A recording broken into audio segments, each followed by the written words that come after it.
Chapter Fee. It isn't strychnine, is it? Where did you find this? I asked Poirot in lively curiosity. In the waste-paper basket.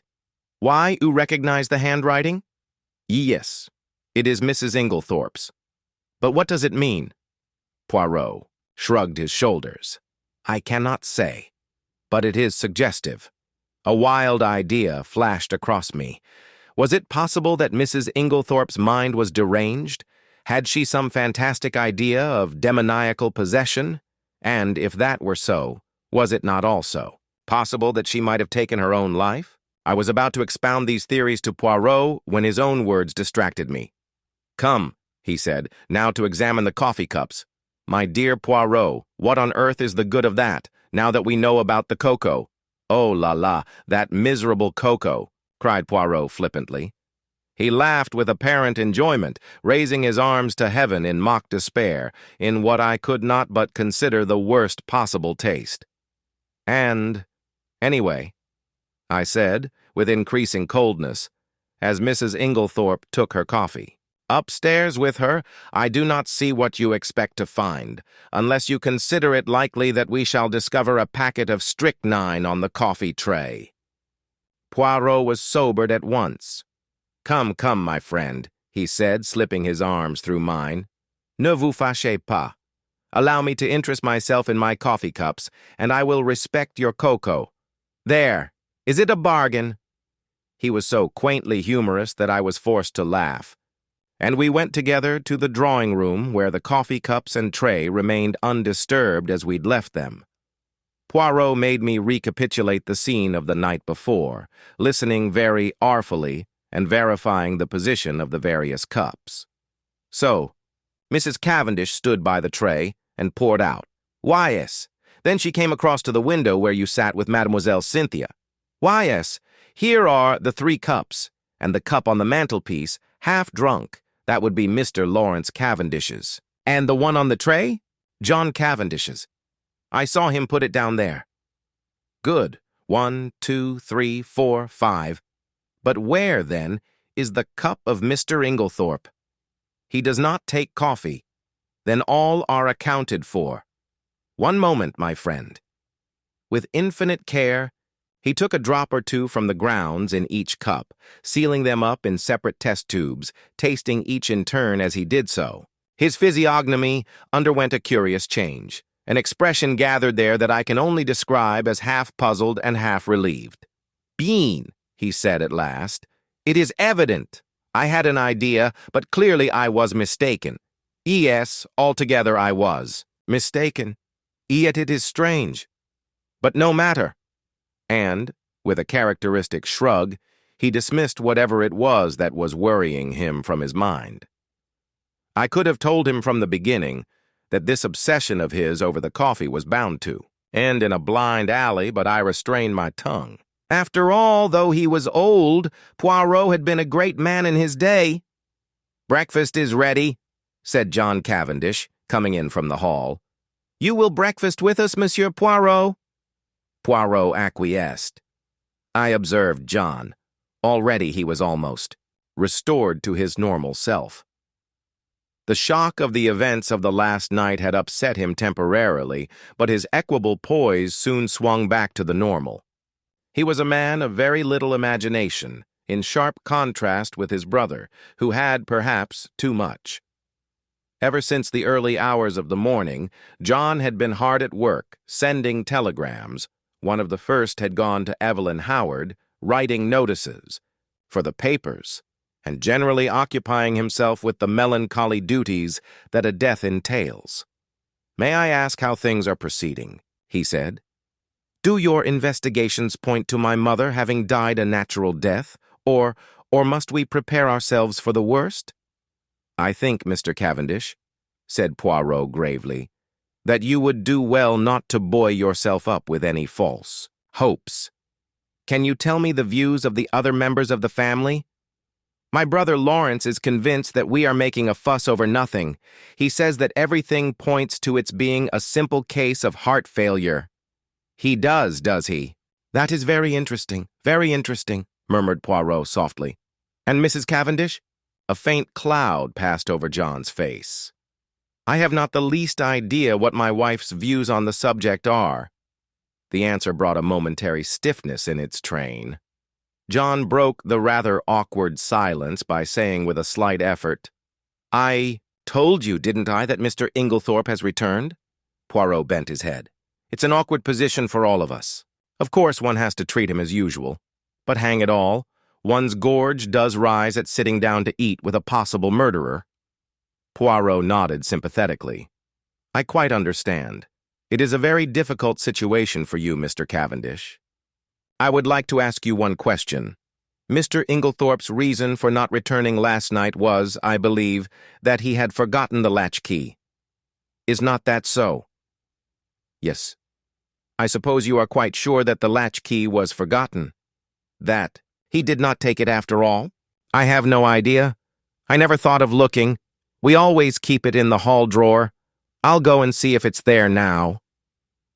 Poirot held up his hand with a faint smile. "No, no, Mr. Cavendish. It is too late now. I am certain that you would find it. If Mr. Inglethorpe did take it, he has had ample time to replace it by now. But do you think? I think nothing. If anyone had chanced to look this morning before his return and seen it there, it would have been a valuable point in his favor. That is all." John looked perplexed. "Do not worry," said Poirot smoothly. "I assure you that you need not let it trouble you. Since you are so kind, let us go and have some breakfast." Everyone was assembled in the dining room. Under the circumstances, we were naturally not a cheerful party. The reaction after a shock is always trying, and I think we were all suffering from it. Decorum and good breeding naturally enjoined that our demeanor should be much as usual, yet I could not help wondering if this self-control were really a matter of great difficulty. There were no red eyes, no signs of secretly indulged grief. I felt that I was right in my opinion that Dorcas was the person most affected by the personal side of the tragedy. I pass over Alfred Inglethorpe, who acted the bereaved widower in a manner that I felt to be disgusting in its hypocrisy. Did he know that we suspected him? I wondered. Surely he could not be unaware of the fact, conceal it as we would. Did he feel some secret stirring of fear, or was he confident that his crime would go unpunished? Surely the suspicion in the atmosphere must warn him that he was already a marked man. But did everyone suspect him? What about Mrs. Cavendish? I watched her ass. She sat at the head of the table, graceful, composed, enigmatic, in her soft gray frock with white ruffles at the wrists falling over her slender hands. She looked very beautiful. When she chose, however, her face could be sphinx-like in its inscrutability. She was very silent, hardly opening her lips, and yet, in some queer way, I felt that the great strength of her personality was dominating us all. And little Cynthia? Did she suspect? She looked very tired and ill, I thought. The heaviness and languor of her manner were very marked. I asked her if she were feeling ill, and she answered frankly, "Yes, I've got the most beastly headache." "Have another. Cup of coffee, mademoiselle?" said Poirot solicitously. "It will revive you. It is unparalleled for the mal de tête." He jumped up and took her cup. "No sugar," said Cynthia, watching him. "You, of course. And, Mr. Inglethorpe." A slight pause ensued before the lawyer went on in his soothing manner. "Any other evidence will be simply confirmatory, a mere matter of form." "I see." A faint expression of relief swept over John's face. It puzzled me, for I saw no occasion for it. "If you know of nothing to the contrary," pursued Mr. Wells, "I had thought of Friday. That will give us plenty of time for the doctor's report. The post-mortem is to take place tonight, I believe?" "Yes." "Then that arrangement will suit you?" "Perfectly. I need not tell you, my dear Cavendish, how distressed I am at this most tragic affair." "Can you give us no help in solving it, monsieur?" interposed Poirot, speaking for the first time since we had entered the room. "I? Yes. We heard that Mrs. Inglethorpe wrote to you last night. You should have received the letter this morning. I did, but it contains no information. It is merely a note asking me to call upon her this morning, as she wanted my advice on a matter of great importance. She gave you no hint as to what that matter might be? Unfortunately, no. That is a pity, said John. A great pity, agreed Poirot gravely. There was silence. Poirot remained lost in thought for a few minutes. Finally, he turned to the lawyer again. Mr. Wells, there is one thing I should like to ask you. That is, if it is not against professional etiquette, in the event of Mrs. Inglethorpe's death, who would inherit her money? The lawyer hesitated a moment and then replied, The knowledge will be public property very soon, so if Mr. Cavendish does not object— Not at all, interpolated John. I do not see any reason why I should not answer your question. By her last will, dated August of last year after various unimportant legacies to servants, etc., she gave her entire fortune to her stepson, Mr. John Cavendish. Was not that, pardon the question, Mr. Cavendish, rather unfair to hero their stepson, Mr. Lawrence Cavendish? No, I do not think so. Why, you see, under the terms of their father's will, while John inherited the property, Lawrence, at his stepmother's death, would come into a considerable sum of money. Mrs. Inglethorpe left her money to her elder stepson, knowing that he would have to keep up Styles. It was, to my mind, a very fair and equitable distribution. Poirot nodded thoughtfully. I see. But I am right in saying, am I not, that by your English law that will was automatically revoked when Mrs. Inglethorpe remarried? Mr. Wells bowed his head. As I was about to proceed, Monsieur Poirot, that document is now null and void. Said Poirot. He reflected for a moment, and then asked, Was Mrs. Inglethorpe herself aware of that fact? I do not know. She may have been. She was, said John unexpectedly. We were discussing the matter of wills being revoked by marriage only yesterday. Ah, one more question, Mr. Wells. You say her last will. Had Mrs. Inglethorpe, then, made several former wills? On an average, she made a new will at least once a year, said Mr. Wells imperturbably. She was given to changing her mind as to her testamentary dispositions, now benefiting one, now another member of her family. Suppose, suggested Poirot, that, unknown to you, she had made a new will in favor of someone who was not, in any sense of the word, a member of the family. We will say Miss Howard, for instance. Would you be surprised? Not in the least. Ah! Poirot seemed to have exhausted his questions. I drew close to him, while John and the lawyer were debating the question of going through Mrs. Inglethorpe's papers. Do you think Mrs. Inglethorpe made a will leaving all her money to Miss Howard? I asked in a low voice with some curiosity. Poirot smiled. No. Then why did you ask? Hush! John Cavendish had turned to Poirot. Will you come with us, Monsieur Poirot?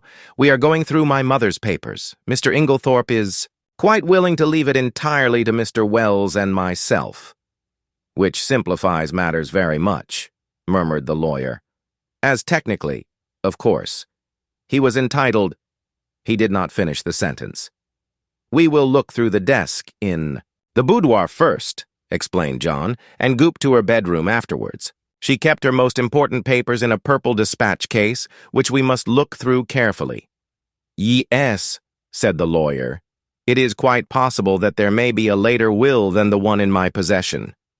There is a later will. It was Poirot who spoke. What?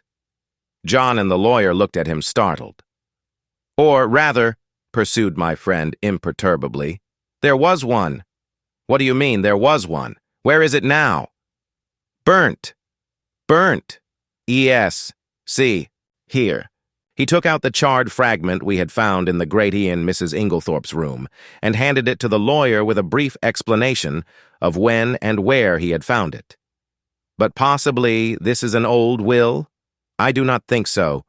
In fact, I am almost certain that it was made no earlier than yesterday afternoon. What? Impossible, broke simultaneously from both men. Poirot turned to John. If you will allow me to send for your gardener, I will prove it to you.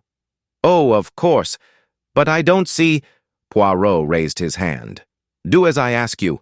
Afterwards you shall question as much as you please. Very well. He rang the bell.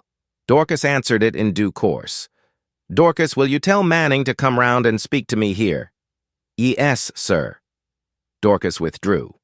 We waited in a tense silence. Poirot alone seemed perfectly at his ease, and dusted. A forgotten corner of the bookcase. The clumping of hobnailed boots on the gravel outside proclaimed the approach of Manning. John looked questioningly at Poirot. The latter nodded. Come inside, Manning, said John. I want to speak to you. Manning came slowly and hesitatingly through the French window and stood as near it as he could. He held his cap in his hands, twisting it very carefully round and round. His back was much bent, though he was probably not as old Ash looked, but his eyes were sharp and intelligent, and belied his slow and rather cautious speech. Manning, said John, this gentleman will put some questions to you which I want you to answer. Yes, sir, mumbled Manning. Poirot stepped forward briskly. Manning's eye swept over him with a faint contempt. You were planting a bed of begonias round by the south side of the house yesterday afternoon, were you not, Manning? Yes, sir, me and Willem. And Mrs. Inglethorpe came to the window and called you? Did she not? Yes, sir, she did. Tell me in your own words exactly what happened after that. Well, sir, nothing much. She just told Willem to go on his bicycle down to the village and bring back a form of will, or such like. I don't know what exactly. She wrote it down for him. Well?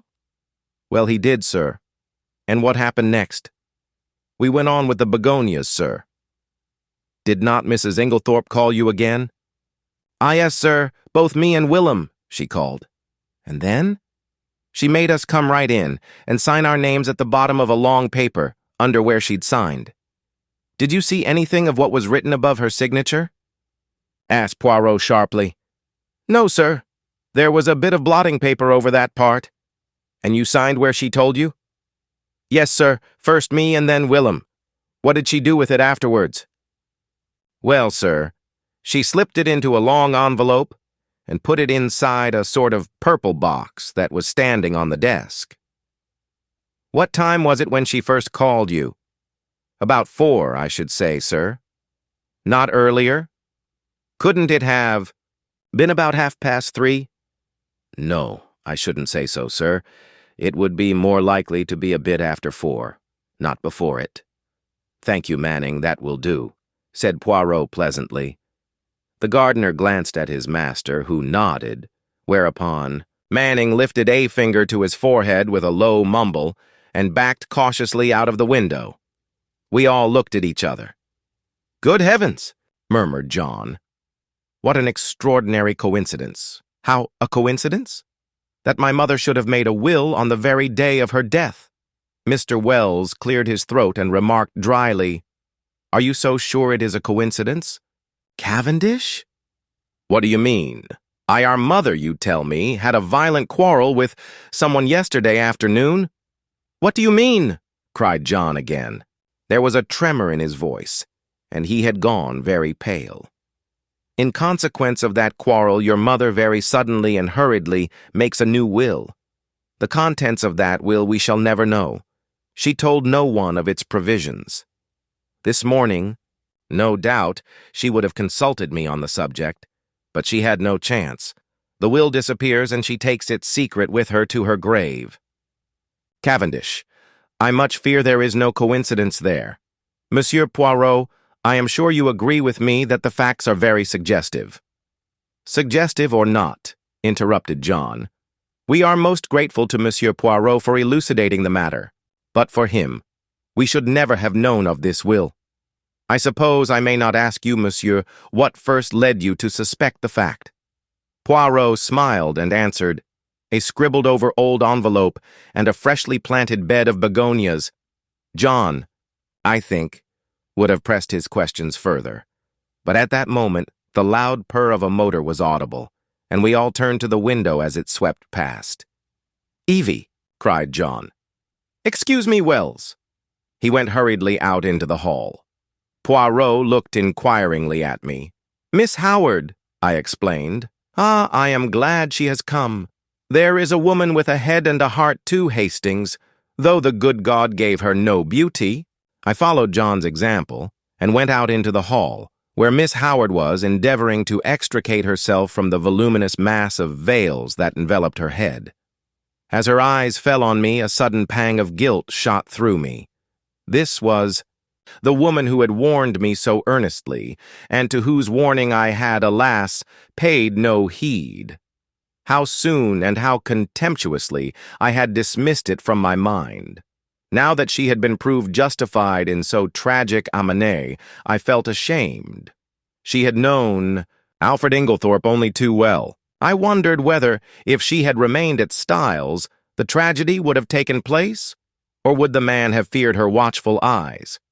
I was relieved when she shook me by the hand, with her well-remembered painful grip. The eyes that met mine were sad, but not reproachful. That she had been crying bitterly, I could tell by the redness of her eyelids, but her manner was unchanged from its old gruffness. "Started the moment I got the wire. Just come off night duty. Hired car. Quickest way to get here." "Have you had anything to eat this morning, Evie?" asked John. "No, I thought not. Come along. Breakfast not cleared away yet, and they'll make you some fresh tea." He turned to me. "Look after her, Hastings, will you? Wells is waiting for me." "Oh, here's Monsieur Poirot. He's helping us, you know, Evie."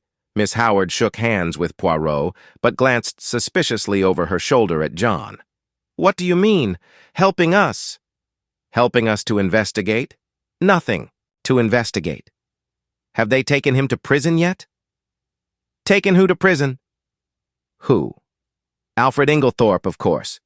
"My dear Evie, do be careful. Lawrence is of the opinion that my mother died from heart seizure." "More fool, Lawrence," retorted Miss Howard. "Of course Alfred Inglethorpe murdered poor Emily, as I always told you he would.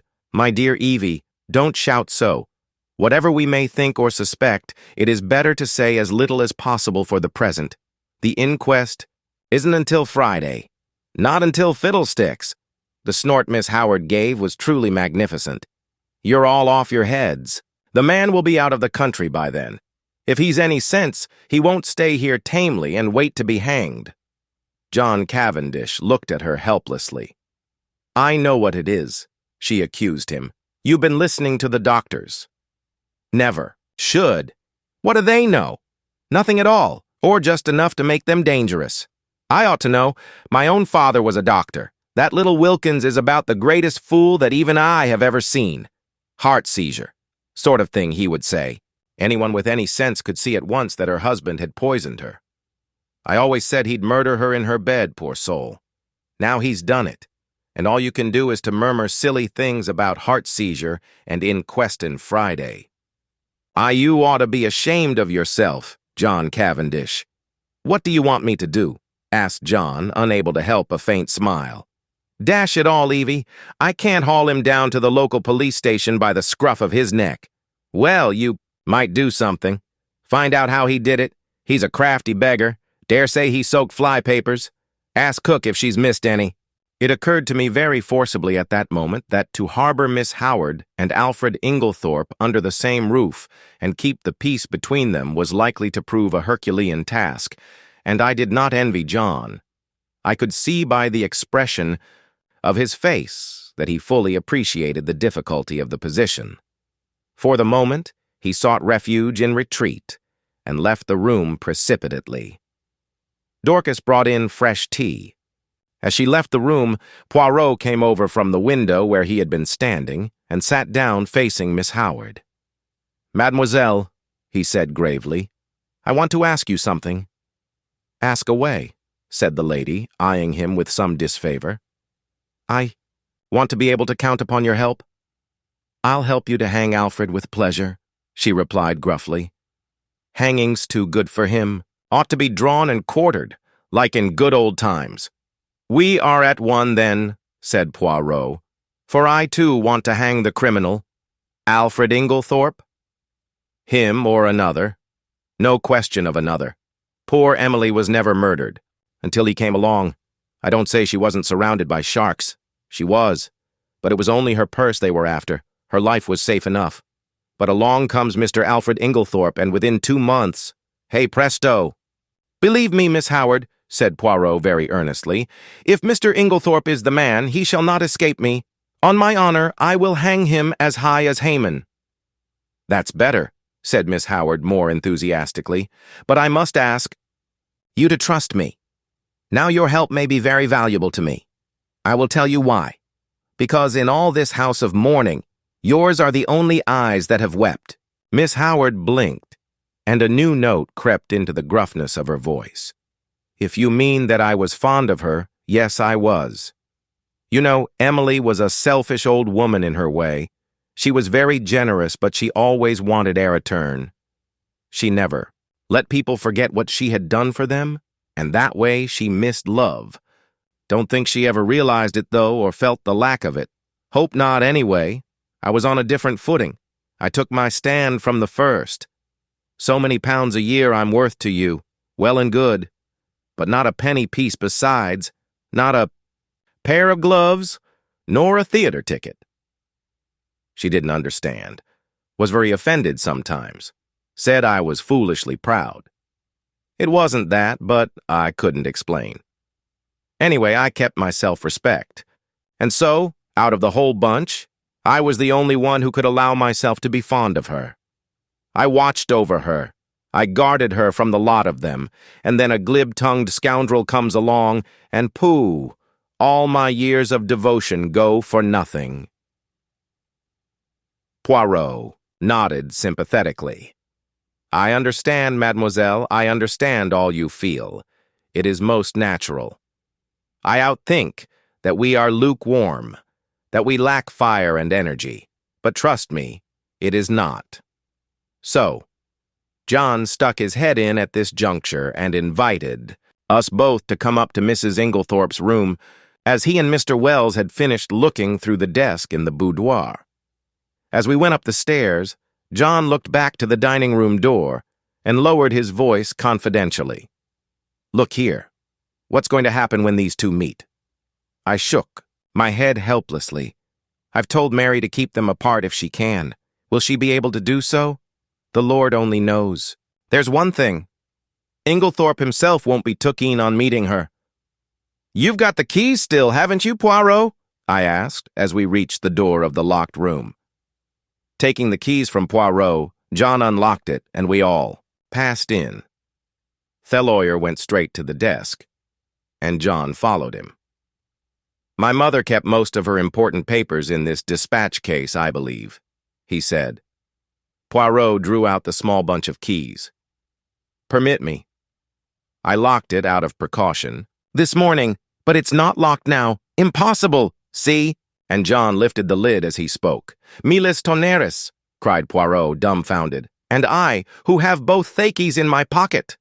He flung himself upon the case. Suddenly he stiffened. "Et voilà une affaire. This lock has been forced." "What?" Poirot laid down the case again. "But who forced it? Why should they? When?" But the door was locked. These exclamations burst from us disjointedly. Poirot answered them categorically, almost mechanically. Who? That is the question. Why? Ah, if I only knew. When? Since I wash her an hour ago. As to the door being locked, it is a very ordinary lock. Probably any other of the door keys in this passage would fit it. We stared at one another blankly. Poirot had walked over to the mantelpiece. He was outwardly calm, but I noticed his hands, which from long force of habit were mechanically straightening the spill vases on the mantelpiece, were shaking violently. "See, here, it was like this," he said at last.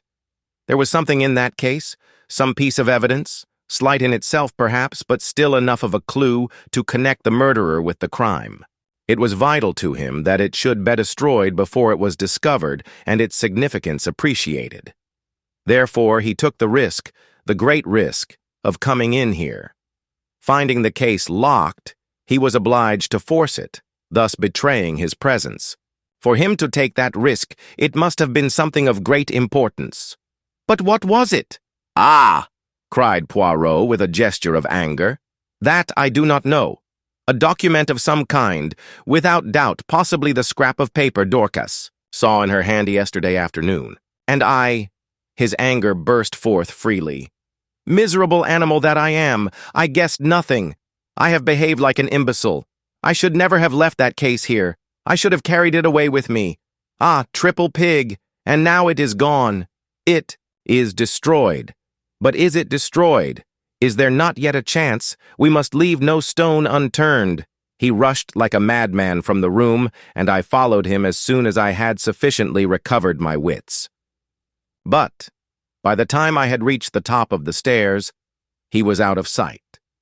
Mary Cavendish was standing where the staircase branched, staring down into the hall in the direction in which he had disappeared. "What has happened to your extraordinary little friend, Mr. Hastings? He has just rushed past me like a mad bull." "He's rather upset about something," I remarked feebly. I really did not know how much Poirot would wish me to disclose. As I saw a faint smile gather on Mrs. Cavendish's expressive mouth, I endeavored to try and turn the conversation by saying, "They haven't met yet, have they?" "Who?" "Mr. Inglethorpe and Miss Howard." She looked at me in rather a disconcerting manner. "Do you think it would be such a disaster if they did meet?" "Well, don't you?" I said, rather taken aback. "No." She was smiling in her quiet way. "I should like to see a good flare-up. It would clear the air. At present, we are all thinking so much and saying so little." "John doesn't think so," I remarked. "He's anxious to keep them apart." "Oh, John." Something in her tone fired me, and I blurted out, "Old John's an awfully good sort." She studied me curiously for a minute or two, and then said, to my great surprise, "You are loyal to your friend. I like you for that." "Aren't you my friend, too?" "I am a very bad friend." "Why do you say that?" "Because it is true. I am charming to my friends one day and forget all about them the next. I don't know what impelled me, but I was nettled, and I said foolishly and not in the best of taste, 'Yet you seem to be invariably charming to Dr. Bauerstein.'" Instantly, I regretted my words. Her face stiffened. I had the impression of a steel curtain coming down and blotting out the real woman. Without a word, she turned and went swiftly up the stairs, whilst I stood like an idiot gaping after her. I was recalled to other matters by a frightful row going on below. I could hear Poirot shouting and expounding. I was vexed to think that my diplomacy had been in vain. The little man appeared to be taking the whole house into his confidence, a proceeding of which I, for one, doubted the wisdom. Once again, I could not help regretting that my friend was so prone to lose his head in moments of excitement. I stepped briskly down the stairs. The sight of becalmed Poirot almost immediately. I drew him aside. "My dear fellow," I said, "is this wise? Surely you don't want the whole house to know of this occurrence. Why you are actually playing into the criminal's hands." "You think so, Hastings?" "I am sure of it." "Well, well, my friend, I will be guided by you." "Good. Although, unfortunately, it is a little too late now." "Sure."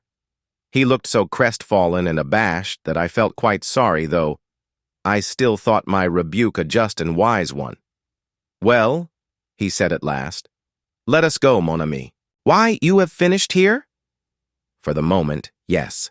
"Why, you will walk back with me to the village?" "Willingly."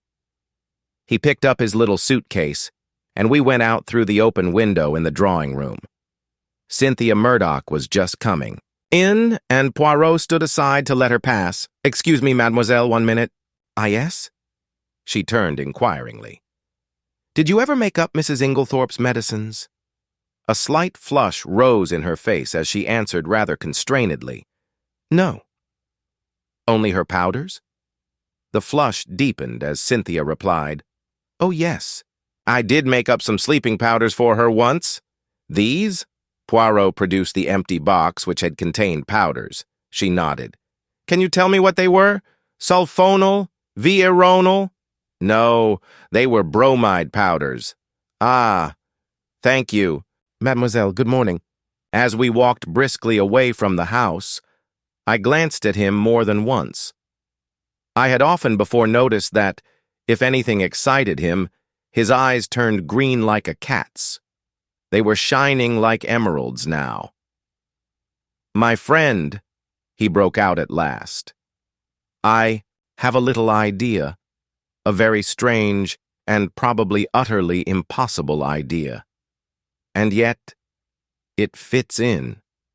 I shrugged my shoulders. I privately thought that Poirot was rather too much given to these fantastic ideas. In this case, surely the truth was only too plain and apparent. "So that is the explanation of the blank label on the box," I remarked. "Very simple, as you said. I really wonder that I did not think of it myself." Poirot did not appear to be listening to me. "They have made one more discovery, Labas," he observed, jerking his thumb over his shoulder in the direction of Styles. "Mr. Wells told me as we were going upstairs." What was it? Locked up in the desk in the boudoir, they found a will of Mrs. Inglethorpe's dated before her marriage, leaving her fortune to Alfred Inglethorpe. It must have been made just at the time they were engaged. It came quite as a surprise to Wells, and to John Cavendish also. It was written on one of those printed will forms, and witnessed by two of the servants, not Dorcas. Did Mr. Inglethorpe know of it? He says not. One might take that with a grain of salt, I remarked skeptically. All these wills are very confusing. Tell me, how did those scribbled words on the envelope help you to discover that a will was made yesterday afternoon? Poirot smiled. Mon ami, have you ever, when writing a letter, been arrested by the fact that you did not know how to spell a certain word? Yes, often. I suppose everyone has. Exactly. And have you not, in such a case, tried the word once or twice on the edge of the blotting paper or a spare scrap of paper to see if it looked right? Well, that is what Mrs. Inglethorpe did. Why, will notice that the word possessed is spelt first with ones and subsequently with two, correctly. To make sure, she had further tried it in a sentence, thus, I am possessed. Now, what did that tell me? It told me that Mrs. Inglethorpe had been writing the word possessed that afternoon, and having the fragment of paper found in the grate fresh in my mind, the possibility of a will, a document almost certain to contain that word, occurred to me at once. This possibility was confirmed by a further circumstance. In the general confusion, the boudoir had not been swept that morning, and near the desk were several traces of brown mold and earth. The weather had been perfectly fine for some days, and no ordinary boots would have left such a heavy deposit. I strolled to the window and saw at once that the begonia beds had been newly planted. The mold in the beds was exactly similar to that on the floor of the boudoir, and also I learnt from you that they had been planted yesterday afternoon.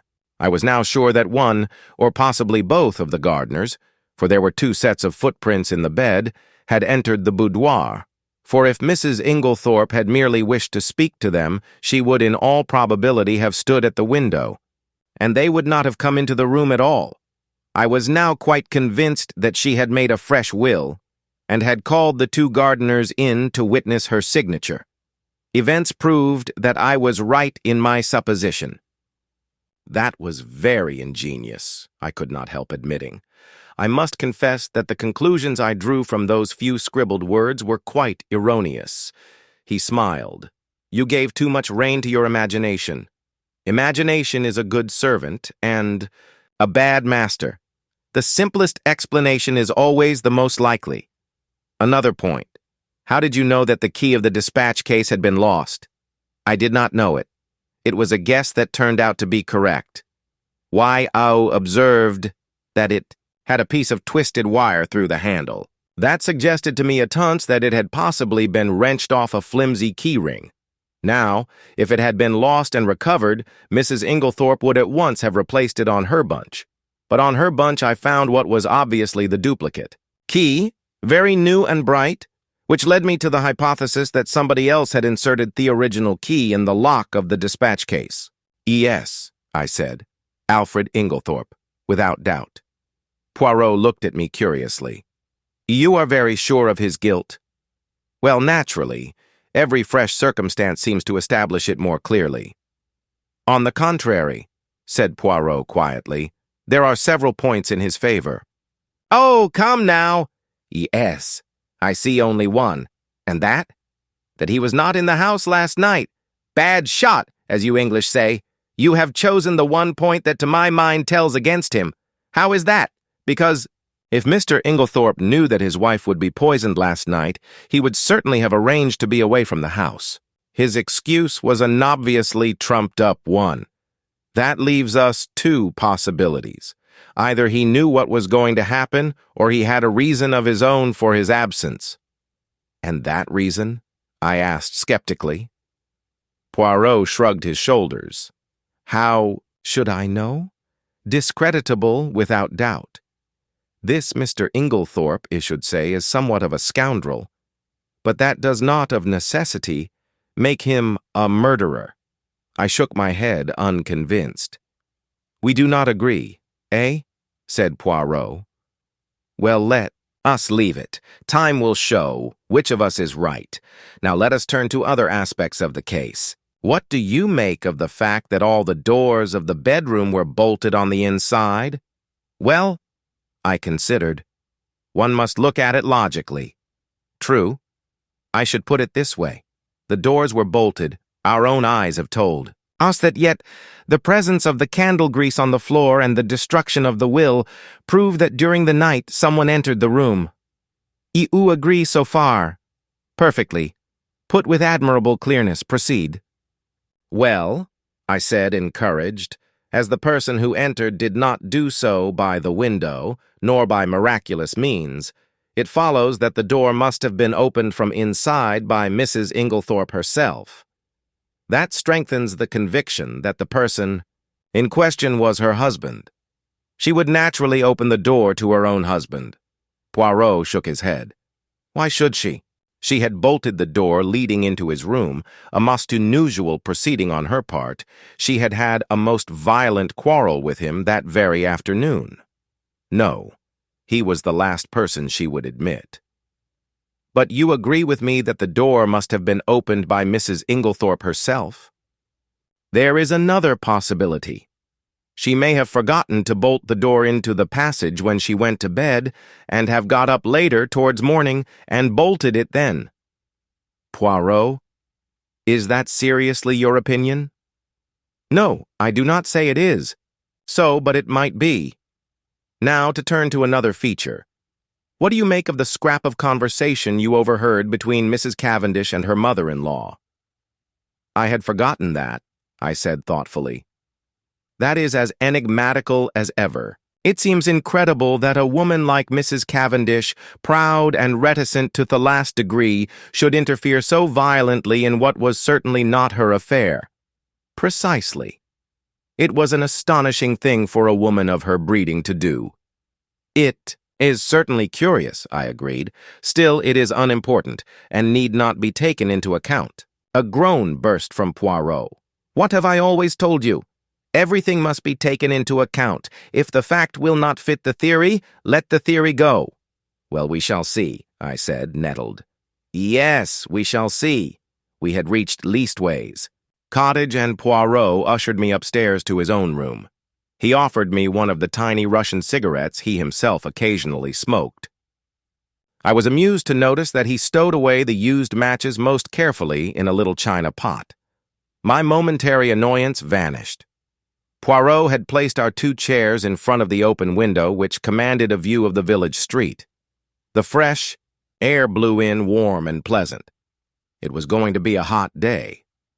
Suddenly, my attention was arrested by a weedy-looking young man rushing down the street at a great pace. It was the expression on his face that was extraordinary, a curious mingling of terror and agitation.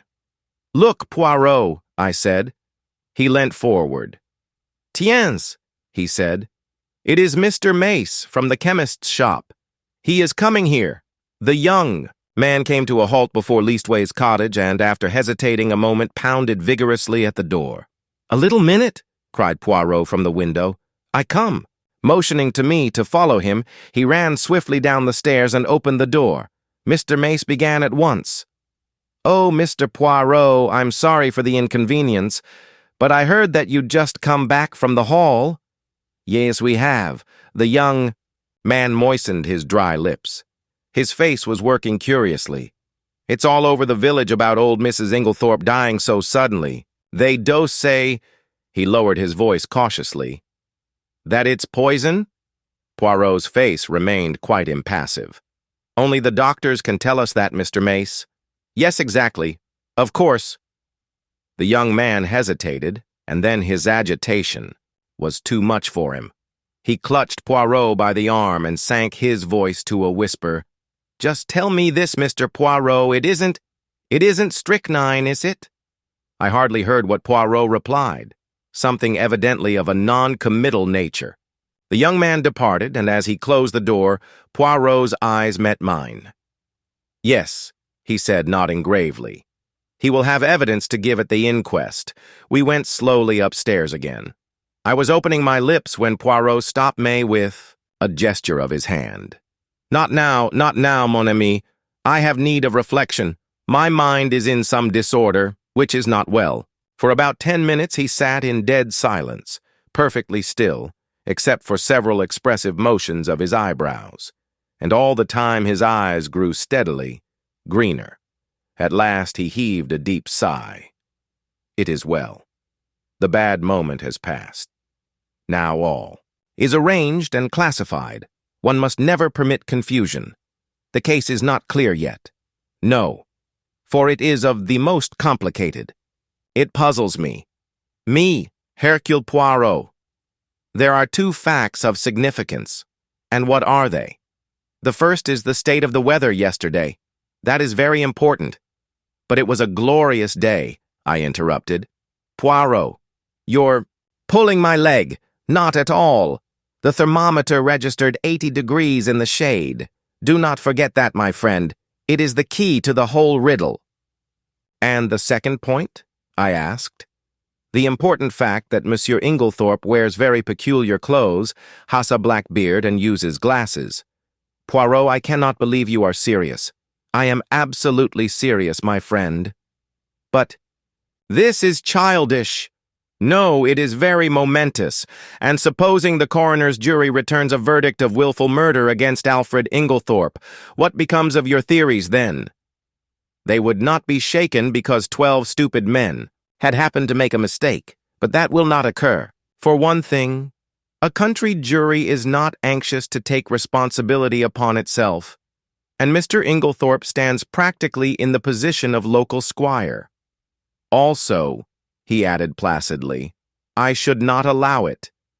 "You would not allow it?" "No." I looked at the extraordinary little man, divided between annoyance and amusement. He was so tremendously sure of himself. As though he read my thoughts, he nodded gently. "Oh yes, mon ami, I would do what I say." He got up and laid his hand on my shoulder. His physiognomy underwent a complete change. Tears came into his eyes. "In all this, you see, I think of that poor Mrs. Inglethorpe who is dead. She was not extravagantly loved, no, but she was very good to us Belgians. I owe her a debt." I endeavored to interrupt, but Poirot swept on. "Let me tell you this, Hastings. She would never forgive me if I let Alfred Inglethorpe, her husband, be arrested now, when a word from me could save him." Chapter 6. The Inquest In.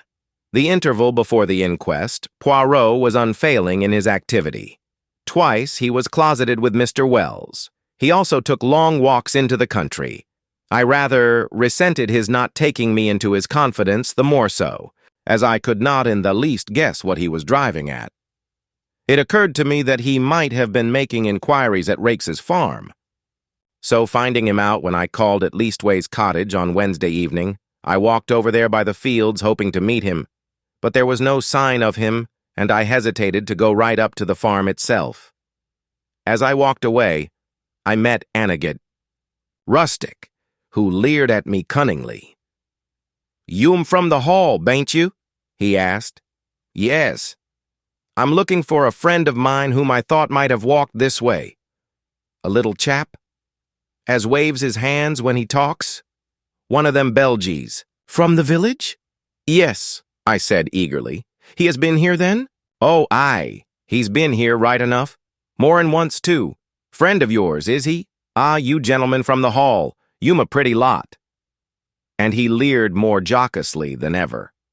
"Why, do the gentlemen from the hall come here often?" I asked as carelessly as I could. He winked at me knowingly. "One does, mister. Naming no names, mind. And a very liberal gentleman, too. Oh, thank you, sir, I'm sure." I walked on sharply. Evelyn Howard had been right then, and I experienced a sharp twinge of disgust as I thought of Alfred Inglethorpe's liberality with another woman's money. Had that piquant gypsy face been at the bottom of the crime, or was it the baser mainspring of money? Probably a judicious mixture of both. On one point, Poirot seemed to have a curious obsession. He once or twice observed to me that he thought Dorcas must have made an error in fixing the time of the quarrel. He suggested to her repeatedly that it was 4:30 and not 4 o'clock when she had heard the voices. But Dorcas was unshaken. Quite an hour, or even more, had elapsed between the time when she had heard the voices and 5 o'clock, when she had taken Tia to her mistress. The inquest was held on Friday at the Stylites Arms in the village, Poirot and Izat together, not being required to give evidence. The preliminaries were gone through. The jury viewed the body, and John Cavendish gave evidence of identification. Further questioned, he described his awakening in the early hours of the morning and the circumstances of his mother's death. The medical evidence was next taken. There was a breathless hush, and every eye was fixed on the famous London specialist, who was known to be one of the greatest authorities of the day on the subject of toxicology. In a few brief words, he summed up the result of the post-mortem. Shorn of its medical phraseology and technicalities, it amounted to the fact that Mrs. Inglethorpe had met her death as the result of strychnine poisoning. Judging from the quantity recovered, she must have taken not less than 3/4 of a grain of strychnine, but probably 1 grain or slightly over. "Is it possible that she could have swallowed the poison by accident?" asked the coroner. "I should consider it very unlikely. Strychnine is not used for domestic purposes, as some poisons are, and there are restrictions placed on its sale. Does anything in your examination lead you to determine how the poison was administered?" "No." "Why you arrived at Styles? Before Dr. Wilkins, I believe?" "That is so." The motor met me just outside the lodge gates, and I hurried there as fast as I could. "Will you relate to us exactly what happened next?" I entered Mrs. Inglethorpe's room. She was at that moment in a typical tetanic convulsion. She turned towards me and gasped out, "Alfred! Alfred!" Could the strychnine have been administered in Mrs. Inglethorpe's after-dinner coffee which was taken to her by her husband? Possibly, but strychnine is a fairly rapid drug in its action. The symptoms appear from 1 to 2 hours after it has been swallowed. It is retarded under certain conditions, none of which, however, appear to have been present in this case. I presume Mrs. Inglethorpe took the coffee after dinner about 8 o'clock, whereas the symptoms did not manifest themselves until the early hours of the morning, which on the face of it points to the drug having been taken much later in the evening. Mrs. Inglethorpe was in the habit of drinking a cup of cocoa in the middle of the night. Could the strychnine have been administered in that? No. I myself took a sample of the cocoa remaining in the saucepan and had it analyzed. There was no strychnine present. I heard Poirot chuckle softly beside me. "How did you know?" I whispered.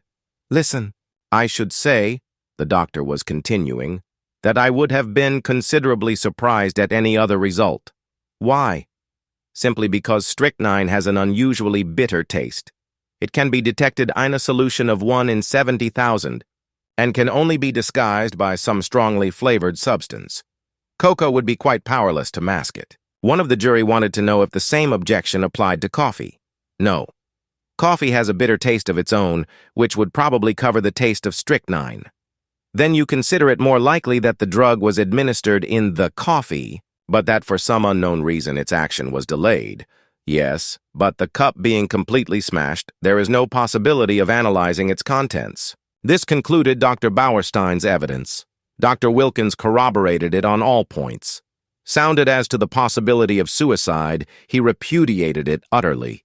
The deceased, he said, suffered from a weak heart, but otherwise enjoyed perfect health, and was of a cheerful and well-balanced disposition. She would be one of the last people to take her own life. Lawrence Cavendish was next called. His evidence was quite unimportant, being a mere repetition of that of his brother. Just as he was about to step down, he paused and said rather hesitatingly, "I should like to make a suggestion if I may?" He glanced deprecatingly at the coroner, who replied briskly, "Certainly, Mr. Cavendish. We are here to arrive at the truth of this matter, and welcome anything that may lead to further elucidation." "It is just an idea of mine," explained Lawrence. "Of course, I may be quite wrong, but it still seems to me that my mother's death might be accounted for by natural means." "How do you make that out, Mr. Cavendish?" "My mother, at the time of her death and for some time before it, was taking a tonic containing strychnine." "Ah," said the coroner. The jury looked up, interested. "I believe," continued Lawrence, "that there have been cases where the cumulative effect of a drug administered for some time has ended by causing death. Also, is it not possible that she may have taken an overdose of her medicine by accident? This is the first we have heard of the deceased taking strychnine at the time of her death. We are much obliged to you, Mr. Cavendish." Dr. Wilkins was recalled and ridiculed the idea. "What Mr. Cavendish suggests is quite impossible. Any doctor would tell you the same. Strychnine is, in a certain sense, a cumulative poison, but it would be quite impossible for it to result in sudden death in this way. There would have to be a long period of chronic symptoms which would at once have attracted my attention. The whole thing is absurd." "And the second suggestion? That Mrs. Inglethorpe may have inadvertently taken an overdose? 3 or even 4 doses would not have resulted in death. Mrs. Inglethorpe's had an extra large amount of medicine made up at a time, as she dealt with Coots, the cash chemists in Tadminster. She would have had to take very nearly the whole bottle to account for the amount of strychnine found at the post-mortem. Then you consider that we may dismiss the tonic as not being in any way instrumental in causing her death?" "Certainly. The supposition is ridiculous." The same juryman who had interrupted before here suggested that the chemist who made up the medicine might have committed an error. "That, of course, is always possible," replied the doctor. But Dorcas, who was the next witness called, dispelled even that possibility. The medicine had not been newly made up. On the contrary, Mrs. Inglethorpe had taken the last dose on the day of her death. So the question of the tonic was finally abandoned, and the coroner proceeded with his task.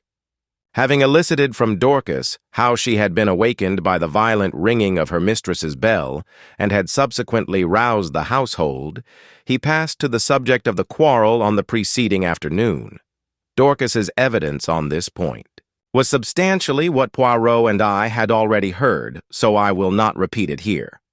The next witness was Mary Cavendish. She stood very upright and spoke in a loud, clear, and perfectly composed voice. In answer to the coroner's question, she told how, her alarm clock having aroused her at 4:30 as usual, she was dressing when she was startled by the sound of something heavy falling. "That would have been the table by the bed?" commented the coroner. "I opened my door," continued Mary, and listened. "In a few minutes, a bell rang violently. Dorcas came running down and woke my husband, and we all went to my mother-in-law's room, but it was locked." The coroner interrupted her. "I really do not think we need trouble you further on that point. We know all that can be known of the subsequent happenings. But I should be obliged if you would tell us all you overheard of the quarrel the day before. I? There was a faint insolence in her voice. She raised her hand and adjusted the ruffle of lace at her neck, turning her head a little as she did so. And quite spontaneously, the thought flashed across my mind. She is gaining time. Yes, I understand, continued the coroner deliberately, that you were sitting reading on the bench just outside the long window of the boudoir. That is so, is it not? This was news to me, and glancing sideways at Poirot, I fancied that it was news to him as well. There was the faintest pause, the mere hesitation of a moment, before she answered. Yes, that is so. And the boudoir window was open, was it not? Surely her face grew a little paler as she answered, yes. Then, you cannot have failed to hear the voices inside, especially as they were raised in anger. In fact, they would be more audible where you were than in the hall. Possibly. Will you repeat to us what you overheard of the quarrel? I really do not remember hearing anything. Do you mean to say you did not hear voices? Oh, yes, I heard the voices, but I did not hear what they said. A faint spot of color came into her cheek. I am not in the habit of listening to private conversations, the coroner persisted. And you remember nothing at all? Nothing, Mrs. Cavendish? Not one stray word or phrase to make you realize that it was a private conversation? She paused and seemed to reflect, still outwardly as calm as ever. Why, yes, I remember. Mrs. Inglethorpe said something, I do not remember exactly what, about causing scandal between husband and wife. Ah! The coroner leant back satisfied. That corresponds with what Dorcas heard. But excuse me, Mrs. Cavendish, although you realized it was a private conversation, you did not move away? You remained where you were? I caught the momentary gleam of her tawny eyes as she raised them. I felt certain that at that moment she would willingly have torn the little lawyer, with his insinuations, into pieces. But she replied quietly enough, No, I was very comfortable where I was. I fixed my mind on my book. And that is all you can tell us? That is all. The examination was over, though I doubted if the coroner was entirely satisfied with it. I think he suspected that Mary Cavendish could tell more if she chose. Amy Hill, shop assistant, was next called, and deposed to having sold a will form on the afternoon of the 17th to William Earle, under gardener at Styles. William Earle and Manning succeeded her, and testified to witnessing a document. Manning fixed the time at about 4:30. William was of the opinion that it was rather earlier. Cynthia Murdoch came next. She had, however, little to tell. She had known nothing of the tragedy until awakened by Mrs. Cavendish. You did not. Hear the table fall? No, I was fast asleep. The coroner smiled. A good conscience makes a sound sleeper, he observed. Thank you, Miss Murdoch, that is all. Miss Howard. Miss Howard produced the letter written to her by Mrs. Inglethorpe on the evening of the 17th. Poirot and I had, of course, already seen it. It added nothing to our knowledge of the tragedy. The following is a facsimile. Styles Cortesque handwritten note, July 17th. My dear Evelyn, can we not bury the hachet? I have found it hard to forgive the things you said against my dear husband, but I am an old woman and very fond of you. Ours affectionately, Emily Inglethorpe. It was handed to the jury, who scrutinized it attentively. I fear it does not help us much, said the coroner with a sigh. There is no mention of any of the events of that afternoon. Plain as a pikestaff to me, said Miss Howard shortly. It shows clearly enough that my poor old friend had just found out she'd been made a fool of. It says nothing of the kind in the letter, the coroner pointed out. No, because Emily never could bear to put herself in the wrong. But I know her. She wanted me back. But she wasn't going to own that I'd been right. She went roundabout. Most people do. Don't believe in it myself. Mr. Wells smiled faintly. So I noticed. Did several of the jury. Miss Howard was obviously Quite a public character. Anyway, all this tomfoolery is a great waste of time, continued the lady, glancing up and down the jury disparagingly. Talk, talk, talk! When all the time we know perfectly well, the coroner interrupted her in an agony of apprehension. Thank you, Miss Howard, that is all. I fancy he breathed a sigh of relief when she complied. Then came the sensation of the day. The coroner, called Albert Mace, chemist's assistant. It was our agitated young man of the pale face. In answer to the coroner's questions, he explained that he was a qualified pharmacist, but had only recently come to this particular shop, as the assistant formerly there had just been called up for the army. These preliminaries completed, the coroner proceeded to business. Mr. Mace, have you lately sold strychnine to any unauthorized person? Yes, sir. When was this? Last Monday night. Monday, not Tuesday? No, sir. Monday, the 16th. Will you tell us to whom you sold it? You could have heard a pin drop. Yes, sir. It was to Mr. Inglethorpe. Every eye turned simultaneously to where Alfred Inglethorpe was sitting, impassive and wooden. He started slightly as the damning words fell from the young man's lips. I half thought he was going to rise from his chair, but he remained seated, although a remarkably well-acted expression of astonishment rose on his face. You are sure of what you say? Asked the coroner sternly. Quite sure, sir. Are you in the habit of selling strychnine indiscriminately over the counter? The wretched young man wilted visibly under the coroner's frown. Oh, no, sir, of course not. But, seeing it was Mr. Inglethorpe of the Hall, it thought there was no harm in it. He said it was to poison a dog. Inwardly, I sympathized. It was only human nature to endeavor to please the Hall, especially when it might result in custom being transferred from Coots to the local establishment. Is it not customary for anyone purchasing poison to sign a book? Yes, sir, Mr. Inglethorpe did so. Have you got the book here? Yes, sir. It was produced, and with a few words of stern censure, the coroner dismissed the wretched Mr. Mace.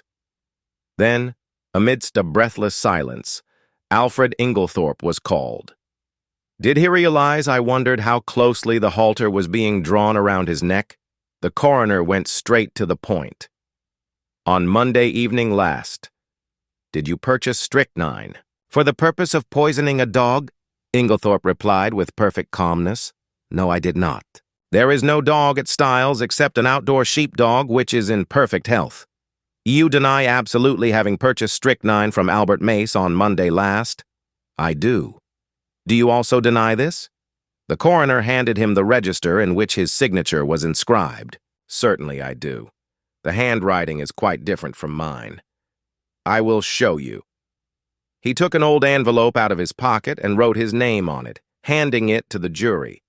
It was certainly utterly dissimilar. Then what is your explanation of Mr. Mace's statement? Alfred Inglethorpe replied imperturbably. Mr. Mace must have been mistaken. The coroner hesitated for a moment and then said, Mr. Inglethorpe, as a mere matter of form, would you mind telling us where you were on the evening of Monday, July 16th? Really, I cannot remember. That is absurd, Mr. Inglethorpe, said the coroner sharply. Think again. Inglethorpe shook his head. I cannot tell you. I have an idea that I was out walking. In what direction? I really can't remember. The coroner's face grew graver. Were you in company with anyone? No. Did you meet anyone on your walk? No. That is a pity, said the coroner dryly. I am to take it then that you decline to say where you were at the time that Mr. Mace positively recognized you as entering the shop to purchase strychnine? If you'd like to take it that way, yes. Be careful, Mr. Inglethorpe. Poirot was fidgeting nervously. Sacré, he murmured. Does this imbecile of a man want to be arrested? Inglethorpe was indeed creating a bad impression. His futile denials would not have convinced a child. The coroner, however, passed briskly to the next point, and Poirot drew a deep breath of relief. You had a discussion with your wife on Tuesday afternoon. Pardon me, interrupted Alfred Inglethorpe. You have been misinformed. I had no quarrel with my dear wife. The whole story is absolutely untrue. I was absent from the house the entire afternoon. Have you anyone who can testify to that? You have my word, said Inglethorpe haughtily. The coroner did not trouble to reply. There are 2 witnesses who will swear to having heard your disagreement with Mrs. Inglethorpe. Those witnesses were mistaken. I was puzzled. The man spoke with such quiet assurance that I was staggered. I looked at Poirot. There was an expression of exultation on his face which I could not understand. Was he at last convinced of Alfred Inglethorpe's guilt? Mr. Inglethorpe, said the coroner, you have heard your wife's dying words repeated here. Can you explain them in any way? Certainly I can. You can. It seems to me very simple. The room was dimly lighted. Dr. Bauerstein is much of my height and build, and like me wears a beard. In the dim light and suffering as she was, my poor wife mistook him for me. Ah, murmured Poirot to himself, but it is an idea that— You think it is true? I whispered. I do not say that, but it is truly an ingenious supposition. You read my wife's last words as an accusation. Inglethorpe was continuing. They were, on the contrary, an appeal to me. The coroner reflected a moment, then he said, I believe, Mr. Inglethorpe, that you yourself poured out the coffee and took it to your wife that evening. I poured it out, yes, but I did not take it to her. I meant to do so, but I was told that a friend was at the hall door, so I laid down the coffee on the hall table. When I came through the hall again a few minutes later, it was gone. This statement might or might not be true, but it did not seem to me to improve matters much for Inglethorpe. In any case, he had had ample time to introduce the poison. At that point, Poirot nudged me gently, indicating 2 men who were sitting together, near the door. One was a little sharp, dark, ferret-faced man. The other was tall and fair. I questioned Poirot mutely. He put his lips to my ear. Do you know who that little man is? I shook my head. That is Detective Inspector James Japp of Scotland Y. Ard Jimmy Japp. The other man is from Scotland Y, Ard, too. Things are moving quickly, my friend. I stared at the 2 men intently. There was certainly nothing of the policeman about them. I should never have suspected them of being official personages. I was still staring when I was startled and recalled by the verdict being given. Willful murder against some person or persons unknown. Chapter 7. Poirot pays his debts. As we came out of the Stylites' arms, Poirot drew me aside by a gentle pressure of the arm. I understood his object. He was waiting for the Scotland Yard men. In a few moments, they emerged, and Poirot at once stepped forward and accosted the shorter of the 2. I fear you do not remember me, Inspector Japp. Why, if it isn't Mr. Poirot, cried the inspector. He turned to the other man. You've heard me speak of Mr. Poirot. It was in 1904 he and I worked together, the Abercrombie forgery case. You remember? He was run down in Brussels. Ah, those were great days, Monsieur. Then do you remember Baron Altara? There was a pretty rogue for you. He eluded the clutches of half the police in Europe, but we nailed him in Antwerp, thanks to Mr. Poirot here. As these friendly reminiscences were being indulged in, I drew nearer and was introduced to Detective Inspector Japp, who in his turn introduced us both to his companion, Superintendent Summerhay. I need hardly ask what you are doing here, gentlemen, remarked Poirot. Japp closed one eye knowingly. No, indeed. Pretty clear case, I should say, but Poirot answered gravely, There I differ from you. Oh, come, said Summerhay, opening his lips for the first time. Surely, the whole thing is clear as daylight. The man's caught red-handed. How he could be such a fool beats me. But Japp was looking attentively at Poirot. Hold your fire, Summerhay, he remarked jocularly. Me and Monsieur here have met before, and there's no man's judgment I'd sooner take than his. If I'm not greatly mistaken, he's got something up his sleeve. Isn't that so, Monsieur? Poirot smiled. I have drawn certain conclusions. Yes, Summerhay was still looking rather skeptical, but Japp continued his scrutiny of Poirot. "It's this way," he said. "So far, we've only seen the case from the outside. That's where the Y adds at a disadvantage in a case of this kind. Where the murder's only out, so to speak, after the inquest. A lot depends on being on the spot first thing, and that's where Mr. Poirot's had the start of us. We shouldn't have been here as soon as this even, if it hadn't been for the fact that there was a smart doctor on the spot who gave us the tip through the coroner. But you've been on the spot from the first, and you may have picked up some little hints. From the evidence at the inquest, Mr. Inglethorpe murdered his wife as sure as Iston here, and if anyone but you hinted the contrary, I'd laugh in his face. I must say I was surprised the jury didn't bring it in willful murder against him right off. I think they would have, if it hadn't been for the coroner. He seemed to be holding them back. Perhaps, though, you have a warrant for his arrest in your pocket now, suggested Poirot. A kind of wooden shudder of officialdom came down from Japp's expressive countenance. "Perhaps I have, and perhaps I haven't," he remarked dryly. Poirot looked at him thoughtfully. "I am very anxious, monsieur, that he should not be arrested." "I dare say," observed Summerhay sarcastically. Japp was regarding Poirot with comical perplexity. "Can't you go a little further, Mr. Poirot? A wink's as good as a nod. From you. You've been on the spot, and the Y.R. doesn't. Want to make any mistakes, you know?" Poirot nodded gravely. "That is exactly what I thought. Well, I will tell you this. Use your warrant. Arrest Mr. Inglethorpe. But it will bring you no kudos. The case against him will be dismissed at once. Comme ça."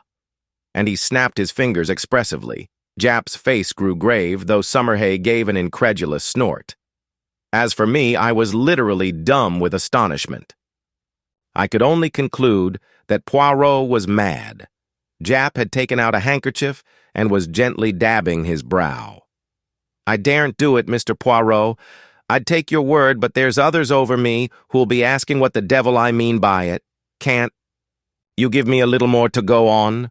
Poirot reflected a moment. "It can be done," he said at last. "I admit I do not wish it. It forces my hand. I would have preferred to work in the dark just for the present. But what you say is very just. The word of a Belgian policeman whose day is past is not enough, and Alfred Inglethorpe must not be arrested. That I have sworn, as my friend Hastings here knows. See, then, my good Japp, you go at once to Styles? Well, in about half an hour. We're seeing the coroner and the doctor first. Good. Call for me in passing. The last house in the village. I will go with you. At Styles, Mr. Inglethorpe will give you, or if he refuses, as is probable, I will give you such proofs that shall satisfy you that the case against him could not possibly be sustained. Is that a bargain?" "That's a bargain," said Japp heartily. "And on behalf of the Y.R., I'm much obliged to you, though I'm bound to confess I can't at present see the faintest possible loophole in the evidence. But you always were a marvel. So long then, Moosier." The two detectives strode away, Summerhay with an incredulous grin on his face. "Well, my friend," cried Poirot before I could get in a word, "what do you think? Mon Dieu, I had some warm moments in that court. I did not figure to myself that the man would be so pig-headed as to refuse to say anything at all. Decidedly, it was the policy of an imbecile." "There are other explanations besides that of imbecility," I remarked. "For if the case against him is true, how could he defend himself except by silence?" "Why, in 1,000 ingenious ways," cried Poirot. "See, say that it is I who've committed this murder. I can think of 7 most plausible stories, far more convincing than Mr. Inglethorpe's stony denials." I could not help laughing. "My dear Poirot, I am sure you are capable of thinking of 70, but seriously, in spite of what I heard you say to the detectives, you surely cannot still believe in the possibility of Alfred Inglethorpe's innocence?" "Why, not now as much as before? Nothing has changed. But the evidence is so conclusive." "Yes, too conclusive." We turned in at the gate of Leastways Cottage and proceeded up the now familiar stairs. "Yes, too conclusive," continued Poirot, almost to himself. Real evidence is usually vague and unsatisfactory. It has to be examined, sifted. But there the whole thing is cut and dried. No, my friend, this evidence has been very cleverly manufactured, so cleverly that it has defeated its own ends. How do you make that out? Because, so long as the evidence against him was vague and intangible, it was very hard to disprove. But in his anxiety, the criminal has drawn the net so closely that one cut will set Inglethorpe free. I was silent. And in a minute or two, Poirot continued. Let us look at the matter like this. Here is a man, let us say, who sets out to poison his wife. He has lived by his wits, as the saying goes. Presumably, therefore, he has some wits. He is not altogether a fool. Well, how does he set about it? He goes boldly to the village chemist's and purchases strychnine under his own name, with a trumped-up story about a dog which is bound to be proved absurd. He does not employ the poison that night. No, he waits until he has had a violent quarrel with her, of which the whole household is cognizant, and which naturally directs their suspicions upon him. He prepares no defense, no shadow of an alibi, yet he knows the chemist's assistant must necessarily come forward with the facts. Bah! Do not ask me to believe that any man could be so idiotic. Only a lunatic who wished to commit suicide by causing himself to be hanged would act so. Still, I do not see, I began. Neither do I see. I tell you, mon ami, it puzzles me. Me, Hercule Poirot. But if you believe him innocent, how do you explain his buying the strychnine? Very simply. He did not buy it. But Mace recognized him. I beg your pardon, he saw a man with a black beard like Mr. Inglethorpe's, and wearing glasses like Mr. Inglethorpe, and dressed in Mr. Inglethorpe's rather noticeable clothes. He could not recognize a man whom he had probably only seen in the distance, since, you remember, he himself had only been in the village a fortnight, and Mrs. Inglethorpe dealt principally with Coots in Tadminster. Then you think. Mon ami, do you remember the 2 points I laid stress upon? Leave. The first stone for the moment. What was the second? The important fact that Alfred Inglethorpe wears peculiar clothes, has a black beard, and uses glasses, I quoted. Exactly. Now suppose anyone wished to pass himself off as John or Lawrence Cavendish. Would it be easy? No, I said, thoughtfully. Of course, an actor. But Poirot cut me short ruthlessly. And why would it not be easy? I will tell you, my friend. Because they are both clean-shaven men. To make up successfully as one of these two in broad daylight, it would need an actor of genius and a certain initial facial resemblance. But in the case of Alfred Inglethorpe, all that is changed.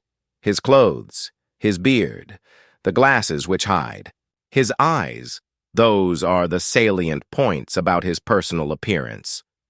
Now, what is the first instinct of the criminal? To divert suspicion from himself, is it not so? And how can he best do that? By throwing it on someone else. In this instance, there was a man ready to his hand. Everybody was predisposed to believe in Mr. Inglethorpe's guilt. It was a foregone conclusion that he would be suspected. But to make it a sure thing, there must be tangible proof, such as the actual buying of the poison, and that with a man of the peculiar appearance of Mr. Inglethorpe was not difficult. Remember, this young Mace had never actually spoken to Mr. Inglethorpe. How should he doubt that the man in his clothes with his beard and his glasses was not Alfred Inglethorpe? It may be so, I said, fascinated by Poirot's eloquence. But if that was the case, why does he not say where he was at 6 o'clock on Monday evening? Ah, why indeed, said Poirot, calming down. If he were arrested, he probably would speak, but I do not want it to come to that. I must make him see the gravity of his position. There is, of course, something discreditable behind his silence. If he did not murder his wife, he is nevertheless a scoundrel, and has something of his own to conceal, quite apart from the murder. What can it be? I mused, won over to Poirot's views for the moment, although still retaining a faint conviction that the obvious deduction was the correct one. Can you not guess? Asked Poirot, smiling. No. Can you? Oh, yes. I had a little idea some time ago, and it has turned out to be correct. You never told me, I said reproachfully. Poirot spread out his hands apologetically. Pardon me, mon ami, you were not precisely sympathique. He turned to me earnestly. Tell me, you see now that he must not be arrested? Perhaps, I said doubtfully, for I was really quite indifferent to the fate of Alfred Inglethorpe, and thought that a good fright would do him no harm. Poirot, who was watching me intently, gave a sigh. Come, my friend, he said, changing the subject. Apart from Mr. Inglethorpe, how did the evidence at the inquest strike you? Oh, pretty much what I expected. Did nothing strike you as peculiar? About it? My thoughts flew to Mary Cavendish, and I hedged. In what way? Well, Mr. Lawrence Cavendish's evidence, for instance? I was relieved. Oh, Lawrence, no, I don't think so. He's always a nervous chap. His suggestion that his mother might have been poisoned accidentally by means of the tonic she was taking, that did not strike you as strange. Hein? No, I can't say it did. The doctors ridiculed it, of course, but it was quite a natural suggestion for a layman to make. But Monsieur Lawrence is not a layman. You told me yourself that he had started by studying medicine and that he had taken his degree. Yes, that's true. I never thought of that. I was rather startled. It is odd, Poirot nodded. From the first, his behavior has been peculiar. Of all the household, he alone would be likely to recognize the symptoms of strychnine poisoning, and yet we find him the only member of the family to uphold strenuously the theory of death from natural causes. If it had been Monsieur John, I could have understood it. He has no technical knowledge and is by nature unimaginative. But Monsieur Lawrence? No.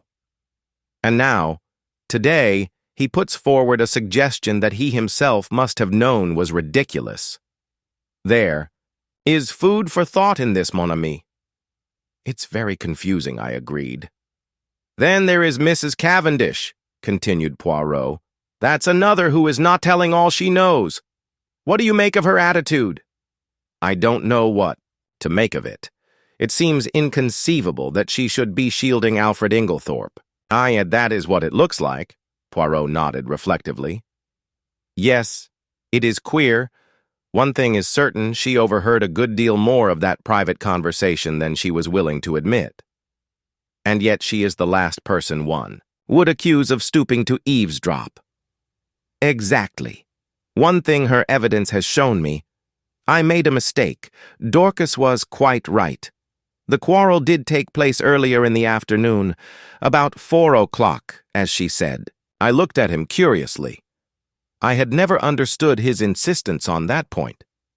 Yes, a good deal that was peculiar came out today, continued Poirot. Dr. Bauerstein. Now, what was he doing up and dressed at that hour in the morning? It is astonishing to me that no one commented on the fact. He has insomnia, I believe, I said doubtfully. Which is a very good or a very bad explanation, remarked Poirot. It covers everything and explains nothing. I shall keep my eye on our clever Dr. Bauerstein. Any more faults to find with the evidence? I inquired satirically. Mon ami, replied Poirot gravely, when you find that people are not telling you the truth, look out. Now, unless I am much mistaken at the inquest today. Only one, at most, 2 persons were speaking the truth without reservation or subterfuge. Oh, come now, Poirot. I won't cite Lawrence or Mrs. Cavendish, but there's John and Miss Howard, surely. They were speaking the truth? Both of them, my friend. One, I grant you, but both. His words gave me an unpleasant shock. Miss Howard's evidence, unimportant as it was, had been given in such a downright straightforward manner that it had never occurred to me to doubt her sincerity. Still, I had a great respect for Poirot's sagacity, except on the occasions when he was what I described to myself as foolishly pig-headed. Do you really think so? I asked. Miss Howard had always seemed to me so essentially honest, almost uncomfortably so. Poirot gave me a curious look, which I could not quite fathom. He seemed to speak, and then checked himself. "Miss Murdoch, too," I continued. "There's nothing untruthful about her. No. But it was strange that she never heard a sound, sleeping next door, whereas Mrs. Cavendish, in the other wing of the building, distinctly heard that able fall. Well, she's young, and she sleeps soundly." "Ah, yes, indeed. She must be a famous sleeper, that one." I did not quite like the tone of his voice, but at that moment a smart knock reached our ears, and looking out of the window we perceived the two detectives waiting for us below. Poirot seized his hat, gave a ferocious twist to his mustache, and carefully brushing an imaginary speck of dust from his sleeve, motioned me to precede him down the stairs. There we joined the detectives and set out for Styles. I think the appearance of the two Scotland Yard men was rather a shock, especially to John, though of course after the verdict he had realized that it was only a matter of time. Still, the presence of the detectives brought the truth home to him more than anything else could have done.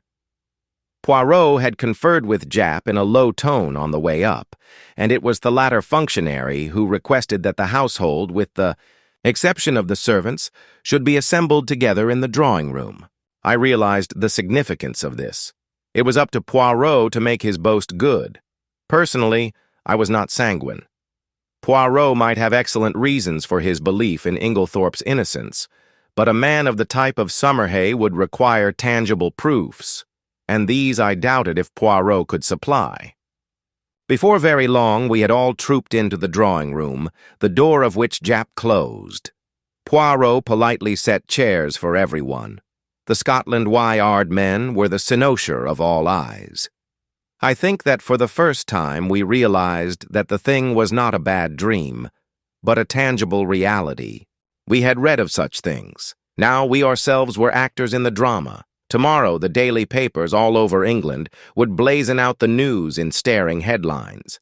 Mysterious tragedy in Essex, wealthy lady poisoned. There would be pictures of Styles, snapshots of the family leaving the inquest. The village photographer had not been idle. All the things that one had read 100 times, things that happened to other people, not to oneself.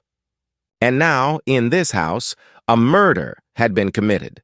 In front of us were the detectives in charge of the case. The well-known glib phraseology passed rapidly through my mind in the interval before Poirot opened the proceedings. I think everyone was a little surprised that it should be he and not one of the official detectives who took the initiative. "Mesdames and messieurs," said Poirot, bowing as though he were a celebrity about to deliver a lecture, "I have asked you to come here all together for ascertain object. That object, it concerns Mr. Alfred Inglethorpe." Inglethorpe was sitting a little by himself. I think unconsciously everyone had drawn his chair slightly away from him, and he gave a faint start as Poirot pronounced his name. "Mr. Inglethorpe," said Poirot, addressing him directly, "a very dark shadow is resting on this house. The shadow of murder." Inglethorpe shook his head sadly. "My poor wife," he murmured. "Poor Emily, it is terrible.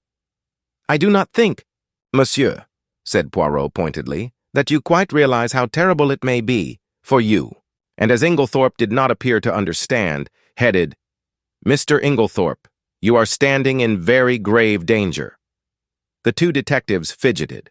I saw the official caution, "Anything you say will be used in evidence against you," actually hovering on Summerhay's lips. Poirot went on. "Do you understand now, monsieur?" "No. What do you mean?"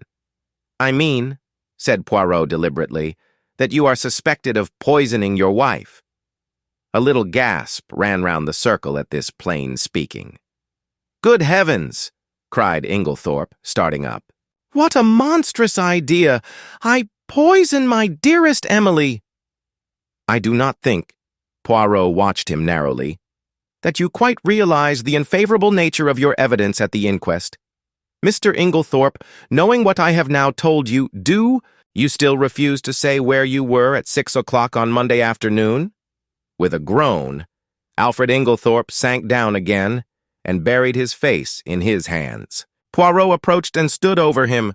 "Speak!" he cried menacingly. With an effort, Inglethorpe raised his face from his hands. Then, slowly and deliberately, he shook his head. "You will not speak? No. I do not believe that anyone could be so monstrous as to accuse me of what you say." Poirot nodded thoughtfully, like a man whose mind is made up. "Soit," he said. "Then I must speak for you." Alfred Inglethorpe sprang up again. "You? How can you speak? You who do not know—" He broke off abruptly. Poirot turned to face us. "Mesdames and messieurs, I speak. Listen, I, Hercule Poirot, affirm that the man who entered the chemist's shop and purchased strychnine at 6 o'clock on Monday last was not Mr. Inglethorpe. For at 6 o'clock on that day, Mr. Inglethorpe was escorting Mrs. Raikes back to her home from a neighboring farm.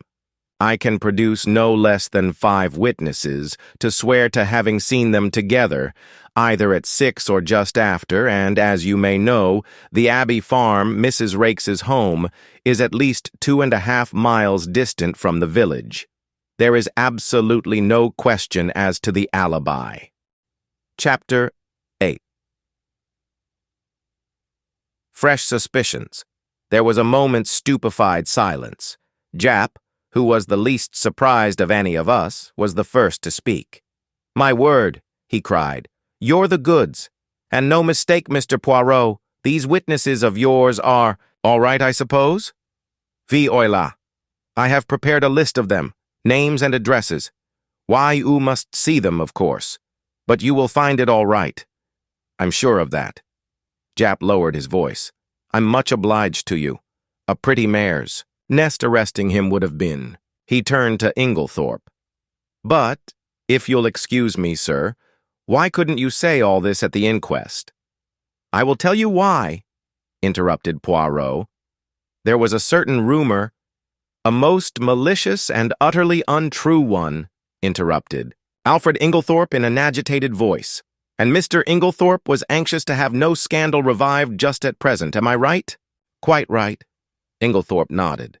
"With my poor Emily not yet buried, can you wonder I was anxious that no more lying rumors should be started?"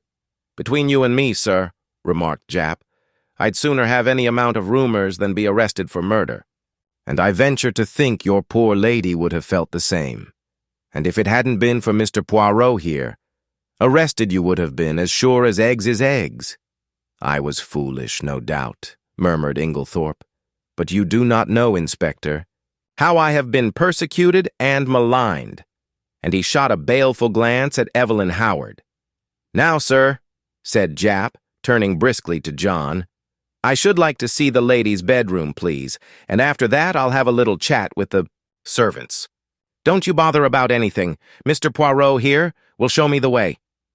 As they all went out of the room, Poirot turned and made me a sign to follow him upstairs. There he caught me by the arm and drew me aside. "Quick, go to the other wing. Stand there, just this side of the baize door. Do not move till I come." Then, turning rapidly, he rejoined the 2 detectives. I followed his instructions, taking up my position by the baize door and wondering what on earth lay behind the request. Why was I to stand in this particular spot on guard? I looked thoughtfully, down the corridor in front of me. An idea struck me. With the exception of Cynthia Murdoch's, everyone's room was in this left wing. Had that anything to do with it? Was I to report who came or went? I stood faithfully at my post. The minutes passed. Nobody came. Nothing happened. It must have been quite 20 minutes before Poirot rejoined me. "You have not stirred." "No. I've stuck here like a rock. Nothing's happened." "Ah. Was he pleased or disappointed?" "You've seen." "Nothing at all." "No." "But you have probably heard something?" "A big bump, eh, mon ami?" "No." "Is it possible?" "Ah, but I am vexed with myself. I am not usually clumsy." He made but a slight gesture. I know Poirot's gestures. With the left hand, and over went the table by the bed. He looked so childishly vexed and crestfallen that I hastened to console him. Never mind, old chap. What does it matter? Your triumph downstairs excited you? I can tell you, that was a surprise to us all. There must be more in this affair of Inglethorpe's with Mrs. Raikes than we thought to make him hold his tongue so persistently. What are you going to do now? Where are the Scotland Yard fellows? Gone down to interview the servants. I showed them all our exhibits. I am disappointed in Jap. He has no method. Hello, I said, looking out of the window. Here's Dr. Bauerstein. I believe you're right about that man, Poirot. I don't like him. He is clever, observed Poirot meditatively. Oh, clever as the devil. I must say I was overjoyed to see him in the plight he was in on Tuesday. You never saw such a spectacle. And I described the doctor's adventure. He looked a regular scarecrow, plastered with mud from head to foot. You saw him then? Ah, yes. Of course, he didn't want to come in. It was just after dinner, but Mr. Inglethorpe insisted. What? Poirot caught me violently by the shoulders. Was Dr. Bauerstein here on Tuesday evening? Here? And you never told me? Why? Did you not tell me? Why? Why? He appeared to be in an absolute frenzy. My dear Poirot, I expostulated, I never thought it would interest you. I didn't know it was of any importance. Importance? It is of the first importance. So, Dr. Bauerstein was here on Tuesday night, the night of the murder. Hastings, do you not see? That alters everything, everything. I had never seen him so upset. Loosening his hold of me, he mechanically straightened a pair of candlesticks, still murmuring to himself, Yes, that alters everything, everything. Suddenly, he seemed to come to a decision. Allons, he said. We must act at once. Where is Mr. Cavendish? John was in the smoking room. Poirot went straight to him. Mr. Cavendish, I have some important business in Tadminster. A new clue. May I take your motor? Why, of course. Do you mean at once? If you please. John rang the bell and ordered round the car. In another 10 minutes, we were racing down the park and along the high road to Tadminster. Now, Poirot, I remarked resignedly, perhaps you will tell me what all this is about. Well, mon ami, a good deal you can guess for yourself. Of course you realize that now Mr. Inglethorpe is out of it, the whole position is greatly changed. We are face to face with an entirely new problem. We know now that there is one person who did not buy the poison. We have cleared away the manufactured clues. Now for the real ones. I have ascertained that anyone in the household, with the exception of Mrs. Cavendish, who was playing tennis with you, could have personated Mr. Inglethorpe on Monday evening. In the same way, we have his statement that he put the coffee down in the hall. No one took much notice of that at the inquest, but now it has a very different significance. We must find out who did take that coffee to Mrs. Inglethorpe eventually, or who passed through the hall whilst it was standing there. From your account, there are only 2 people whom we can positively say did not go near the coffee, Mrs. Cavendish and Mademoiselle Cynthia. Yes, that is so. I felt an inexpressible lightening of the heart. Mary Cavendish could certainly not rest under suspicion. In clearing Alfred Inglethorpe, continued Poirot, I have been obliged to show my hand sooner than I intended. As long as I might be thought to be pursuing him, the criminal would be off his guard. Now, he will be doubly careful. Yes, doubly careful. He turned to me abruptly. Tell me, Hastings, you yourself, have you no suspicions of anybody? I hesitated. To tell the truth, an idea, wild and extravagant in itself, had once or twice that morning flashed through my brain. I had rejected. It is absurd. Nevertheless, it persisted. You couldn't call it a suspicion, I murmured. Come now, urged Poirot encouragingly. It's so utterly foolish. Do not fear. Speak your mind. You should always pay attention to your instincts. Well then, I blurted out, it's absurd, but I suspect Miss Howard of Nottling all she knows. Miss Howard? Yes, you'll laugh at me. Not at all. Why should I?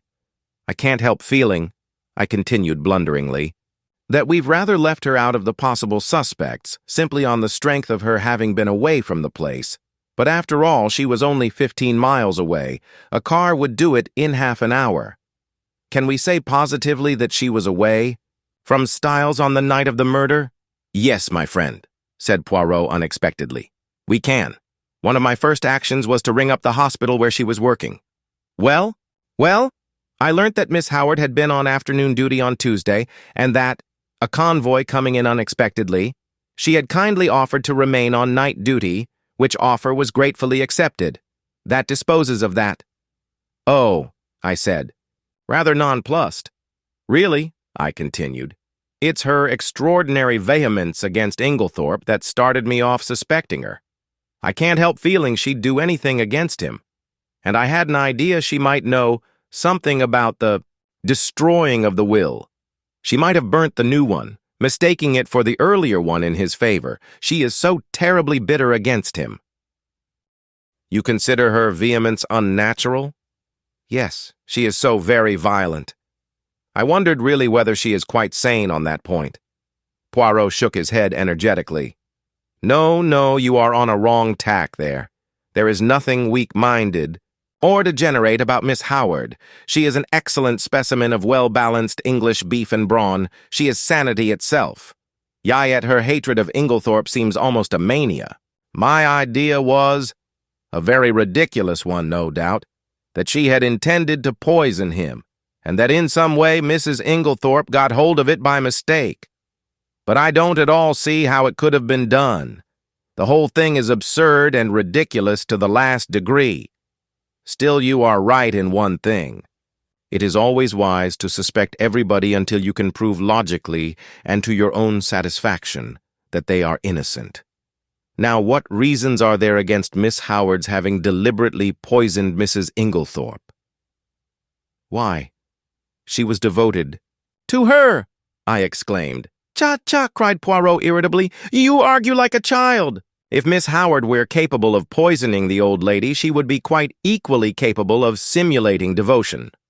No, we must look elsewhere. You are perfectly correct in your assumption that her vehemence against Alfred Inglethorpe is too violent, too natural. But you are quite wrong in the deduction you draw from it. I have drawn my own deductions, which I believe to be correct, but I will not speak of them at present. He paused a minute, then went on. Now, to my way of thinking, there is one insuperable objection to Miss Howard's being the murderess. And that is, that in no possible way could Mrs. Inglethorpe's death benefit Miss Howard. Now there is no murder without a motive. I reflected. Could not Mrs. Inglethorpe have made a will in her favor? Poirot shook his head. But you yourself suggested that possibility to Mr. Wells? Poirot smiled. That was for a reason. I did not want to mention the name of the person who was actually in my mind. Miss Howard occupied very much the same position, so I used her name instead. Still, Mrs. Inglethorpe might have done so. Why, that will made on the afternoon of her death may. But Poirot's shake of the head was so energetic that I stopped. No, my friend, I have certain little ideas of my own about that will. But I can tell you this much. It was not in Miss Howard's favor. I accepted his assurance, though I did not really see how he could be so positive about the matter. Well, I said with a sigh, we will acquit Miss Howard then. It is partly your fault that I ever came to suspect her. It was what you said about her evidence at the inquest that set me off. Poirot looked puzzled. What did I say about her evidence at the inquest? Don't you remember, when I cited her and John Cavendish as being above suspicion? Oh, yes. He seemed a little confused, but recovered himself. The way, Hastings, there is something I want you to do for me. Certainly. What is it? Next time you happen to be alone with Lawrence Cavendish, I want you to say this to him. I have a message for you from Poirot. He says, find the extra coffee cup and you can rest in peace. Nothing more, nothing less. Find the extra coffee cup and you can rest in peace. Is that right? I asked, much mystified. Excellent. But what does it mean? Ah, that I will leave you to find out. Why you have access to the facts. Just say that to him and see what he says. Very well, but it's all extremely mysterious. We were running into Tadminster now, and Poirot directed the car to the analytical. Chemist. Poirot hopped down briskly and went inside. In a few minutes, he was back again. There, he said. That is all my business. What were you doing there? I asked in lively curiosity. I left something to be analyzed. Ah, yes, but... What? The sample of cocoa I took from the saucepan in the bedroom. But that has already been tested, I cried, stupefied. Dr. Bauerstein had it tested, and you yourself laughed at the possibility of there being strychnine in it. I know Dr. Bauerstein had it tested, replied Poirot quietly. Well, then? Well, I have a fancy for having it analyzed again, that is all. And not another word on the subject could I drag out of him. This proceeding of Poirot's in respect of the cocoa puzzled me intensely. I could see neither rhyme nor reason in it. However, my confidence in him, which at one time had rather waned, was fully restored since his belief in Alfred Inglethorpe's innocence had been so triumphantly vindicated. The funeral of Mrs. Inglethorpe took place the following day, and on Monday, as I came down to a late breakfast, John drew me aside and informed me that Mr. Inglethorpe was leaving that morning to take up his quarters at the Stylites Arms until he should have completed his plans. And really it's a great relief to think he's going, Hastings, continued my honest friend. It was bad enough before, when we thought he'd done it, but I'm hanged if it isn't worse now, when we all feel guilty for having been so down on the fellow. The fact is, we've treated him abominably. Of course, things did look black against him. I don't see how anyone could blame us for jumping to the conclusions we did. Still, there it is, we were in the wrong, and now there's a beastly feeling that one ought to make amends, which is difficult when one doesn't like the fellow a bit better than one did before. The whole thing's damned awkward, and I'm thankful he's had the tact to take himself off. It's a good thing Styles wasn't the maters to leave to. Him. Couldn't bear to think of the fellow lording it here. He's welcome to her money. You'll be able to keep up the place all right? I asked. Oh, yes. There are the death duties, of course, but half my father's money goes with the place, and Lawrence will stay with us for the present, so there is his share as well. We shall be pinched at first, of course, because, as I once told you, I am in a bit of a hole financially myself. Still, the Johnnies will wait now. In the general relief at Inglethorpe's approaching departure, we had the most genial breakfast we had experienced since the tragedy. Cynthia, whose young spirits were naturally buoyant, was looking quite her pretty self again, and Wheel, with the exception of Lawrence, who seemed unalterably gloomy and nervous, were quietly cheerful at the opening of a new and hopeful future. The papers, of course, had been full of the tragedy. Glaring headlines, sandwiched biographies of every member of the household, subtle innuendos, the usual familiar tag about the police having a clue. Nothing was spared us. It was a slack time. The war was momentarily inactive, and the newspapers seized with avidity on this crime in fashionable life. The mysterious affair at Styles was the topic of the moment. Naturally, it was very annoying for the Cavendishes. The house was constantly besieged by reporters who were consistently denied admission, but who continued to haunt the village and the grounds, where they lay in wait with cameras for any unwary members of the household. We all lived in a blast of publicity. The Scotland Yard men came and went, examining, questioning, lynx-eyed and reserved of tongue. Towards what end they were working we did not know. Had they any clue, or would the whole thing remain in the category of undiscovered crimes? After breakfast, Dorcas came up to me rather mysteriously and asked if she might have a few words with me. Certainly. What is it, Dorcas? Well, it's just this, sir. You'll be seeing the Belgian gentleman today, perhaps? I nodded. Well, sir, you know how he asked me so particular if the mistress or anyone else had a green dress? Yes. Ye, have found one? My interest was aroused. No, not that, sir. But since then I've remembered what the young gentleman, John and Lawrence were still the young gentleman to Dorcas, call the dressing-up box. It's up in the front attic, sir. A great chest, full of old clothes and fancy, dresses and whatnot. And it came to me sudden like that, there might be a green dress amongst them. So, if you'd tell the Belgian gentleman, I will tell him, Dorcas, I promised. Thank you very much, sir.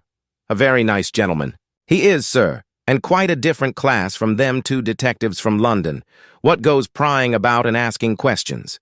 I don't hold with foreigners as a rule, but from what the newspapers say, I make out as how these brave Belges isn't the ordinary run-off foreigners, and certainly he's a most polite-spoken gentleman. Dear old Dorcas, as she stood there, with her honest face upturned to mine, you thought what a fine specimen she was of the old-fashioned servant that is so fast dying out. I thought I might as well go down to the village at once and look up Poirot.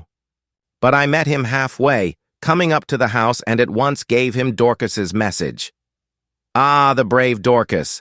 We will look at the chest, but no matter. We will examine it all the same. We entered the house by one of the windows. There was no one in the hall, and we went straight up to the attic. Sure enough, there was the chest, a fine old piece, all studded with brass nails, and full to overflowing with every imaginable type of garment. Poirot bundled everything out on the floor with scant ceremony. There were one or two green fabrics, of varying shades, but Poirot shook his head over them all. He seemed somewhat apathetic in the search, as though he expected no great results from it. Suddenly he gave an exclamation. "What is it? Look!" The chest was nearly empty, and there, reposing right at the bottom, was a magnificent black beard. "Oh!" said Poirot. "Oh!" He turned it over in his hands, examining it closely. "New," he remarked. "Yes, quite new." After a moment's hesitation, he replaced it in the chest, heaped all the other things on top of it as before, and made his way briskly downstairs. He went straight to the pantry, where we found Dorcas busily polishing her silver. Poirot wished her good morning with Gallic politeness, and went on. "We have been looking through that chest, Dorcas. I am much obliged to you for mentioning it. There is indeed a fine collection there. Are they often used, may I ask?" "Well, sir, not very often nowadays, though from time to time we do have what the young gentlemen call a dress-up night. And very funny it is sometimes, sir. Mr. Lawrence, he's wonderful, most comic. I shall never forget the night he came. Down as the Czar of Persia, I think he called it. A sort of Eastern king it was. He had the big paper knife in his hand. And mind, Dorcas, he says, you'll have to be very respectful. This is my specially sharpened scimitar, and it's off with your head if I'm at all displeased with you. Miss Cynthia, she was what they call an Apache or some such name. A Frenchified sort of cutthroat, I take it to be.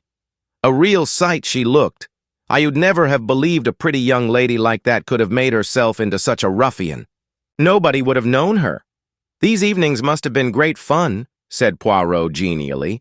I suppose Mr. Lawrence wore that fine black beard in the chest upstairs when he was Shah of Persia? He did have a beard, sir, replied Dorcas, smiling. And well I know it, for he borrowed 2 skeins of my black wool to make it with. And I'm sure it looked wonderfully natural at a distance. I didn't know as there was a beard up there at all.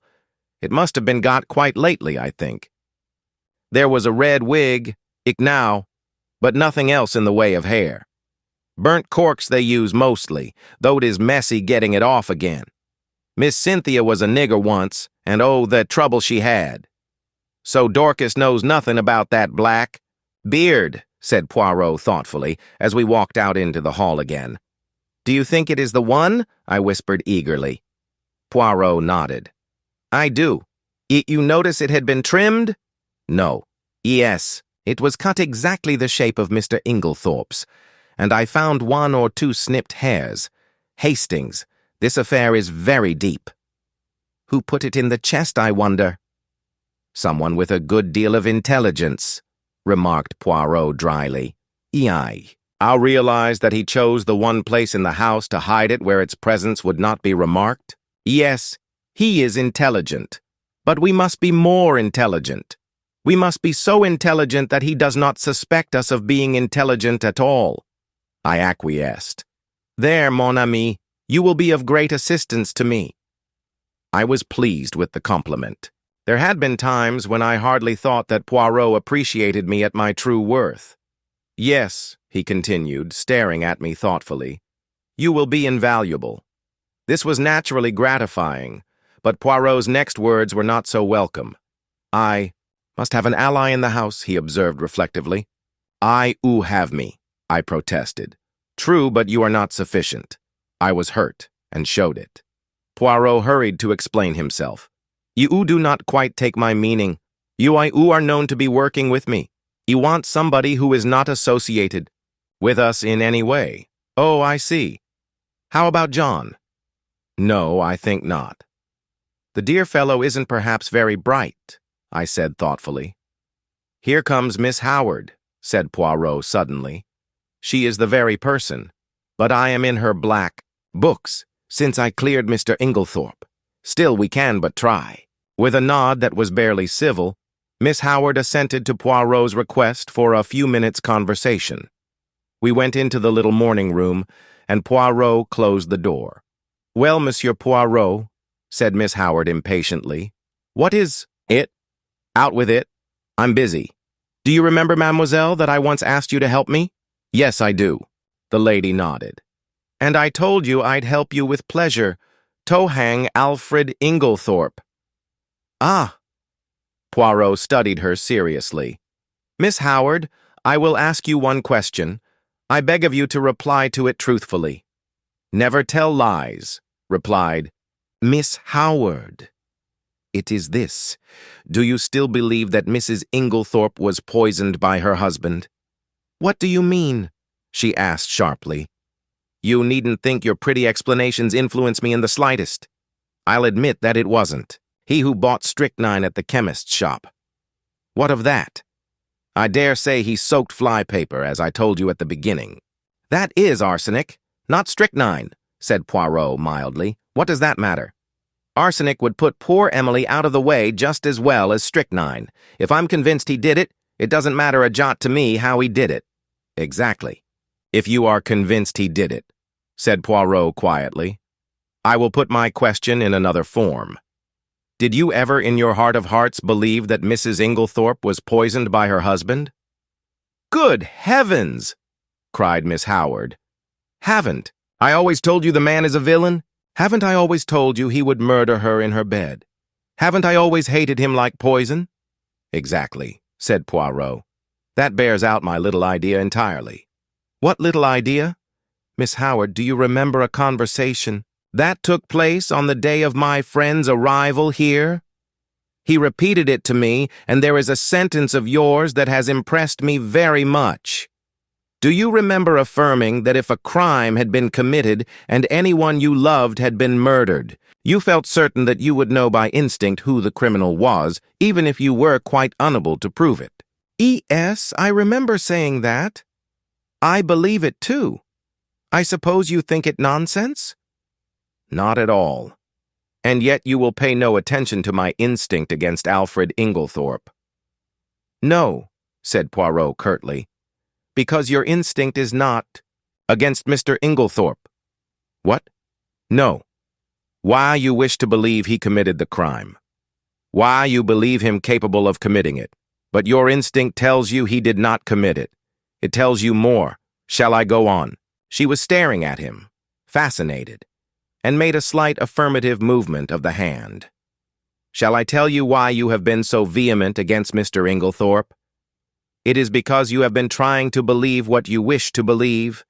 It is because you are trying to drown and stifle your instinct which tells you another name. No, no, no, cried Miss Howard wildly, flinging up her hands. Don't say it. Oh, don't say it. It isn't true. It can't be true.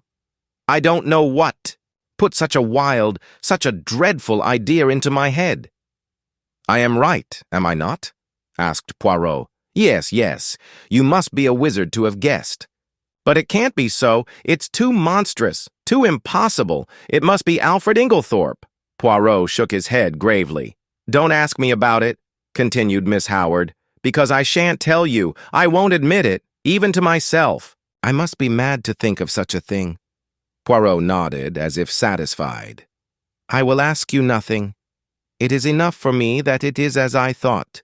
And I too have an instinct. We are working together towards a common end. Don't ask me to help you because I won't. I wouldn't lift a finger to... She faltered. You will help me in spite of yourself.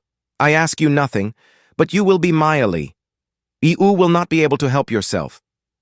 You will do the only thing that I want of you. Of you. And that is, you will watch. Evelyn Howard bowed her head. Yes, I can't help doing that. I am always watching, always hoping I shall be proved wrong. If we are wrong, well, and good, said Poirot. No one will be more pleased than I shall. But, if we are right? If we are right, Miss Howard, on whose side are you then? I don't know. Come now. It could be hushed up. There must be no hushing up.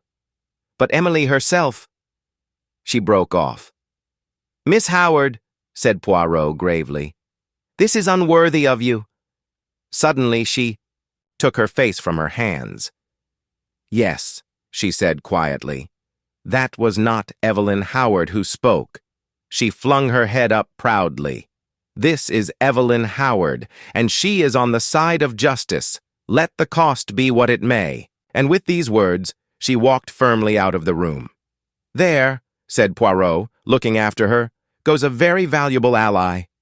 That woman, Hastings, has got brains as well as a heart. I did not reply. Instinct is a marvelous thing, mused Poirot. It can neither be explained nor ignored. Coldly. You and Miss Howard seem to know what you are talking about, I observed. Perhaps you don't realize that I am still in the dark. Really? Is that so, mon ami? Yes. Enlighten me, will you? Poirot studied me attentively, for a moment or two.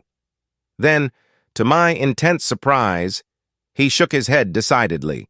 No, my friend. Oh, look here, why not? 2 is enough for a secret. Well, I think it is very unfair to keep back facts from me. I am not keeping back facts. Every fact that I know is in your possession. You can draw your own deductions from them. This time it is a question of ideas.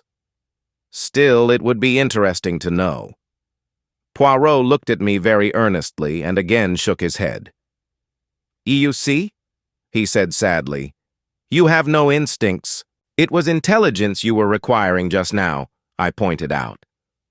The two often go together, said Poirot enigmatically.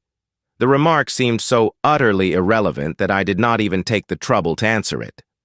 But I decided that if I made any interesting and important discoveries, as no doubt I should, I would keep them to myself and surprise Poirot with the ultimate result.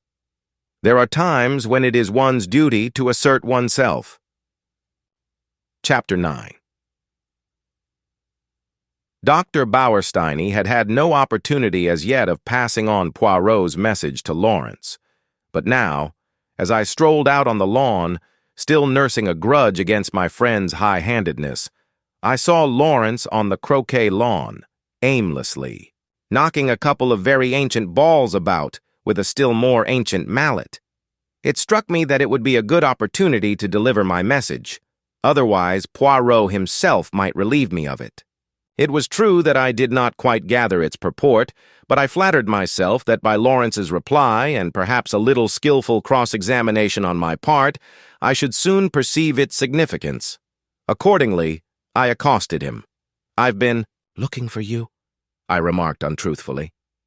Have you? Yes.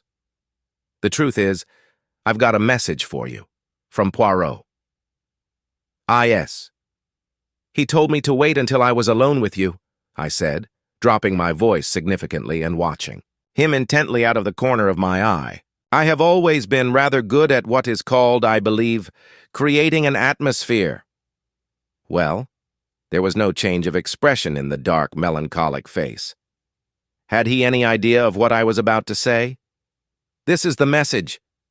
I dropped my voice, still lower. Find the extra coffee cup, and you can rest in peace. What on earth does he mean? Lawrence stared at me in quite unaffected astonishment. Don't you know?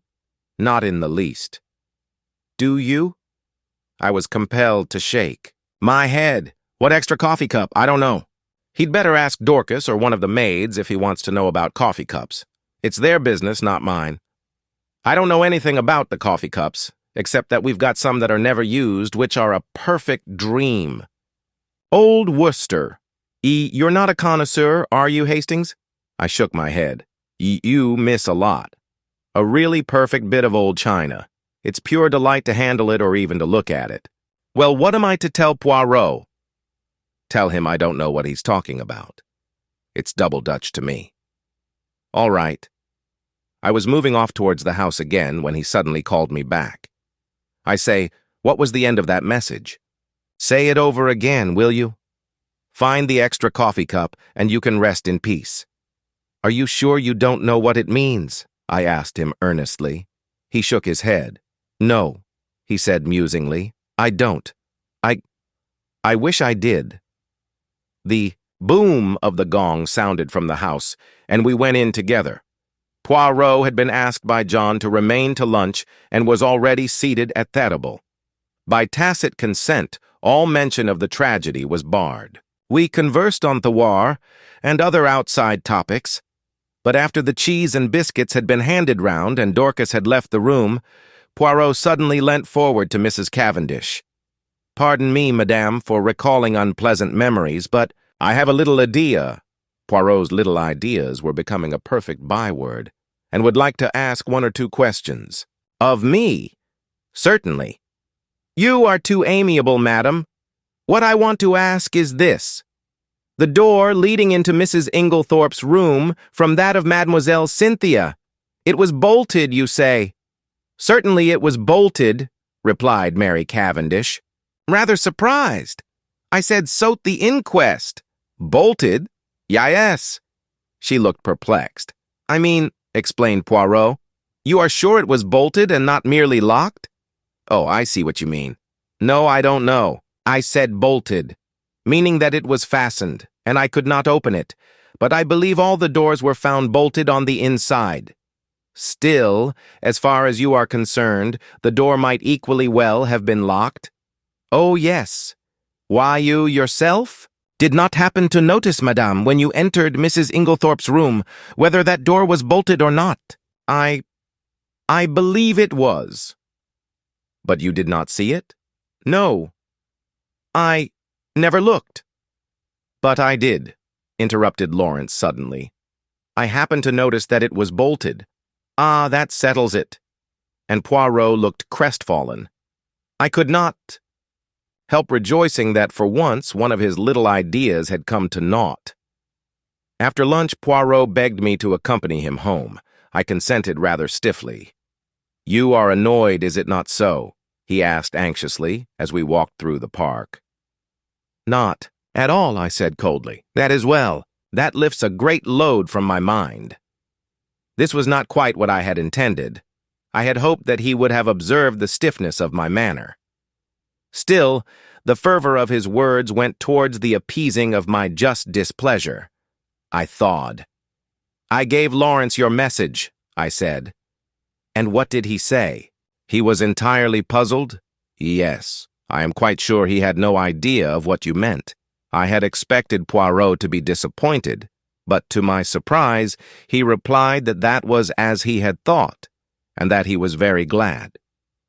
My pride forbade me toast. Any questions? Poirot switched off on another tack. Mademoiselle Cynthia was not at lunch today? How was that? She is at the hospital again. She resumed work today. Ah, she is an industrious little demoiselle, and pretty too. She is like pictures I have seen in Italy. I would rather like to see that dispensary of hers. Do you think she would show It to me? I am sure she would be delighted. It's an interesting little place. Does she go there every day? She has all Wednesdays off and comes back to lunch on Saturdays. Those are her only times off. I will remember. Women are doing great work nowadays, and Mademoiselle Cynthia is clever. Oh yes, she has brains, that little one. Yes. I believe she has passed quite a stiff exam. Without doubt. After all, it is very responsible work. I suppose they have every strong poisons there? Ah, yes. She showed them to us. They are kept locked up in a little cupboard. I believe they have to be very careful. They always take out the key before leaving the room. Indeed. It is near the window, this cupboard? No. Right the other side of the room. Why? Poirot shrugged his shoulders. I wondered. That is all. Will you come in? We had reached the cottage. No. I think I'll be getting back. I shall go round the long way through the woods. The woods round Styles were very beautiful. After the walk across the open park, it was pleasant to saunter lazily through the cool glades. There was hardly a breath of wind. The very chirp of the birds was faint and subdued. I strolled on a little way, and finally flung myself down at the foot of a grand old beech tree. My thoughts of mankind were kindly and charitable. I even forgave Poirot for his absurd secrecy. In fact, I was at peace with the world. Then I yawned. I thought about the crime, and it struck me as being very unreal and far off. I yawned again. Probably, I thought. It really never happened. Of course, it was all a bad dream. The truth of the matter was that it was Lawrence who had murdered Alfred Inglethorpe with a croquet mallet. But it was absurd of John to make such a fuss about it, and to go shouting out, "I tell you I won't have it." I woke up with a start. At once I realized that I was in a very awkward predicament. For about 12 feet away from me, John and Mary Cavendish were standing facing each other, and they were evidently quarreling. And quite as evidently they were unaware of my vicinity, for before I could move or speak, John repeated the words, which had aroused me from my dream. "I tell you, Mary, I won't have it." Mary's voice came cool and liquid. "Have you any right to criticize my actions? It will be the talk of the village. My mother was only buried on Saturday and here. You are gadding about with the fellow." "Oh," she shrugged her shoulders, "if it is only village gossip that you mind." "But it isn't. I've had enough of the fellow hanging about. He's a Polish Jew anyway. A tinge of Jewish blood is not a bad thing. It leavens the—" She looked at him. Stolid stupidity of the ordinary Englishman. Fire in her, eyes ice in her voice. I did not wonder that the blood rose to John's face in a crimson tide. "Mary." Well, her tone did not change. The pleading died out of his voice. "Am I to understand that you will continue to see Bauerstein against my express wishes? If I choose. You defy me? No, but I deny your right to criticize my actions. Have you no friends of whom I should disapprove?" John fell back a pace. The color ebbed slowly from his face.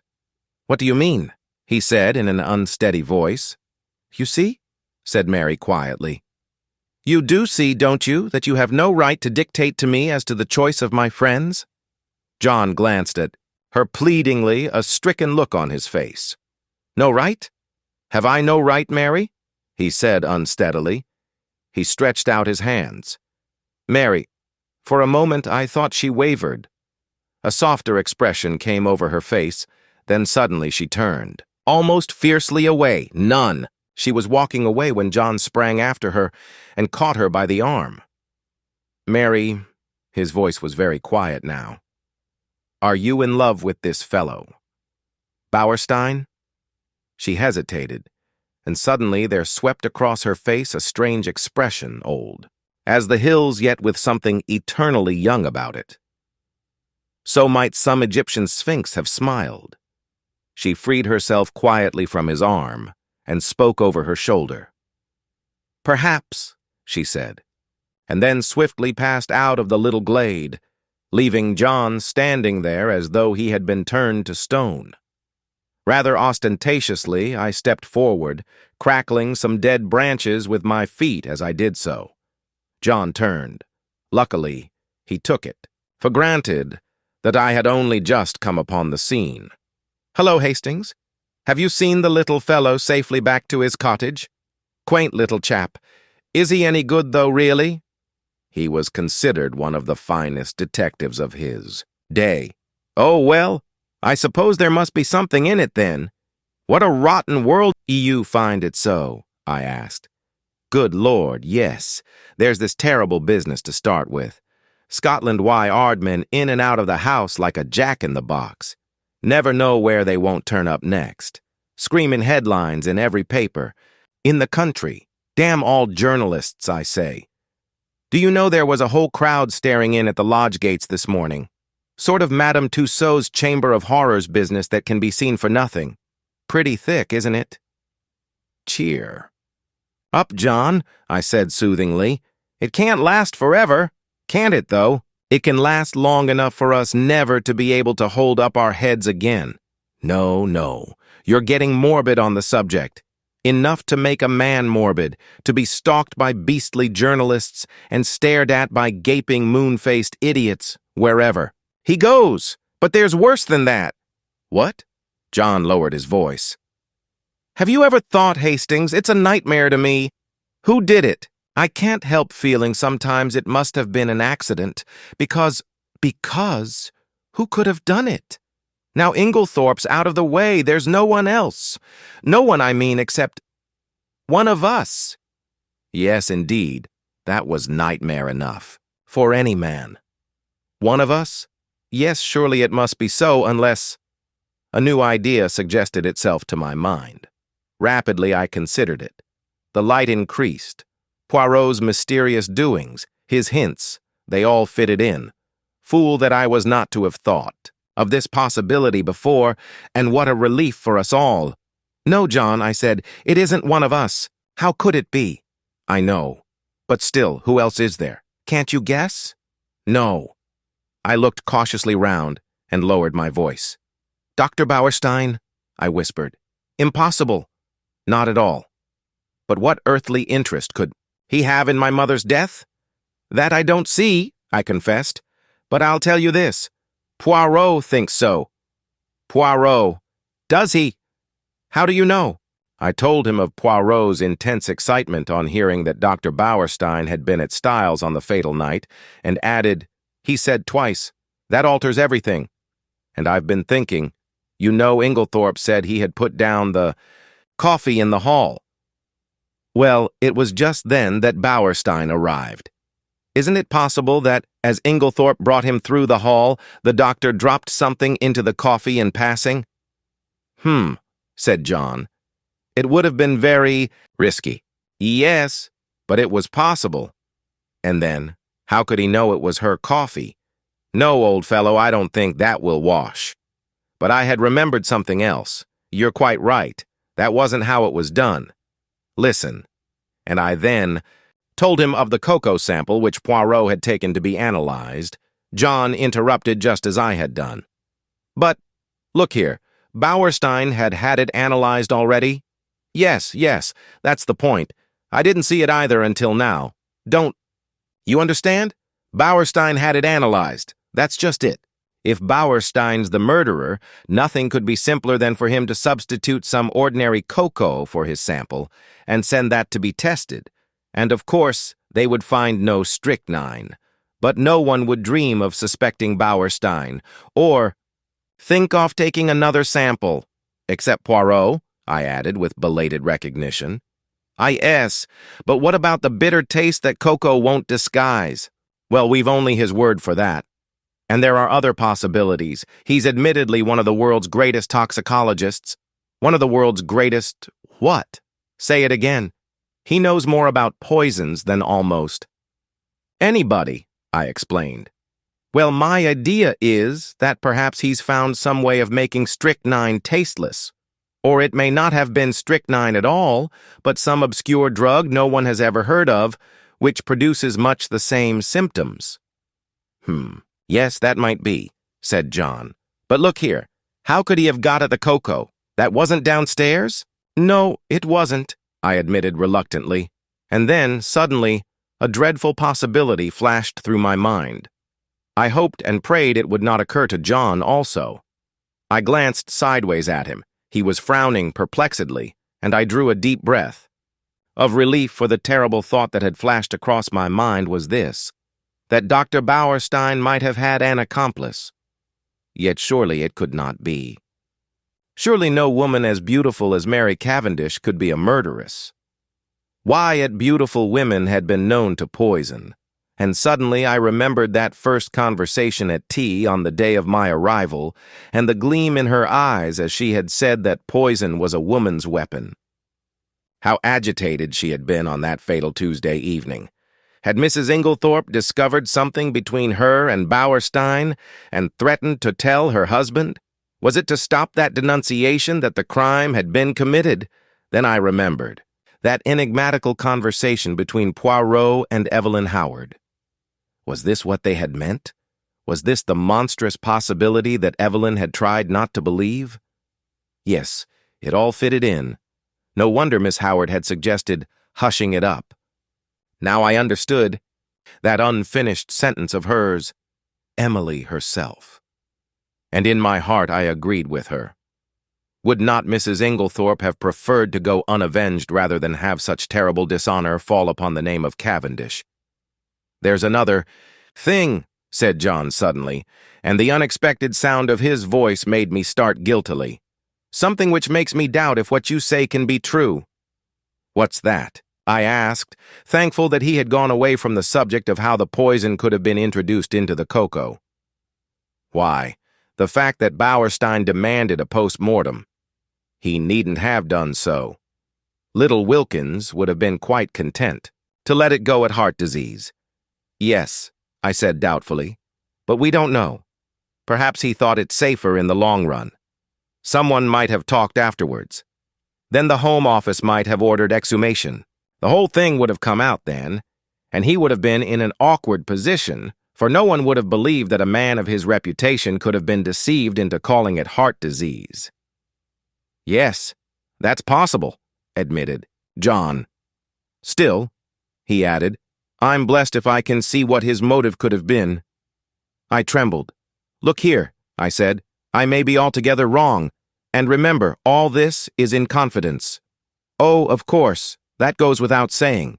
We had walked as we talked, and now we passed through the little gate into the garden. V. Oise's rose near at hand, for tea was spread out under the sycamore tree, as it had been on the day of my arrival.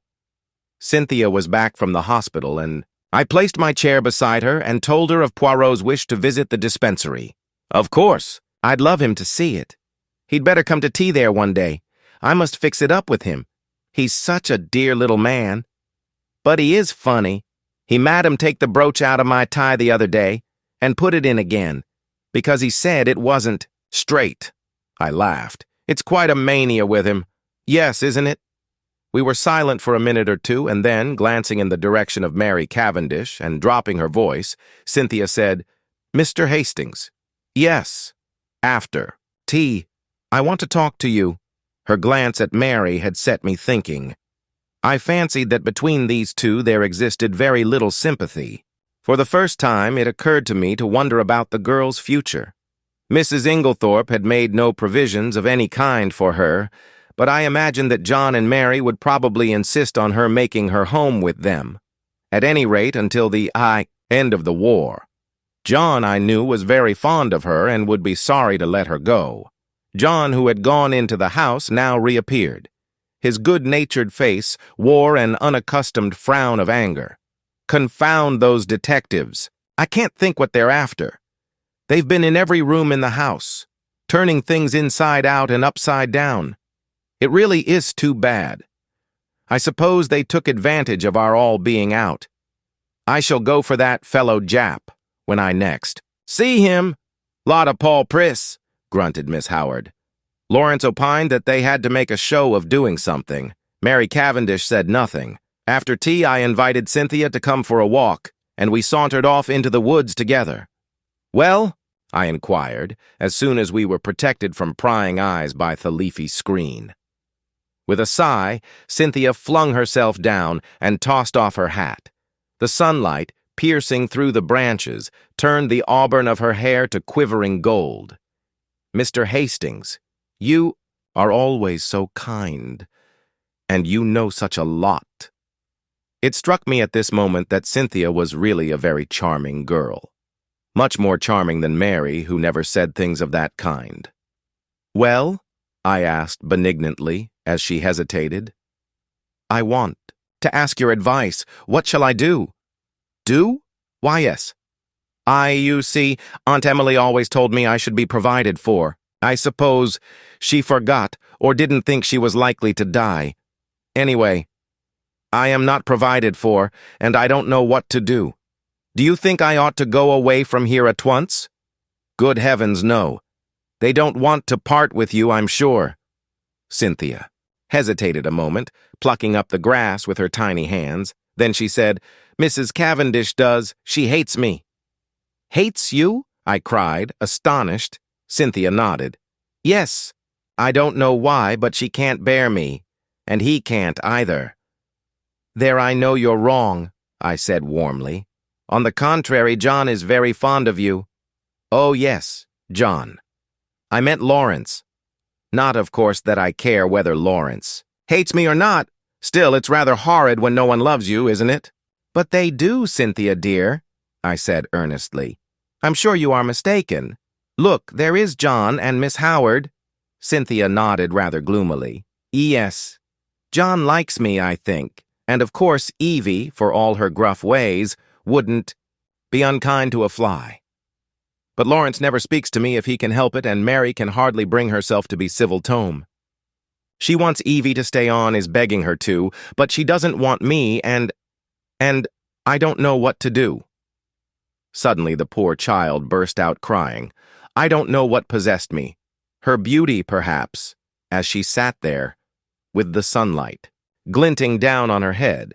Perhaps the sense of relief at encountering someone who so obviously could have no connection with the tragedy. Perhaps honest pity for her youth and loneliness. Anyway, I leant forward and taking her little hand, I said, awkwardly, "Marry me, Cynthia." Unwittingly, I had hit upon a sovereign remedy for her tears. She sat up at once, drew her hand away, and said, with some asperity, "Don't be silly. I was a little annoyed. I'm not being silly. I am asking you to do me the honor of becoming my wife." To my intense surprise, Cynthia burst out laughing and called me a funny dear. "It's perfectly sweet of you," she said. "Yes, I do. I've got... But you know you don't want to." "Never mind what you've got. You don't really want to, and I don't either." "Well, of course, that settles it," I said stiffly, "but I don't see anything to laugh at." "There's nothing funny about a proposal."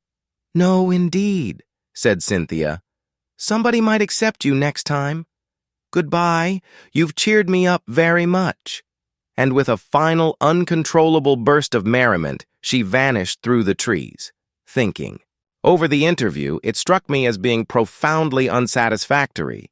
It occurred to me suddenly that I would go down to the village and look up Bauerstein. Somebody ought to be keeping an eye on the fellow. At the same time, it would be wise to allay any suspicions he might have as to his being suspected. I remembered how Poirot had relied on my diplomacy. Accordingly, he went to the little house with the apartments card inserted in the window where I knew he lodged and tapped on the door. An old woman came and opened it. "Good afternoon," I said pleasantly. "Is Dr. Bauerstein in?" She stared at me. "Haven't you heard?" "Heard? What? About him? What about him?" "He's took." "Took? Dead?" "No. Took by the police." "By the police?" I gasped. "Do you mean they've arrested him?" "Yes, that's it, and—" I waited to hear no more, but tore up the village to find Poirot. Chapter T.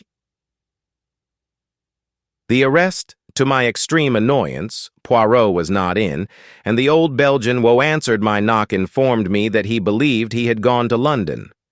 I was dumbfounded. What on earth could Poirot be doing in London?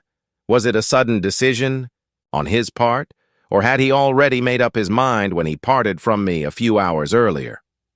I retraced my steps to Styles in some annoyance. With Poirot away, I was uncertain how to act. Had he foreseen this arrest? Had he not, in all probability, been the cause of it? Those questions I could not resolve. But in the meantime, what was I to do?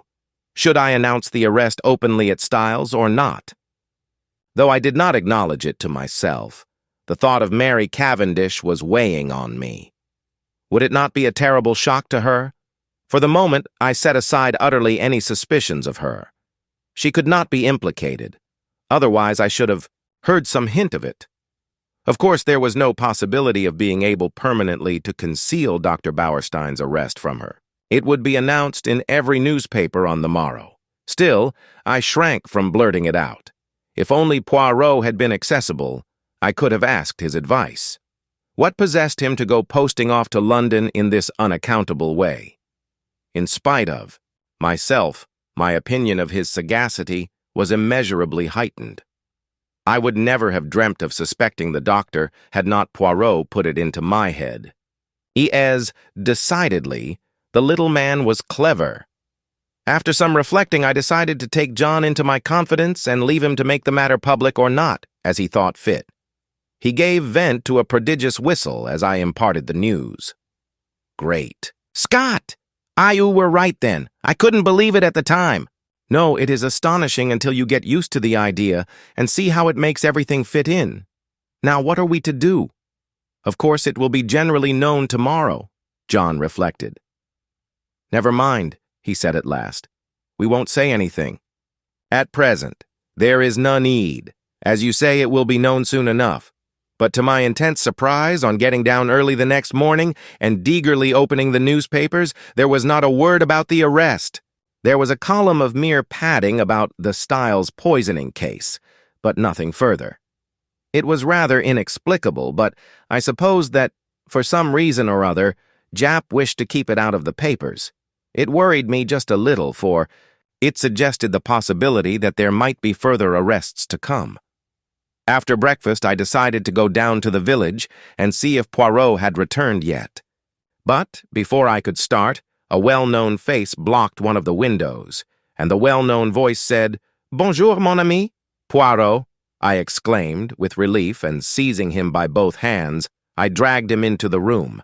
I was never so glad to see anyone. "Listen, I have said nothing to anybody but John. Is that right?" "My friend," replied Poirot, "I do not know what you are talking about." "Dr. Bauerstein's arrest, of course," I answered impatiently. "Is Bauerstein arrested, then?" "Did you not know it?" "Not the least in the world." But pausing a moment, he added, "Still, it does not surprise me. After all, we are only 4 miles from the coast." "The coast?" I asked, puzzled. "What has that got to do with it?" Poirot shrugged his shoulders. "Surely, it is obvious." "Not to me. No doubt I am very dense, but I cannot see what the proximity of the coast has got to do with the murder of Mrs. Inglethorpe." "Nothing at all, of course," replied Poirot, smiling. "But we were speaking of the arrest of Dr. Bauerstein. Well, he is arrested for the murder of Mrs. Inglethorpe." "What?" cried Poirot in apparently lively astonishment. "Dr. Bauerstein arrested for the murder of Mrs. Inglethorpe? Yes. Impossible. That would be too good a farce." "Who told you that, my friend?" "Well, no one exactly told me," I confessed, "but he is arrested." "Oh, yes, very likely. But for espionage, mon ami." "Espionage?" I gasped. "Precisely. Not for poisoning Mrs. Inglethorpe?" "Not, unless our friend Jap has taken leave of his senses," replied Poirot placidly. But I thought you thought so too." Poirot gave me one look, which conveyed a wondering pity and his full sense of the utter absurdity of such an idea. "Do you mean to say," I asked, slowly adapting myself to the new idea, "that Dr. Bauerstein is a spy?" Poirot nodded. "Have you never suspected it?" "It never entered my head. It did not strike you as peculiar that a famous London doctor should bury himself in a little village like this, and should be in the habit of walking about at all hours of the night. Fully dressed?" No, I confessed. I never thought of such a thing. He is, of course, a German by birth, said Poirot thoughtfully, though he has practiced so long in this country that nobody thinks of him as anything but an Englishman. He was naturalized about 15 years ago, a very clever man, a Jew, of course. The blackguard, I cried indignantly. Not at all. He is, on the contrary, a patriot. Think what he stands to lose. I admire the man myself. But I could not look at it in Poirot's philosophical way. And this is the man with whom Mrs. Cavendish has been wandering about all over the country, I cried indignantly. Yes.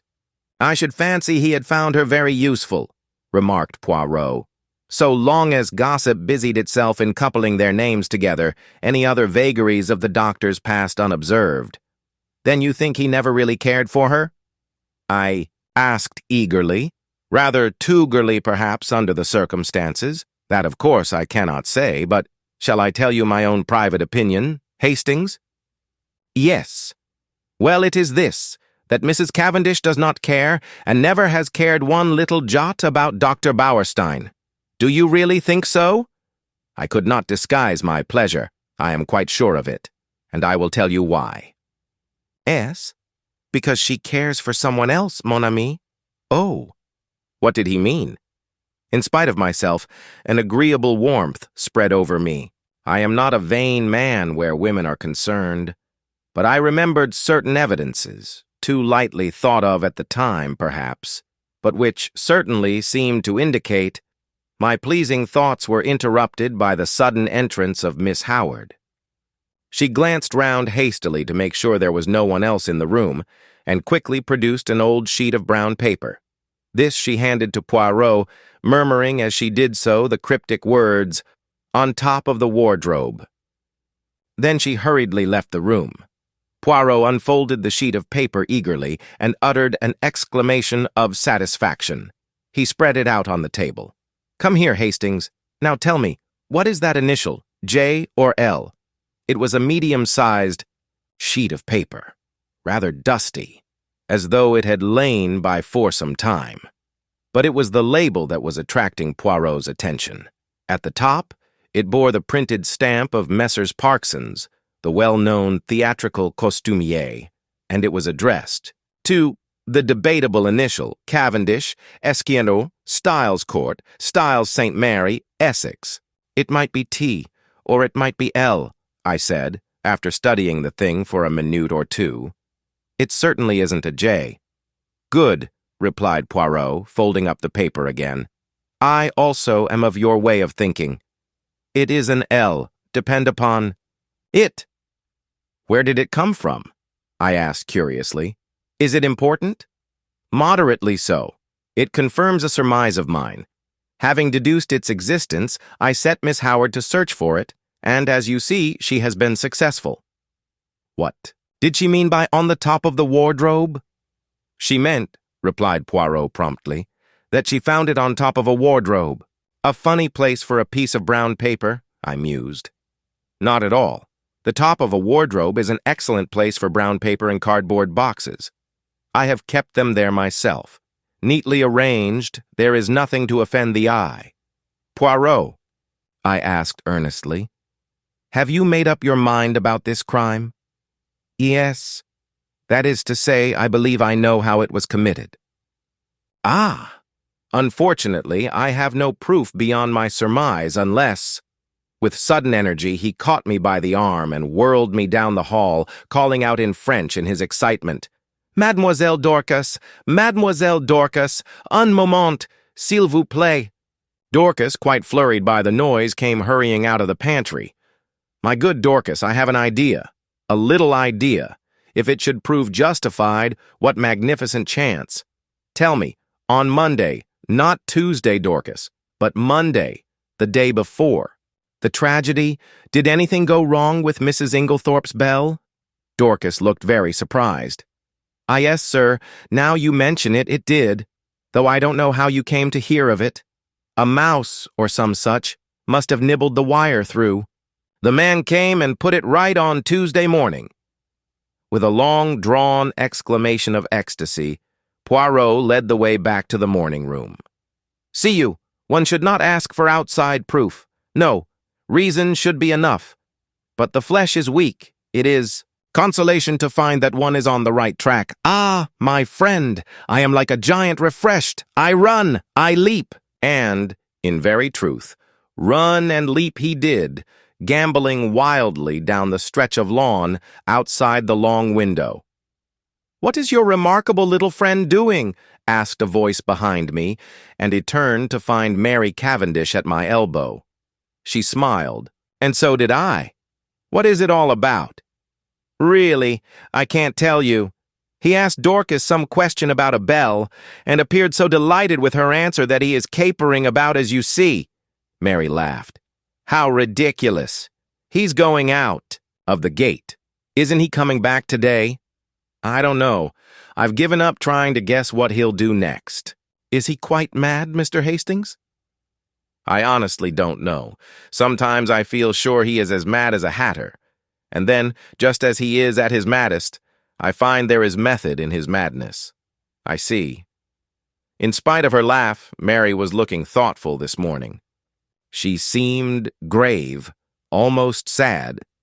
It occurred to me that it would be a good opportunity to tackle her on the subject of Cynthia.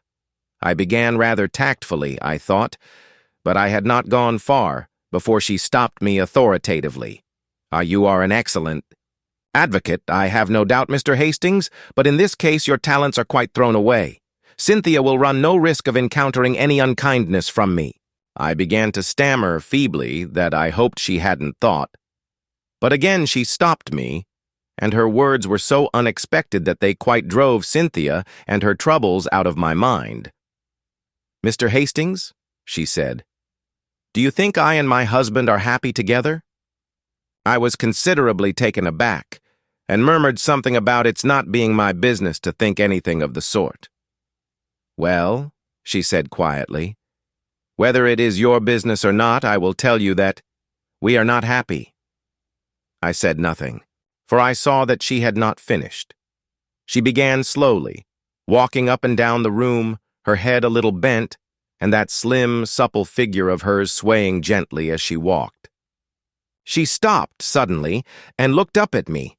"You don't know anything about me, do you?" she asked. "Where I come from, who I was before I married John, anything in fact? Well, I will tell you. I will make a father confessor of you. You are kind, I think." "Yes, I am sure you're kind." Somehow I was not quite as elated as I might have been. I remembered that Cynthia had begun her confidences in much the same way. Besides, a father confessor should be elderly. It is not at all the role for a young man. "My father was English," said Mrs. Cavendish, "but my mother was a Russian." "Ah," I said, "now I understand." "Understand what?" "A hint of something foreign, different, that there has always been about you. My mother was very beautiful, I believe. I don't know, because I never saw her. She died when I was quite a little child. I believe there was some tragedy connected with her death. She took an overdose of some sleeping draught by mistake. However that may be, my father was broken-hearted. Shortly afterwards, he went into the consular service. Everywhere he went, I went with him. When I was 23, I had been nearly all over the world. It was a splendid life. I loved it. There was a smile on her face, and her head was thrown back. She seemed living in the memory of those old glad days. Then my father died. He left me very badly off. I had to go and live with some old aunts in Yorkshire. She shuddered. Why, you will understand me when I say that it was a deadly life for a girl brought up as I had been. The narrowness, the deadly monotony of it almost drove me mad.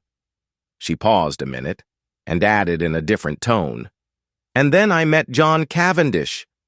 "Yes, you can imagine that, from my aunt's point of view, it was a very good match for me. But I can honestly say it was not this fact which weighed with me. No, he was simply a way of escape from the insufferable monotony of my life." I said nothing, and after a moment she went on. "Don't misunderstand me. I was quite honest with him. I told him What was true that I liked him very much, that I hoped to come to like him more, but that I was not in any way what the world calls in love with him. He declared that satisfied him, and so we were married. She waited a long time. A little frown had gathered on her forehead. She seemed to be looking back earnestly into those past days. I am sure, he cared for me at first, but I suppose we were not well matched. Almost at once we drifted apart. It is not a pleasing thing for my pride, but it is the truth, tired of me very soon. I must have made some murmur of dissent, for she went on quickly. Oh, yes, he did. Not that it matters now that we've come to the parting of the ways. What do you mean? She answered quietly. I mean that I am not going to remain at Styles. Yo and John are not going to live here? John may live here, but I shall not. Yo are going to leave him. Yes, but why? She paused a long time and said at last, Perhaps because I want to be free.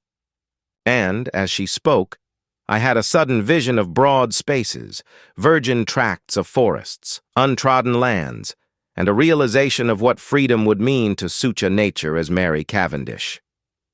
I seemed to see her for a moment as she was, a proud wild creature, as untamed by civilization as some shy bird of the hills. A little cry broke from her lips. You don't know how this hateful place has been prison tome. I understand, I said, but don't do anything rash. Oh, rash! Her voice mocked at my prudence. Then suddenly I said a thing I could have bitten out my tongue for. You know that Dr. Bauerstein has been arrested? An instant. Coldness passed like a mask over her face, blotting out all expression. John was so kind as to break that to me this morning. Well, what do you think? I asked feebly. Of what? Of the arrest? What should I think? Apparently, he is a German spy. So the gardener had told John. Her face and voice were absolutely cold and expressionless. Did she care, or did she not? She moved away a step or two and fingered one of the flower vases. These are quite dead. I must do them again. Would you mind moving? Thank you, Mr. Hastings. And she walked quietly past me out of the window with a cool little nod of dismissal. No, surely she could not care for Bauerstein. No woman could act her part with that icy unconcern. Poirot did not make his appearance the following morning, and there was no sign of the Scotland Yard men. But at lunchtime there arrived a new piece of evidence, or rather, lack of evidence. We had vainly tried to trace the fourth letter which Mrs. Inglethorpe had written on the evening preceding her death. Our efforts having been in vain, we had abandoned the matter, hoping that it might turn up of itself one day. And this is just what did happen in the shape of a communication which arrived by the second post from a firm of French music publishers acknowledging Mrs. Inglethorpe's check and regretting they had been unable to trace a certain series of Russian folk songs. So the last hope of solving the mystery by means of Mrs. Inglethorpe's correspondence on the fatal evening had to be abandoned. Just before tea, I strolled down to tell Poirot of the new disappointment, but found, to my annoyance, that he was once more out. Gone to London again? Oh no, monsieur, he has but taken the train to Tadminster, to see a young lady's dispensary, he said. Silly ass, I ejaculated. I told him Wednesday was the one day she wasn't there. Well, tell him to look us up tomorrow morning, will you? Certainly, monsieur. But, on the following day, no sign of Poirot. I was getting angry. He was really treating us in the most cavalier fashion. After lunch, Lawrence drew me aside and asked if I was going down to see him. No, I don't think I shall. He can come up here if he wants to see us. Oh. Lawrence looked indeterminate. Something unusually nervous and excited in his manner roused my curiosity. What is it? I asked. I could go if there's anything special. It's nothing much, but... Well, if you are going, will you tell him... He dropped his voice to a whisper. I think I've found the extra coffee cup. I had almost forgotten that enigmatical message of Poirot's, but now my curiosity was aroused afresh. Lawrence would say no more, so I decided that I would descend from my high horse and once more seek out Poirot at Leastway Cottage. This time, I was received with a smile. Monsieur Poirot was within.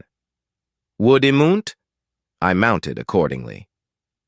Poirot was sitting by the table, his head buried in his hands. He sprang up at my entrance. What is it? I asked solicitously. You are not ill, I trust. No, not ill. But I decide an affair of great moment. Whether to catch the criminal or not, I asked facetiously. But to my great surprise, Poirot nodded gravely. To speak or not to speak, as your so great Shakespeare says, that is the question. I did not trouble to correct the quotation. You are not serious, Poirot. I am of the most serious.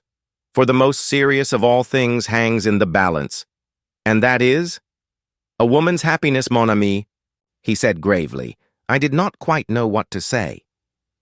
The moment has come, said Poirot thoughtfully, and I do not know what to do. For, see you, it is a big stake for which I play. No one but I, Hercule Poirot, would attempt it. And he tapped himself proudly on the breast. After pausing a few minutes respectfully, so as not to spoil his effect, I gave him Lawrence's message. Aha, he cried, so he has found the extra coffee cup. That is good. He has more intelligence than would appear, this long-faced Monsieur Lawrence of yours. I did not myself think very highly of Lawrence's intelligence. But I forbore to contradict Poirot, and gently took him to task for forgetting my instructions as to which were Cynthia's days off. It is true, I have the head of a sieve. However, the other young lady was most kind. She was sorry for my disappointment, and showed me everything in the kindest way. Oh, well, that's all right then. And you must go to tea with Cynthia another day. I told him about the letter. I am sorry for that, he said. I always had hopes of that letter. But no, it was not to be. This affair must all be unraveled. From within, he tapped his forehead. These little gray cells, it is up to them, as you say over here. Then suddenly he asked, Are you a judge of finger marks, my friend? No, I said, rather surprised. I know that there are no two finger marks alike, but that's as far as my science goes. Exactly. He unlocked a little drawer and took out some photographs which he laid on the table. I have numbered them 1, 2, 3. Will you describe them to me? I studied the proofs attentively. All greatly magnified, I see. No. 1, I should say, are a man's fingerprints. Thumb and first finger. Number 2 are a lady's. They are much smaller and quite different in every way. No. 3.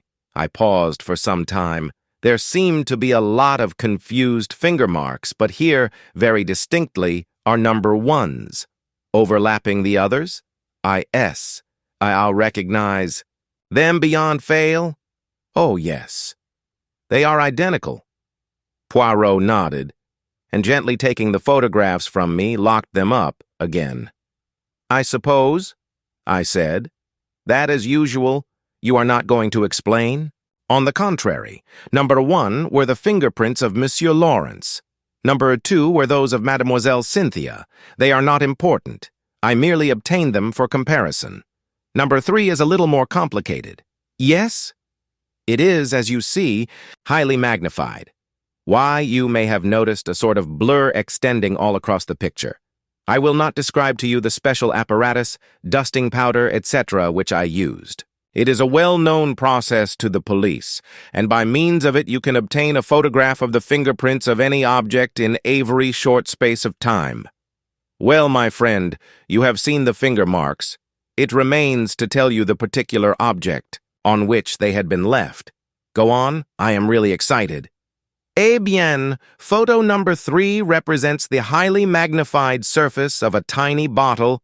in the top poison cupboard of the dispensary in the Red Cross Hospital at Tadminster. Which sounds like the house that Jack built. Good heavens, I exclaimed. But what were Lawrence Cavendish's finger marks doing on it? He never went near the poison cupboard the day we were there. Oh, yes, he did. Impossible. We were all together the whole time. Poirot shook his head. No, my friend. There was a moment when you were not all together. There was a moment when you could not have been all together, or it would not have been necessary to call to Monsieur Lawrence to come and join you on the balcony. I'd forgotten that, I admitted. But it was only for a moment. Long enough. Long. Enough for what? Poirot's smile became rather enigmatical. Long enough for a gentleman who had once studied medicine to gratify every natural interest and curiosity. Our eyes met. Poirot's were pleasantly vague. He got up and hummed a little tune. I watched, him suspiciously. Poirot, I said, what was in this particular little bottle? Poirot looked out of the window. Hydrochloride of strychnine, he said over his shoulder, continuing to hum. Good heavens! I said it quite quietly. I was not surprised. I had expected that answer. They used the pure hydrochloride of strychnine very little, only occasionally for pills. It is the official solution lick, strychnine hydrochlor, that is used in most medicines. That is why the finger marks have remained undisturbed since then. How did you manage to take this photograph? I dropped my hat from the balcony, explained Poirot simply. Visitors were not permitted below at that hour, so, in spite of my many apologies, Mademoiselle Cynthia's colleague had to go down and fetch it for me. Then you knew what you were going to find? No, not at all. I merely realized that it was possible from your story for Monsieur Lawrence to go to the poison cupboard. The possibility had to be confirmed or eliminated. Poirot, I said, your gaiety does not deceive me. This is a very important discovery. I do not know, said Poirot, but one thing does strike me. No doubt it has struck you, too. What is that? Why, that there is altogether too much strychnine about this case. This is the third time we run up against it. There was strychnine in Mrs. Inglethorpe's tonic. There is the strychnine sold across the counter at Styles St. Mary by Mace. Now we have more strychnine handled by one of the household. It is confusing, and as you know, I do not like confusion. Before I could reply, one of the other Belgians opened the door and stuck his head in. There is a lady below asking for Mr. Hastings. A lady? I jumped up. Poirot followed me down the narrow stairs. Mary Cavendish was standing in the doorway. I have been visiting an old woman in the village, she explained, and as Lawrence told me you were with Monsieur Poirot, I thought I would call for you. Alas, madame, said Poirot, I thought you had come to honor me with a visite. I will some day if you ask me, she promised him, smiling. That is well. If you should need a father confessor, madam, she started ever so slightly. Remember, Papa Poirot is always at your service. She stared at him for a few minutes, as though seeking to read some deeper meaning into his words. Then she turned abruptly away. Come, will you not walk back with us too, Monsieur Poirot? Enchanted, madame. All the way to Styles, Mary talked fast and feverishly. It struck me that in some way she was nervous of Poirot's eyes. The weather had broken, and the sharp wind was almost autumnal in its shrewishness. Mary shivered a little and buttoned her black sports coat closer. The wind through the trees made a mournful noise, like some great giant sighing. We walked up to the great door of Styles, and at once the knowledge came to us that something was wrong. Dorcas came running out to meet us. She was crying and wringing her hands. I was aware of other servants huddled together in the background, all eyes and ears. Oh, ma'am, I don't know how to tell you. What is it, Dorcas? I asked impatiently.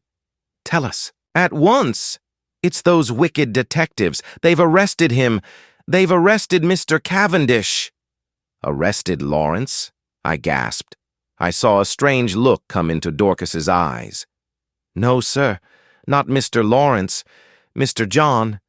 Behind me, with a wild cry, Mary Cavendish fell heavily against me, and as it turned to catch her, I met the quiet triumph in Poirot's eyes. Chapter 11. The Case for the Prosecution. The trial of John Cavendish for the murder of his stepmother took place 2 months later.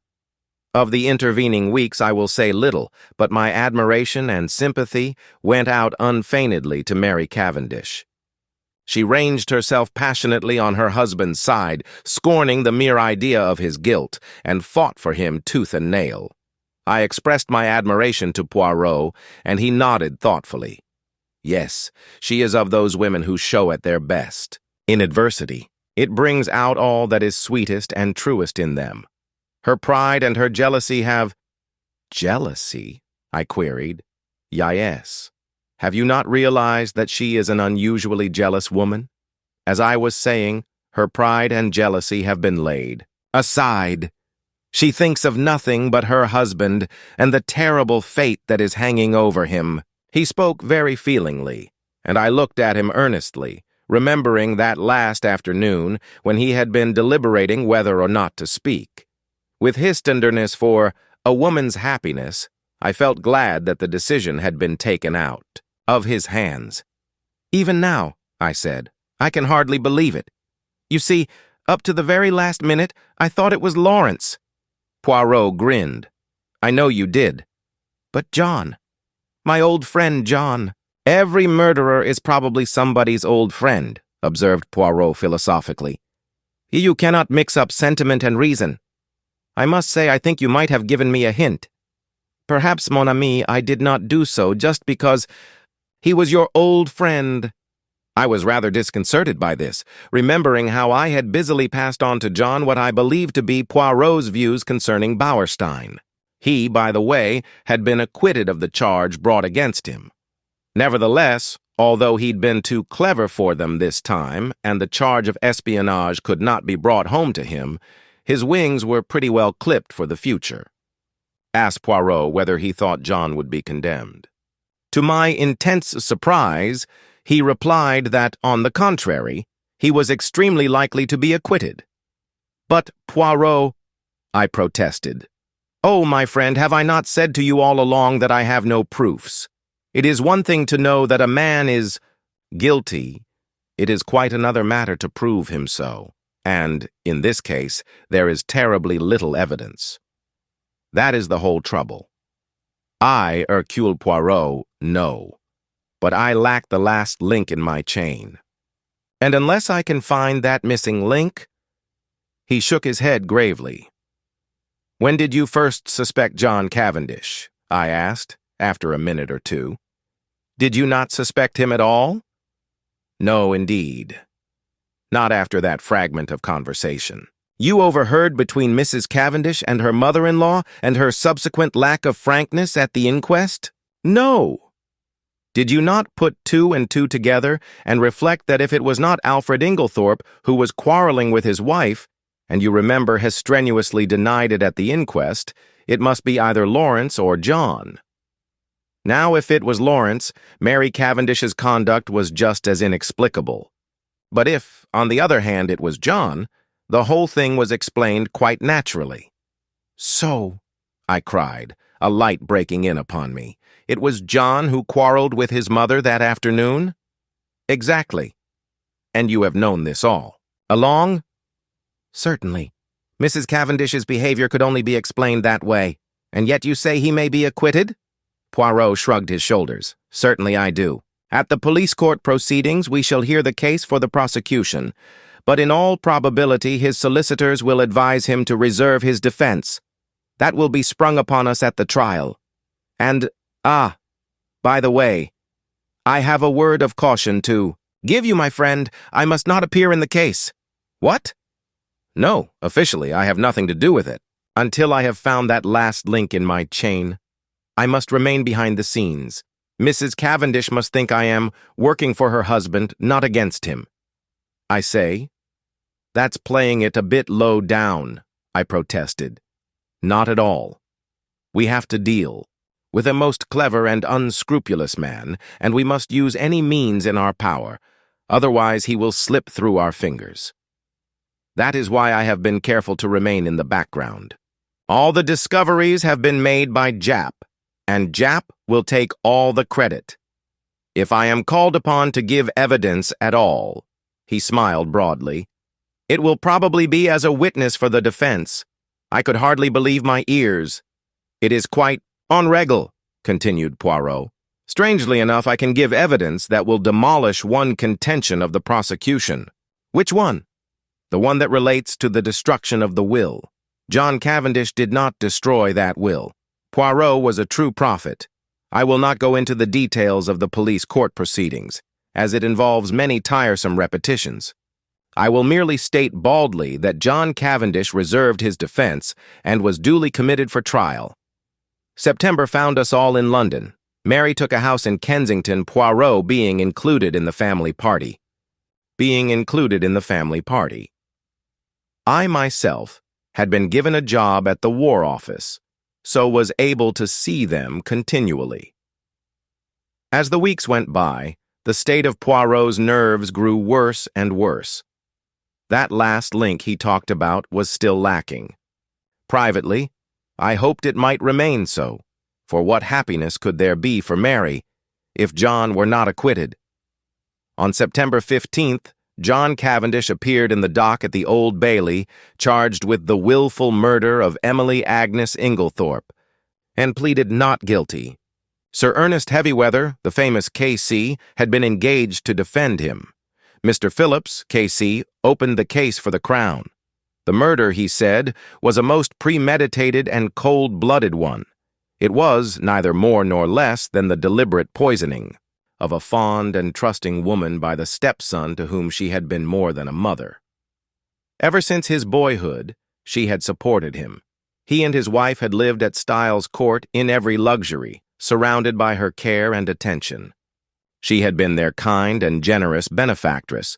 He proposed to call witnesses to show how the prisoner, a profligate and spendthrift, had been at the end of his financial tether and had also been carrying on an intrigue with a certain Mrs. Rakes, a neighboring farmer's wife. This having come to his stepmother's ears, she taxed him with it on the afternoon before her death, and a quarrel ensued, part of which was overheard. On the previous day, the prisoner had purchased strychnine at the village chemist's shop, wearing a disguise by means of which he hoped to throw the onus of the crime upon another man, to wit, Mrs. Inglethorpe's husband, of whom he had been bitterly jealous. Luckily for Mr. Inglethorpe, he had been able to produce a non-impeachable alibi. On the afternoon of July 17th, continued counsel, immediately after the quarrel with her son, Mrs. Inglethorpe made a new will. This will was found destroyed in the grate of her bedroom the following morning, but evidence had come to light which showed that it had been drawn up in favor of her husband. Deceased had already made a will in his favor before her marriage, and Mr. Phillips wagged an expressive forefinger. The prisoner was not aware of that.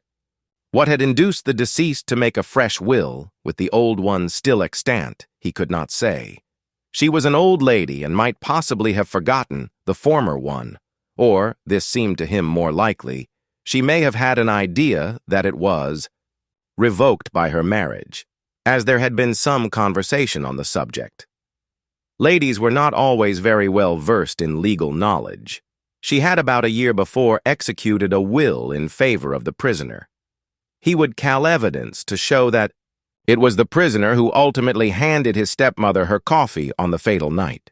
Later in the evening, he had sought admission to her room, on which occasion, no doubt, he found an opportunity of destroying the will, which, as far as he knew, would render the one in his favor valid.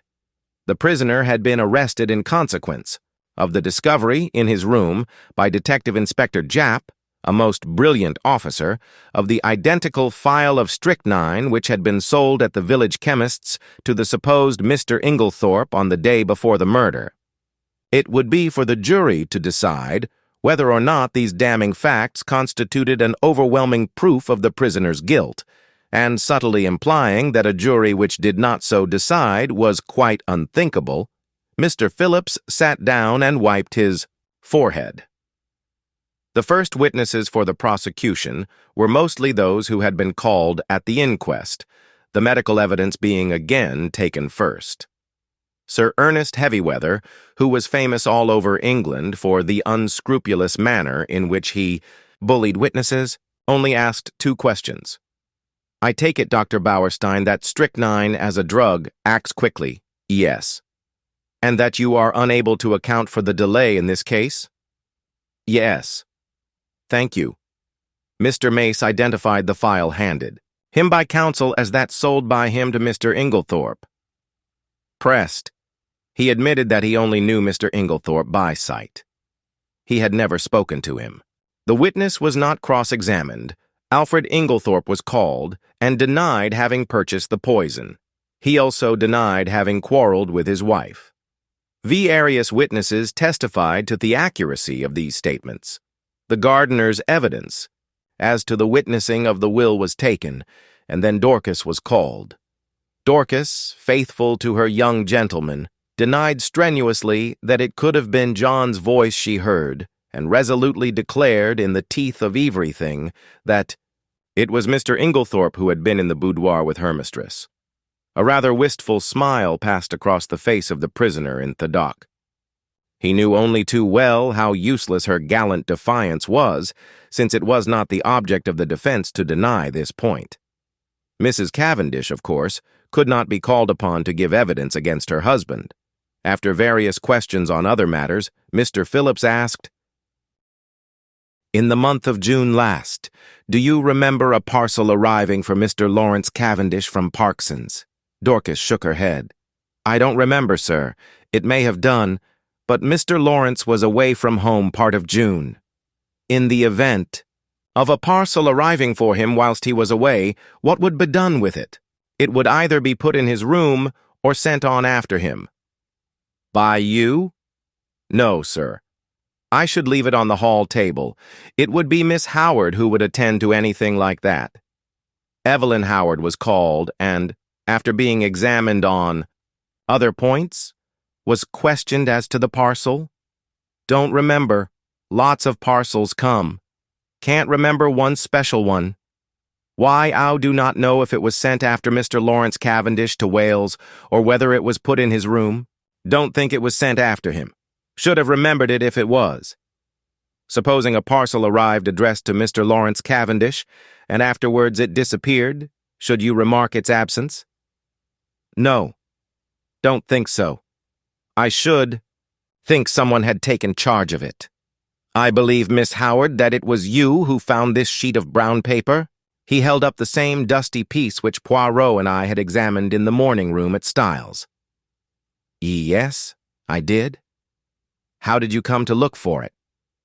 "The Belgian detective who was employed on the case asked me to search for it." "Where did you eventually discover it?" "On the top of a wardrobe." "On top of the prisoner's wardrobe?" I believe so." "Did you not find it yourself?" "Yes." "Then you must know where you found it?" "Yes. It was on the prisoner's wardrobe." "That is better." An assistant from Parkson's, theatrical costumier, testified that on June 29th they had supplied a black beard to Mr. L. Cavendish, as requested. It was ordered by letter, and a postal order was enclosed. No, they had not kept the letter. All transactions were entered in their books. They had sent the beard, as directed, to L. Cavendish, Eskin, Styles Court. Sir Ernest Heavyweather rose ponderously. "Where was the letter written from?" "From Styles Court." "The same address to which you sent the parcel?" "Es." "And the letter came from there?" "Es." Like a beast of prey, Heavyweather fell upon him. "How do you know?" I don't understand. How do you know that letter came from Styles? Did you notice the postmark?" "No, but—" "Ah, you did not notice the postmark, and yet you affirm so confidently that it came from Styles. It might, in fact, have been any postmark?" "Yes. In fact, the letter, though written on stamped notepaper, might have been posted from anywhere." "From Wales, for instance?" The witness admitted that such might be the case, and Sir Ernest signified that he was satisfied. Elizabeth Wells, second housemaid at Styles, stated that after she had gone to bed, she remembered that she had bolted the front door instead of leaving it on the latch as Mr. Inglethorpe had requested. She had accordingly gone downstairs again to rectify her error. Hearing a slight noise in the west wing, she had peeped along the passage and had seen Mr. John Cavendish knocking at Mrs. Inglethorpe's door. Sir Ernest Heavyweather made short work of her, and under his unmerciful bullying she contradicted herself, hopelessly, and Sir Ernest sat down again with a satisfied smile on his face. With the evidence of Annie, as to the candle grease on the floor, and as to seeing the prisoner take the coffee into the boudoir, the proceedings were adjourned until the following day. As we went home, Mary Cavendish spoke bitterly against the prosecuting counsel. That hateful man! What a net he has drawn around my poor John! How he twisted every little fact until he made it seem what it wasn't. Well, I said consolingly, it will be the other way about tomorrow. Yes, she said meditatively, then suddenly dropped her voice.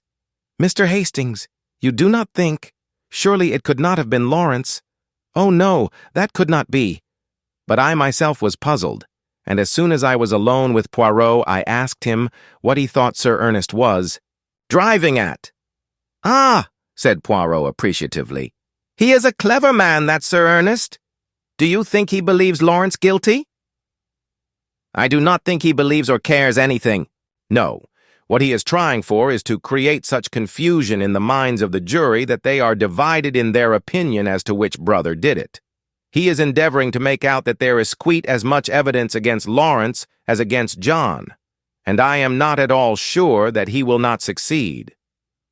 Detective Inspector Japp was the first witness called when the trial was reopened, and gave his evidence succinctly and briefly. After relating the earlier events, he proceeded.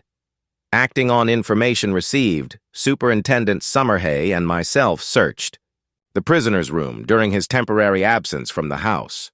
In his chest of drawers, hidden beneath some underclothing, we found, first, a pair of gold-rimmed pince-nez similar to those worn by Mr. Inglethorpe.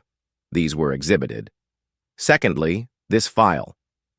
The file was that already recognized by the chemist's assistant, a tiny bottle of blue glass containing a few grains of a white crystalline powder and labeled strychnine hydrochloride, poison.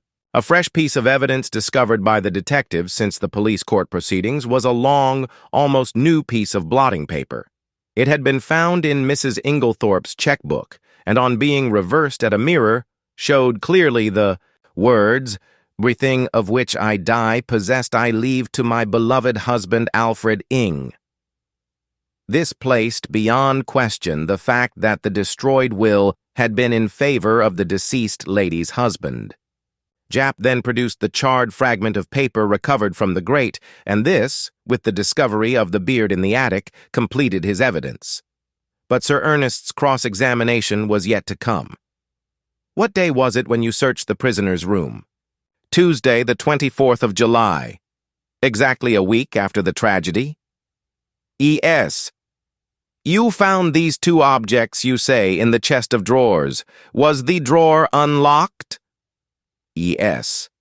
Does it not strike you as unlikely that a man who had committed a crime should keep the evidence of it in an unlocked drawer for anyone to find?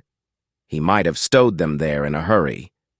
But you have just said it was a whole week since the crime. He would have had ample time to remove them and destroy them. Perhaps. There is no perhaps about it. Would he, or would he not have had plenty of time to remove and destroy them? Y.S. Was the pile of underclothes under which the things were hidden heavy or light? Heavyish. In other words, it was winter underclothing. Obviously, the prisoner would not be likely to go to that drawer. Perhaps not. Kindly answer my question. Would the prisoner, in the hottest week of a hot summer, be likely to go to a drawer containing winter underclothing? Yes or no? No. In that case, Is it not possible that the articles in question might have been put there by a third person, and that the prisoner was quite unaware of their presence? I should not think it likely. But it is possible. EAs. That is all. More evidence followed. Evidence as to the financial difficulties in which the prisoner had found himself at the end of July. Evidence as to his intrigue with Mrs. Rakes. Poor Mary, that must have been bitter hearing for a woman of her pride. Evelyn Howard had been right in her facts, though her animosity against Alfred Inglethorpe had caused her to jump to the conclusion that he was the person concerned. Lawrence Cavendish was then put into the box. In a low voice, in answer to Mr. Phillips' questions, he denied having ordered anything from Parkson's in June. In fact, on June 29th, he had been staying away in Wales. Instantly, Sir Ernest's chin was shooting pugnaciously forward. "You deny having ordered a black beard from Parkson's. On June 29th? I do." "Ah. In the event of anything happening to your brother, who will inherit Styles Court?" The brutality of the question called a flush to Lawrence's pale face. The judge gave vent to a faint murmur of disapprobation, and the prisoner in the dock leant forward angrily. Heavyweather cared nothing for his client's anger. "Answer my question, if you please." "I suppose," said Lawrence quietly, "that I should." "What do you mean by you suppose? Your brother has no children. You would inherit it, wouldn't you?" "Yes." "Ah, that's better," said Heavyweather with ferocious geniality. "And you'd inherit a good slice of money too, wouldn't you?" "Really, Sir Ernest," protested the judge, "these questions are not relevant." Sir Ernest bowed, and having shot his arrow, proceeded. "On Tuesday, the 17th July, you went, I believe, with another guest, to visit the dispensary at the Red Cross Hospital in Tadminster?" "Yes." "Did you, while you happened to be alone for a few seconds, unlock the poison cupboard and examine some of the bottles?" I may have done so." "I put it to you that you did do so?" "Yes." Sir Ernest fairly shot the next question at him. "Did you examine one bottle in particular?" "No, I do not think so." "Be careful, Mr. Cavendish. I am referring to a little bottle of hydrochloride of strychnine." Lawrence was turning a sickly greenish color. "Oh, I am sure I didn't." "Then how do you account for the fact that you left the unmistakable impress of your fingerprints on it?" The bullying manner was highly efficacious with a nervous disposition. I suppose I must have taken up the bottle." "I suppose so, too. Did you abstract any of the contents of the bottle?" "Certainly not." "Then why did you take it up?" "I once studied to be a doctor. Such things naturally interest me." "Ah, so poisons naturally interest you, do they? Still, you waited to be alone before gratifying that interest of yours?" "That was pure chance. If the others had been there, I should have done just the same. Still, as it happens, the others were not there?" "No. But, in fact, during the whole afternoon, you were only alone for a couple of minutes, and it happened, it happened to be during those 2 minutes that you displayed your natural interest in hydrochloride of strychnine?" Lawrence stammered pitiably. With a satisfied and expressive countenance, Sir Ernest observed, "I have nothing more to ask you, Mr. Cavendish. This bit of cross-examination had caused great excitement in court. The heads off the many fashionably attired women present were busily laid together, and their whispers became so loud that the judge angrily threatened to have the court cleared if there was not immediate silence. There was little more evidence. The handwriting experts were called upon for their opinion of the signature of Alfred Inglethorpe in the chemist's poison register. They all declared unanimously that it was certainly not his handwriting, and gave it as their view that it might be that of the prisoner disguised. Cross-examined, they admitted that it might be the prisoner's handwriting cleverly counterfeited. Sir Ernest Heavyweather's speech in opening the case for the defense was not a long one, but it was backed by the full force of his emphatic manner. Never, he said, in the course of his long experience, had he known a charge of murder rest in slighter evidence. Not only was it entirely circumstantial, but the greater part of it was practically unproved. Let them take the testimony they had heard and sift it impartially. The strychnine had been found in a drawer in the prisoner's room. That drawer was an unlocked one, as he had pointed out, and he submitted that there was no evidence to prove that it was the prisoner who had concealed the poison there. It was, in fact, a wicked and malicious attempt on the part of some third person to fix the crime on the prisoner. The prosecution had been unable to produce a shred of evidence in support of their contention that it was the prisoner who ordered the black beard from Parkson's. The quarrel which had taken place between prisoner and his stepmother was freely admitted, but both it and his financial embarrassments had been grossly exaggerated. His learned friend, Sir Ernest, nodded carelessly at Mr. Phillips, had stated that if the prisoner were an innocent man, he would have come forward at the inquest to explain that it was he and not Mr. Inglethorpe who had been the participator in the quarrel. He thought the facts had been misrepresented. What had actually occurred was this: the prisoner, returning to the house on Tuesday evening, had been authoritatively told that there had been a violent quarrel between Mr. and Mrs. Inglethorpe. No suspicion had entered the prisoner's head that anyone could possibly have mistaken his voice for that of Mr. Inglethorpe. He naturally concluded that his stepmother had had two quarrels. The prosecution averred that on Monday, July 16th, the prisoner had entered the chemist's shop in the village disguised as Mr. Inglethorpe. The prisoner, on the contrary, was at that time at a lonely spot called Marston's Spinney, where he'd been summoned by an anonymous note, couched in blackmailing terms, and threatening to reveal certain matters to his wife unless he complied with its demands. The prisoner had, accordingly, gone to the appointed spot, and after waiting there vainly for half an hour, had returned home. Unfortunately, he had met with no one on the way there or back who could vouch for the truth of his story, but luckily, he had kept the note, and it would be produced as evidence. As for the statement relating to the destruction of the will, the prisoner had formerly practiced at the bar and was perfectly well aware that the will made in his favor a year before was automatically revoked by his stepmother's remarriage. He would call evidence to show who did destroy the will, and it was possible that that might open up quite a new view of the case. Finally, he would point out to the jury that there was evidence against other people besides John Cavendish. He would direct their attention to the fact that the evidence against Mr. Lawrence Cavendish was quite as strong, if not stronger, than that against his brother. He would now call the prisoner. John acquitted himself well in the witness box. Under Sir Ernest's skillful handling, he told his tale credibly and well. The anonymous note received by him was produced and handed to the jury to examine.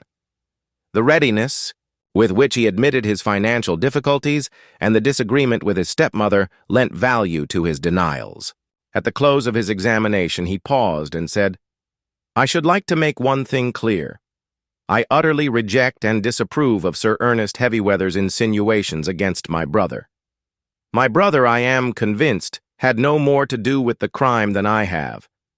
Sir Ernest merely smiled and noted with a sharp eye that John's protest had produced a very favorable impression on the jury. Then the cross-examination began. "I understand you to say that it never entered your head that the witnesses at the inquest could possibly have mistaken your voice for that of Mr. Inglethorpe? Is not that very surprising?" "No, I don't think so. I was told there had been a quarrel between my mother and Mr. Inglethorpe, and it never occurred to me that such was not really the case." "Not when the servant," Dorcas repeated. "Certain fragments of the conversation, fragments which you must have recognized." "I did not recognize them." "Our memory must be unusually short." "No, but we were both angry, and I think said more than we meant. I paid very little attention to my mother's actual words.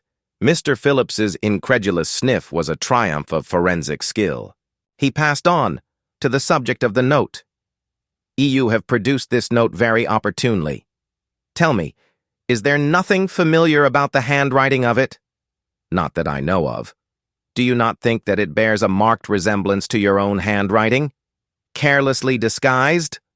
No, I do not think so. I put it to you that it is your own handwriting. No. I put it to you that, anxious to prove an alibi, you conceived the idea of a fictitious and rather incredible appointment, and wrote this note yourself in order to bear out your statement. No. Is it not a fact that, at the time you claim to have been waiting about at a solitary and unfrequented spot, you were really in the chemist's shop in Styles St. Mary, where you purchased strychnine in the name of Alfred Inglethorpe? No, that is a lie. I put it to you that, wearing a suit of Mr. Inglethorpe's clothes, with a black beard trimmed to resemble his, you were there, and signed the register in his name. That is absolutely untrue. Then I will leave the remarkable similarity of handwriting between the note, the register, and your own to the consideration of the jury, said Mr. Phillips, and sat down with the air of a man who has done his duty, but who was nevertheless horrified by such deliberate perjury. After this, as it was growing late, the case was adjourned till Monday. Poirot, I noticed, was looking profoundly discouraged. He had that little frown between the eyes that I knew so well. "What is it, Poirot?" I inquired. "Ah, mon ami, things are going badly, badly." In spite of myself, my heart gave a leap of relief. Evidently, there was a likelihood of John Cavendish being acquitted. When we reached the house, my little friend waved aside Mary's offer of tea. "No, I thank you, madame. I will mount to my room." I followed him. Still frowning, he went across to the desk and took out a small pack of patience cards. Then he drew up a chair to the table and, to my utter amazement, began solemnly to build card houses. My jaw dropped involuntarily, and he said at once, "No, mon ami, I am not in my second childhood. I steady my nerves, that is all. This employment requires precision of the fingers. With precision of the fingers goes precision of the brain, and never have I needed that more than now." "What is the trouble?" I asked. With a great thump on the table, Poirot demolished his carefully built-up edifice. "It is this, mon ami, that I can build card houses 7 stories high, but he cannot thump, find, thump, that last link of which I spoke to you." I could not quite tell what to say, so I held my peace, and he began slowly building up the cards again, speaking in jerks as he did so. "It is done so, by placing one card on another with mathematical precision." I watched the card house rising under his hands, story by story. He never hesitated or faltered. It was really almost like a conjuring trick. "What a steady hand you've got," I remarked. "I believe I've only seen your hand shake once." "On an occasion when I was enraged, without doubt," observed Poirot with great placidity. "Yes, indeed, you were in a towering rage. Do you remember? It was when you discovered that the lock of the dispatch case in Mrs. Inglethorpe's bedroom had been forced. Why, you stood by the mantelpiece, twiddling the things on it in your usual fashion, and your hand shook like a leaf. I must say—" But I stopped suddenly, for Poirot, uttering a hoarse and inarticulate cry, again annihilated his masterpiece of cards, and putting his hands over his eyes swayed backwards and forwards, apparently suffering the keenest agony. "Good heavens, Poirot!" I cried. "What is the matter? Are you taken ill?" "No, no," he gasped. It is that I have an idea." "Oh," I exclaimed, much relieved. "One of your little ideas?" "Ah, ma foi, no," replied Poirot frankly. "This time it is an idea gigantic, stupendous, and you, my friend, have given it to me." Suddenly clasping me in his arms, he kissed me warmly on both cheeks, and before I had recovered from my surprise, ran headlong from the room. Mary Cavendish entered at that moment. "What is the matter with Monsieur Poirot?" He rushed past me, crying, "Out! A garage! For the love of heaven, direct me to a garage, madame!" And, before I could answer, he had dashed out into the street. I hurried to the window. True enough, there he was, tearing down the street, hatless, and gesticulating as he went. I turned to Mary with a gesture of despair. "He'll be stopped by a policeman in another minute. There he goes, round the corner. Our eyes met, and we stared helplessly at one another. What can be the matter? I shook my head. I don't know. He was building card houses when suddenly he said he had an idea and rushed off as you saw. Well, said Mary, I expect he will be back before dinner. But night fell, and Poirot had not returned. Chapter. The last link Poirot's abrupt departure had intrigued us all greatly. Sunday morning wore away, and still he did not reappear. But about 3 o'clock, a ferocious and prolonged hooting outside drove us to the window to see Poirot alighting from a car, accompanied by Jap and Summerhay. The little man was transformed. He radiated an absurd complacency. He bowed with exaggerated respect to Mary Cavendish.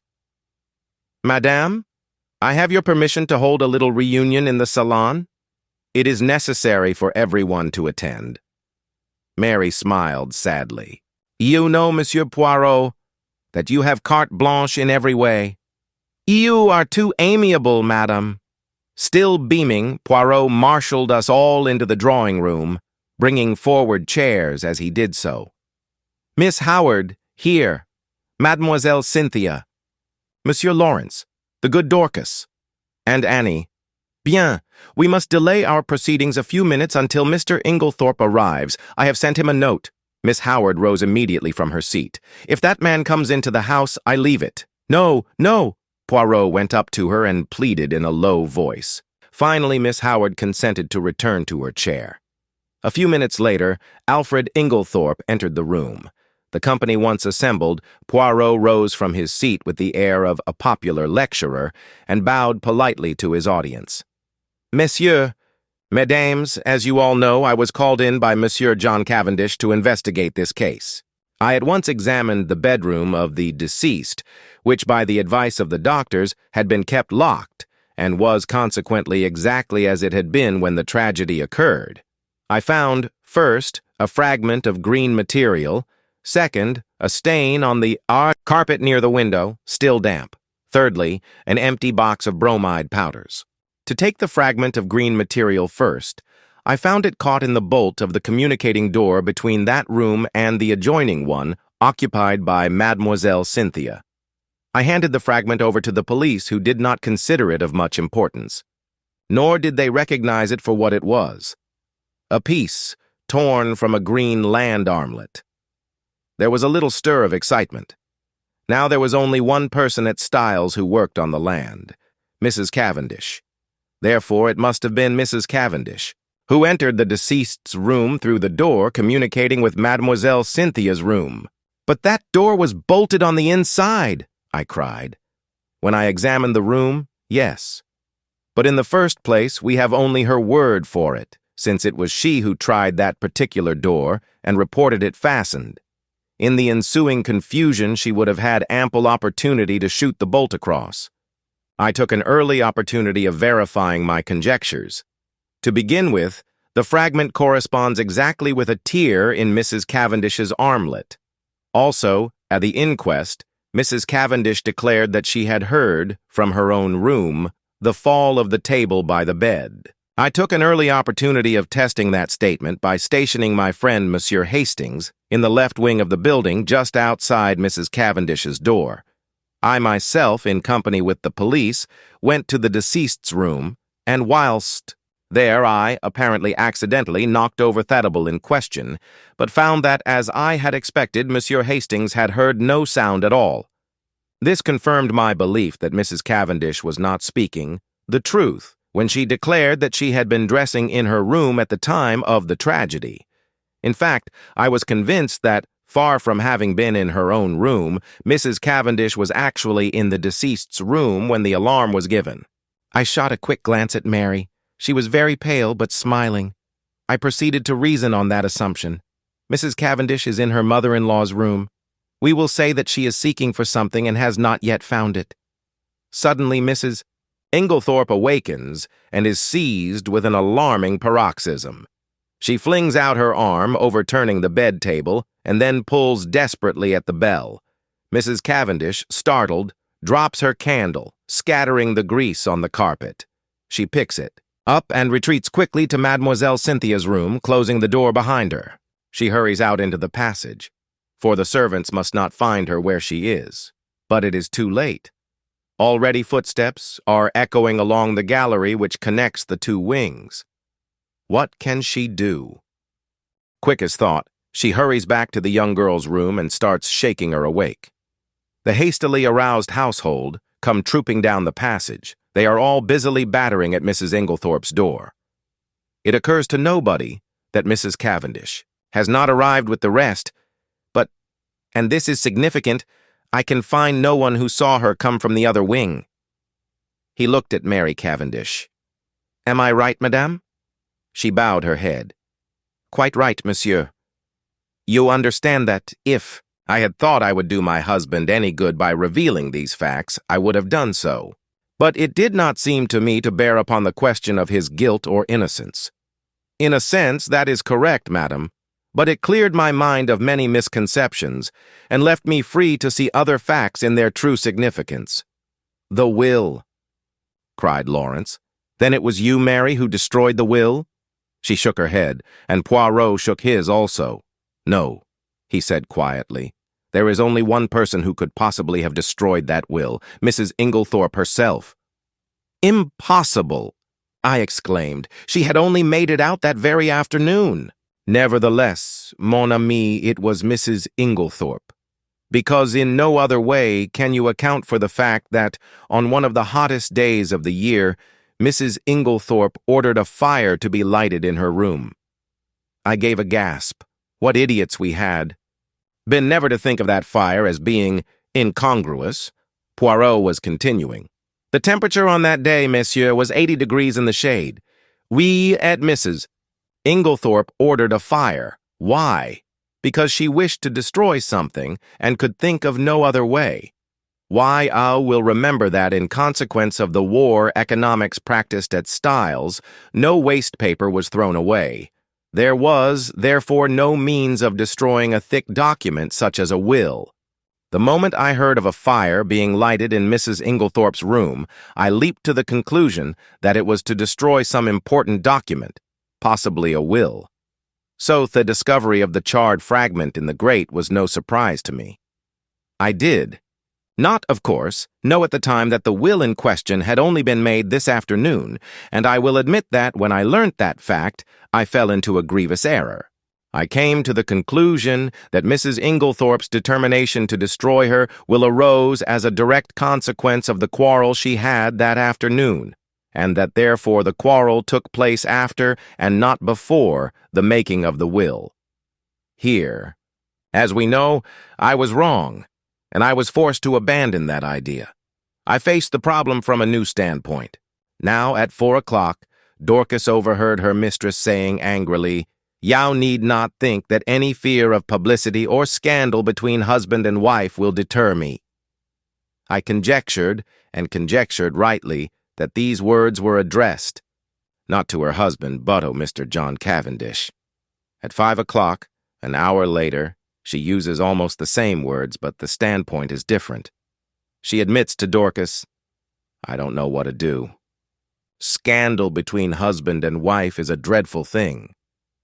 At 4 o'clock, she's been angry, but completely mistress of herself. At 5 o'clock, she is in violent distress and speaks of having had a great shock. Looking at the matter psychologically, I drew one deduction which I was convinced was correct. The second scandal she spoke of was not the same as the first, and it concerned herself. Let us reconstruct. At 4 o'clock, Mrs. Inglethorpe quarrels with her son and threatens to denounce him to his wife, who, by the way, overheard the greater part of the conversation. At 4:30, Mrs. Inglethorpe, in consequence of a conversation on the validity of wills, makes a will in favor of her husband, which the two gardeners witness. At 5 o'clock, Dorcas finds her mistress in a state of considerable agitation. With a slip of paper, a letter, Dorcas thinks, in her hand, and it is then that she orders the fire in her room to be lighted. Presumably then, between 4:30 and 5 o'clock, something has occurred to occasion a complete revolution of feeling, since she is now as anxious to destroy the will as she was before to make it. What was that something? As far as we know, she was quite alone during that half hour. Nobody entered or left that boudoir. What then occasioned this sudden change of sentiment? One can only guess, but I believe my guess to be correct. Mrs. Inglethorpe had no stamps in her desk. We know this because later she asked Dorcas to bring her some. Now, in the opposite corner of the room, stood her husband's desk, locked. She was anxious to find some stamps, and, according to my theory, she tried her own keys in the desk. That one of them fitted, I know. She therefore opened the desk, and in searching for the stamps, she came across something else, that slip of paper, which Dorcas saw in her hand, and which assuredly was never meant for Mrs. Inglethorpe's eyes. On the other hand, Mrs. Cavendish believed that the slip of paper to which her mother-in-law clung so tenaciously was a written proof of her own husband's infidelity. She demanded it from Mrs. Inglethorpe, who assured her quite truly that it had nothing to do with that matter. Mrs. Cavendish did not believe her. She thought that Mrs. Inglethorpe was shielding her stepson. Now Mrs. Cavendish is a very resolute woman, and behind her mask of reserve, she was madly jealous of her husband.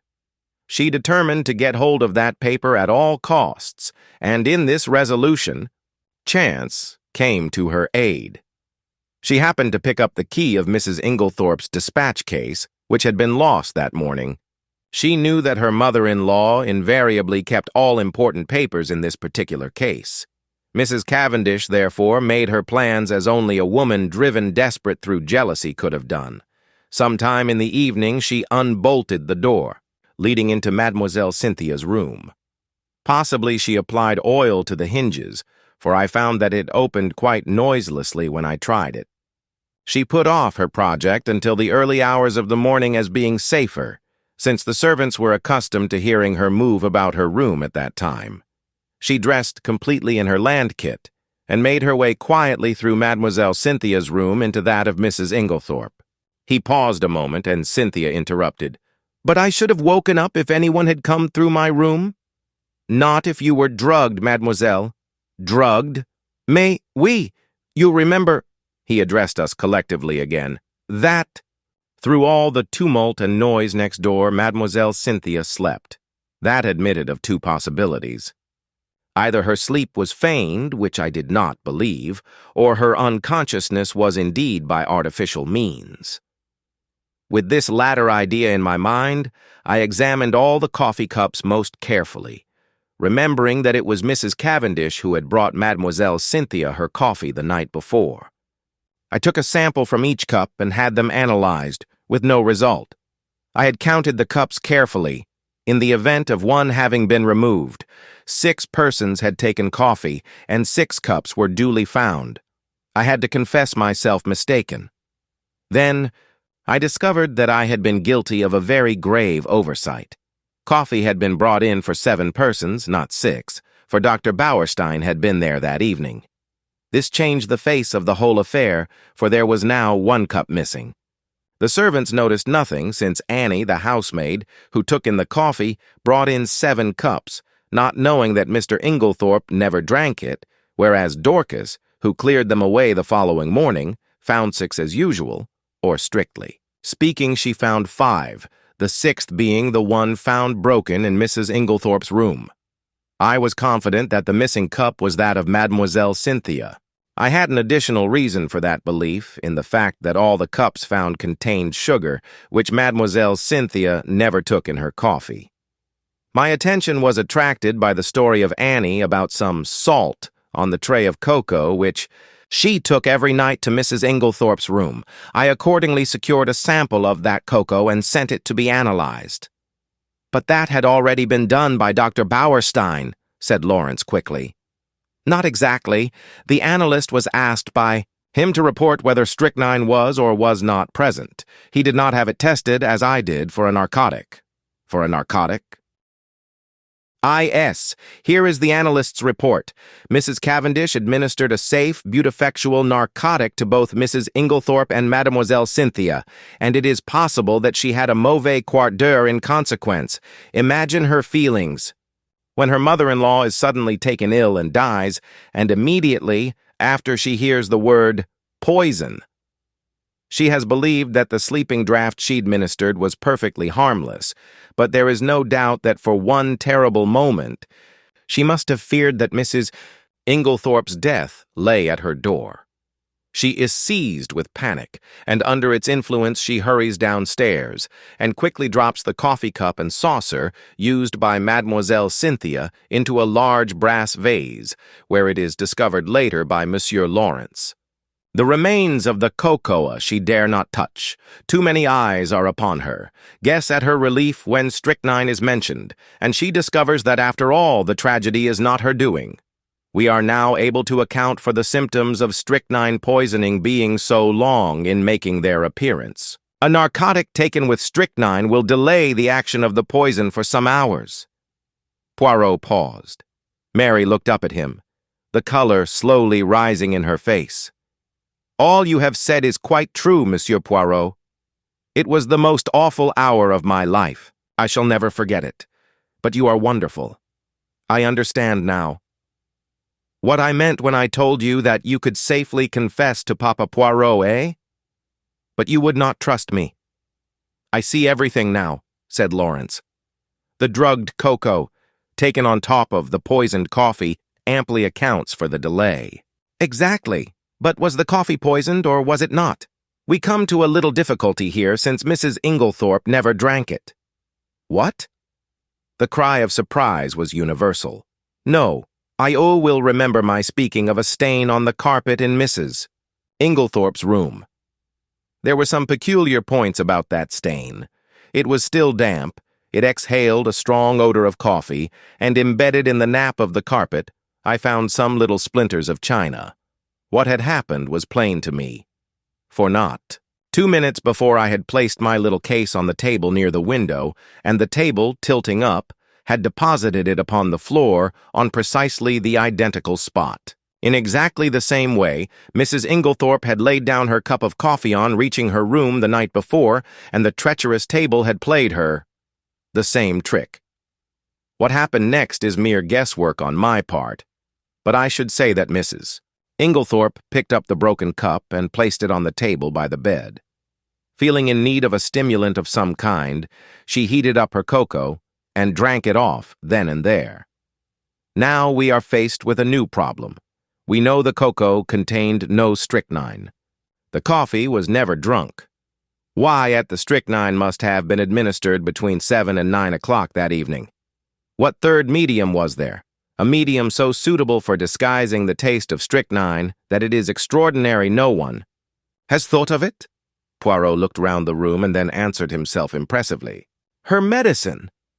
Do you mean that the murderer introduced the strychnine into her tonic? I crid.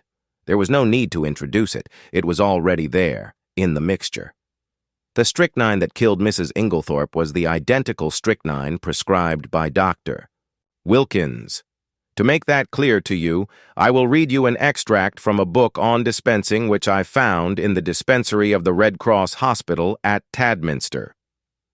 The following prescription has become famous in textbooks: strychnine sulph, thou 1 gram potass bromide, 3v aqua add, 3v fiat mistura. This solution deposits in a few hours the greater part of the strychnine salt, asan insoluble bromide in transparent crystals. A lady in England lost her life by taking a similar mixture. The precipitated strychnine collected at the bottom, and in taking the last dose she swallowed nearly all of it. Now there was, of course, no bromide in Dr. Wilkins' prescription, but you will remember that I mentioned an empty box of bromide powders.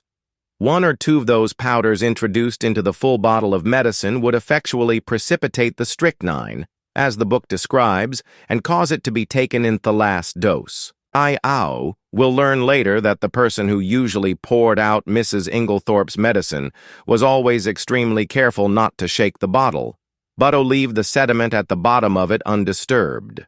Throughout the case, there have been evidences that the tragedy was intended to take place on Monday evening.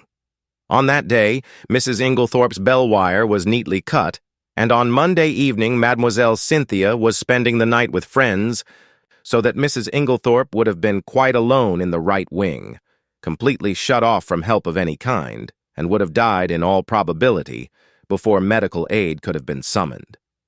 Boot in her hurry to be in time for the village entertainment, Mrs. Inglethorpe forgot to take her medicine, and the next day she lunched away from home, so that the last and fatal dose was actually taken 24 hours later than had been anticipated by the murderer.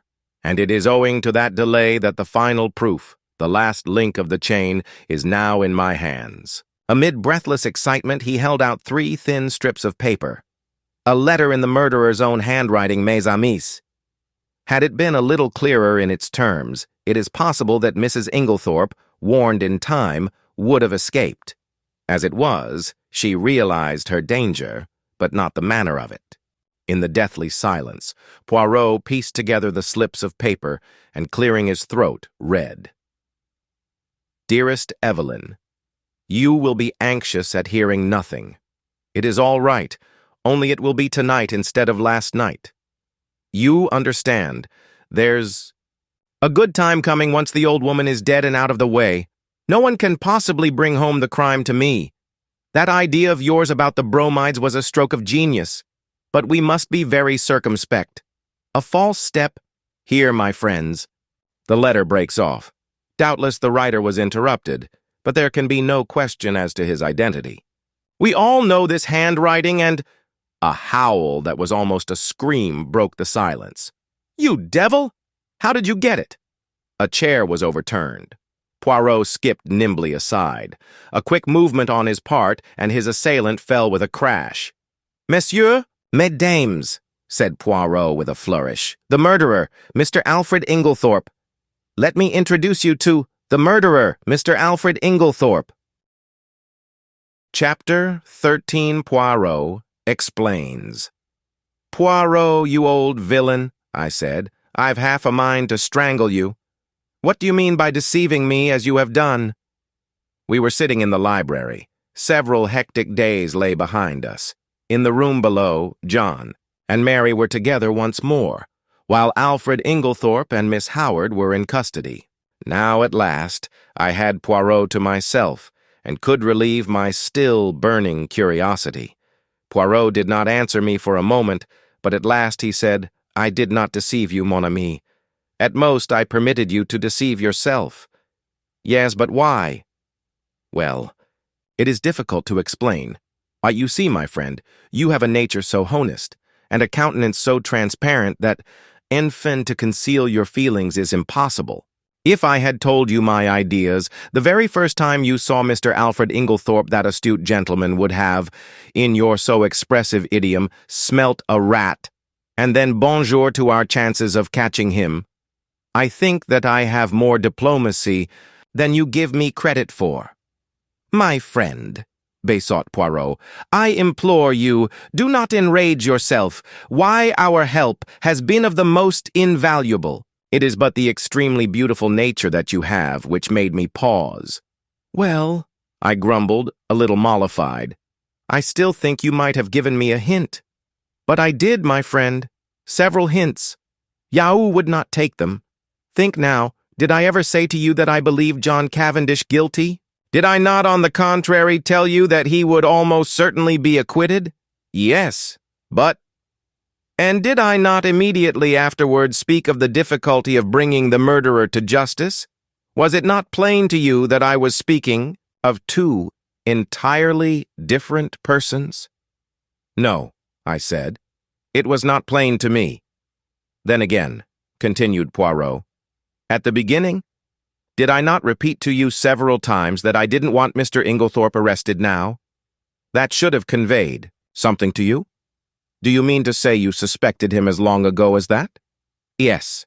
To begin with, Whoever else might benefit by Mrs. Inglethorpe's death, her husband would benefit the most. There was no getting away from that. When I went up to Styles with you that first day, I had no idea as to how the crime had been committed. But from what I knew of Mr. Inglethorpe, I fancied that it would be very hard to find anything to connect him with it. When I arrived at the chateau, I realized at once that it was Mrs. Inglethorpe who had burnt the will. And there, by the way, you cannot complain, my friend, for I tried my best to force on you the significance of that bedroom fire in midsummer. Yes, I said impatiently. Go on. Well, my friend, as I say, my views as to Mr. Inglethorpe's guilt were very much shaken. There was, in fact, so much evidence against him that I was inclined to believe that he had not done it. When did you change your mind? When I found that the more efforts I made to clear him, the more efforts he made to get himself arrested. Then when I discovered that Inglethorpe had nothing to do with Mrs. Raikes, and that in fact it was John Cavendish who was interested in that quarter, I was quite sure. But why? Simply this. If it had been Inglethorpe who was carrying on an intrigue with Mrs. Raikes, his silence was perfectly comprehensible. But when I discovered that it was known all over the village that it was John who was attracted by the farmer's pretty wife, his silence bore quite a different interpretation. It was nonsense to pretend that he was afraid of the scandal, as no possible scandal could attach to him. This attitude of his gave me furiously to think, and I was slowly forced to the conclusion that Alfred Inglethorpe wanted to be arrested. Eh bien. From that moment, I was equally determined that he should not be arrested. Wait a minute. I don't see why he wished to be arrested. Because, mon ami, it is the law of your country that a man once acquitted can never be tried again for the same offense. Aha! But it was clever, his idea. Assuredly, he is a man of method. See here, he knew that in his position he was bound to be suspected, so he conceived the exceedingly clever idea of preparing a lot of manufactured evidence against himself. He wished to be arrested. He would then produce his irreproachable alibi, and, hey presto, he was safe for life. But I still don't see how he managed to prove his alibi and yet go to the chemist's shop. Poirot stared at me in surprise. Is it possible? My poor friend, you have not yet realized that it was Miss Howard who went to the chemist's shop? Miss Howard? But certainly. Who else? It was most easy for her. She is of a good height. Her voice is deep and manly. Moreover, remember, she and Inglethorpe are cousins, and there is a distinct resemblance between them, especially in their gait and bearing. It was simplicity itself. They are a clever pair. I am still a little fogged as to how exactly the bromide business was done, I remarked. Bon, I will reconstruct for you as far as possible. I am inclined to think that Miss Howard was the mastermind in that affair. You remember her once mentioning that her father was a doctor? Possibly she dispensed his medicines for him, or she may have taken the idea from one of the many books lying about when Mademoiselle Cynthia was studying for her exam. Anyway, she was familiar with the fact that the addition of a bromide to a mixture containing strychnine would cause the precipitation of the latter. Probably the idea came to her quite suddenly. Mrs. Inglethorpe had a box of bromide powders, which she occasionally took at night. What could be easier than quietly to dissolve one or more of those powders in Mrs. Inglethorpe's large-sized bottle of medicine when it came from Coots? The risk is practically nil. The tragedy will not take place until nearly a fortnight later. If anyone has seen either of them touching the medicine, they will have forgotten it by that time. Miss Howard will have engineered her quarrel and departed from the house. The lapse of time and her absence will defeat all suspicion. Itias was a clever idea. If they had left it alone, it is possible the crime might never have been brought home to them. But they were not satisfied. They tried to be too clever, and that was their undoing. Poirot puffed at his tiny cigarette, his eyes fixed on the ceiling. They arranged a plan to throw suspicion on John Cavendish by buying strychnine at the village chemist's and signing the register in his handwriting. On Monday, Mrs. Inglethorpe will take the last dose of her medicine. On Monday, therefore, at 6 o'clock, Alfred Inglethorpe arranges to be seen by a number of people at a spot far removed from the village. Miss Howard has previously made up a cock and bull story about him, and Mrs. Raikes to account for his holding his tongue afterwards. At 6 o'clock, Miss Howard, disguised as Alfred Inglethorpe, enters the chemist's shop with her story about a dog, obtains the strychnine, and writes the name of Alfred Inglethorpe in John's handwriting, which she had previously studied carefully. But, as it will never do if John too can prove an alibi, she writes him an anonymous note, still copying his handwriting, which takes him to a remote spot where it is exceedingly unlikely that anyone will see him. So far, all goes well. Miss Howard goes back to Middlingham.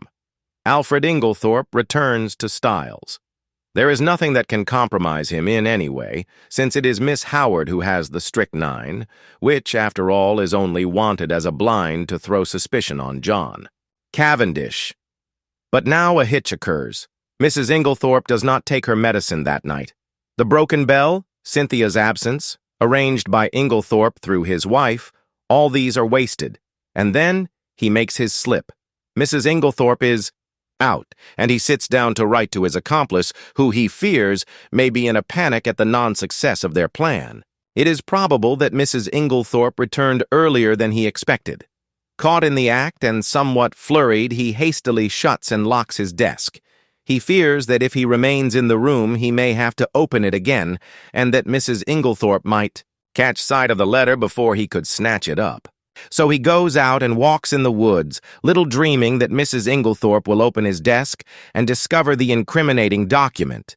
But this, as we know, is what happened. Mrs. Inglethorpe reads it and becomes aware of the perfidy of her husband and Evelyn Howard, though, unfortunately, the sentence about the bromides conveys no warning to her mind. She knows that she is in danger, but is ignorant of where the danger lies. She decides to say nothing to her husband, but sits down and writes to her solicitor, asking him to come on the morrow, and she also determines to destroy immediately the will which she has just made. She keeps the fatal letter. It was to discover that letter, then, that her husband forced the lock of the despatch case? Yes, and from the enormous risk he ran, we can see how fully he realized its importance. That letter accepted, there was absolutely nothing to connect him with the crime. There's only one thing I can't make out. Why didn't he destroy it at once when he got hold of it? Because he did not dare take the biggest risk of all, that of keeping it on his own person. I don't understand. Look at it from his point of view. I have discovered that there were only 5 short minutes in which he could have taken it. The 5 minutes immediately before our own arrival on the scene, for before that time Annie was brushing the stairs and would have seen anyone who passed going to the right wing. Figure to yourself the scene. He enters the room, unlocking the door by means of one of the other door keys. They were all much alike. He hurries to the dispatch case. It is locked, and the keys are nowhere to be seen. That is a terrible blow to him, for it means that his presence in the room cannot be concealed as he had hoped, but he sees clearly that everything must be risked for the sake of that damning piece of evidence. Quickly, he forces the lock with a penknife and turns over the papers until he finds what he is looking for. But now a fresh dilemma arises. He dare not keep that piece of paper on him. He may be seen leaving the room. He may be searched. If the paper is found on him, it is certain doom. Probably at this minute, too, he hears the sounds below of Mr. Wells and John leaving the boudoir. He must act quickly. Where can he hide this terrible slip of paper? The contents of the waste paper basket are kept and in any case are sure to be examined. There are no means of destroying it, and he dare not keep it. He looks round and he sees— What do you think, mon ami? I shook my head. In a moment, he has torn the letter into long, thin strips, and rolling them up into spills, he thrust them hurriedly in amongst the other spills in the vase on the mantelpiece. I uttered an exclamation. No one would think of looking there, Poirot continued, and he will be able, at his leisure, to come back and destroy this solitary piece of evidence against him. Then all the time it was in the spill vase in Mrs. Inglethorpe's bedroom under our very noses, I cried. Poirot nodded. Yes, my friend, that is where I discovered my last link, and I owe that very fortunate discovery to you. To me? Yes. Do you remember telling me that my hand shook as I was straightening the ornaments on the mantelpiece? Yes, but I don't see— No, but I saw. Do you know, my friend, I remembered that earlier in the morning when we had been there together, I had straightened all the objects on the mantelpiece, and if they were already straightened, there would be no need to straighten them again, unless, in the meantime, someone else had touched them. Dear me, I murmured. So that is the explanation of your extraordinary behavior. Wai Yao rushed down to Styles and found it still there? Yes, and it was a race for time. But I still can't understand why Inglethorpe was such a fool as to leave it there when he had plenty of opportunity to destroy it. Ah, but he had no opportunity. I saw to that. You? Yes. Do you remember reproving me for taking the household into my confidence on the subject? Yes. Well, my friend, I saw there was just one chance. I was not sure then if Inglethorpe was the criminal or not, but if he was, I reasoned that he would not have the paper on him, but would have hidden it somewhere, and by enlisting the sympathy of the household, I could effectually prevent his destroying it. He was already under suspicion, and by making the matter public, I secured the services of about 10 amateur detectives who would be watching him unceasingly, and being himself aware of their watchfulness, he would not dare seek further to destroy the document. He was therefore forced to depart from the house, leaving it in the spill vase. But surely Miss Howard had ample opportunities of aiding him. Ah, yes, but Miss Howard did not know of the paper's existence. In accordance with their prearranged plan, she never spoke to Alfred Inglethorpe. They were supposed to be deadly enemies, and until John Cavendish was safely convicted, they neither of them dared risk a meeting. Of course, I had a watch kept on Mr. Inglethorpe, hoping that sooner or later he would lead me to the hiding place. Buta was too clever to take any chances. The paper was safe where it was. Since Noon had thought of looking there in the first week, it was not likely they would do so afterwards. But for your lucky remark, we might never have been able to bring him to justice. I understand that now, but when did you first begin to suspect Miss Howard? When I discovered that she had told a lie at the inquest about the letter she'd received from Mrs. Inglethorpe. Why?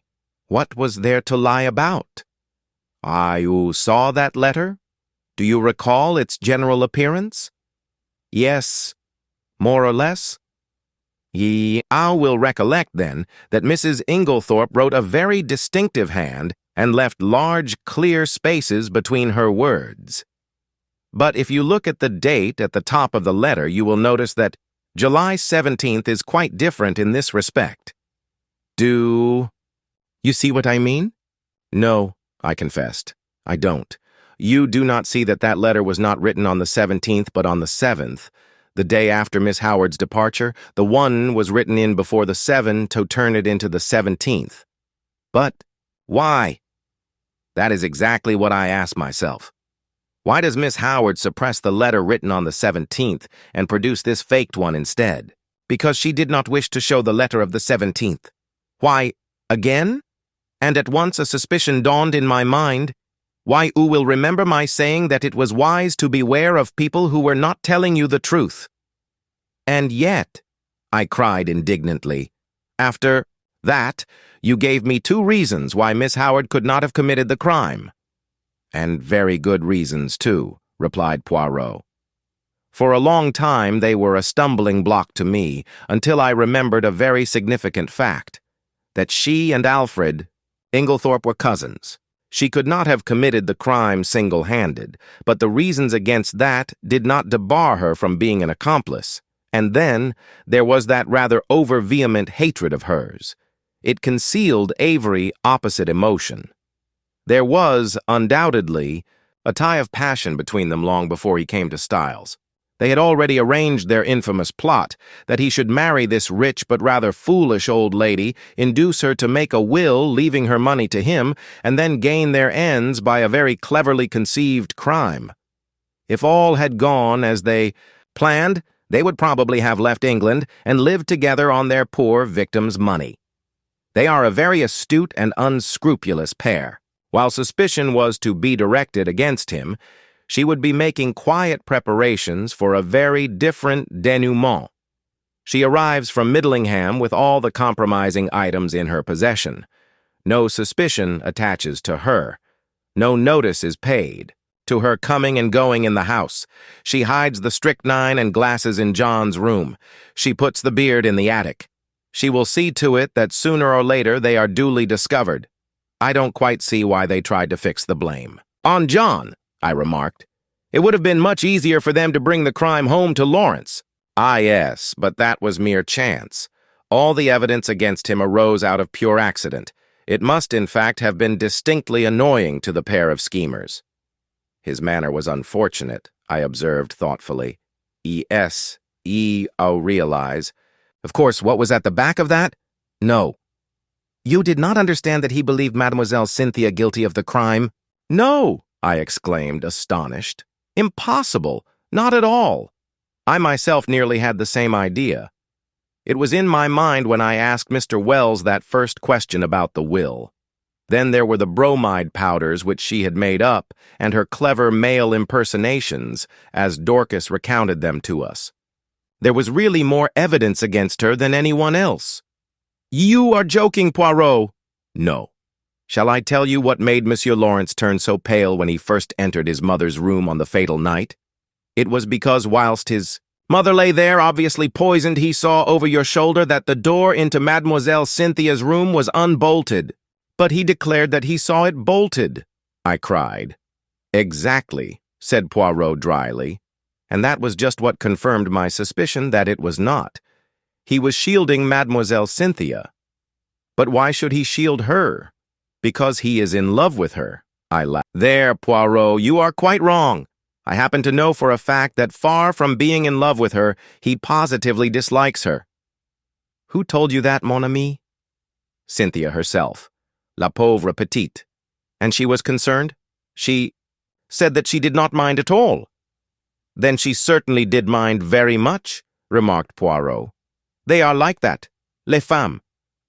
What you say about Lawrence is a great surprise to me, I said. But why? It was most obvious.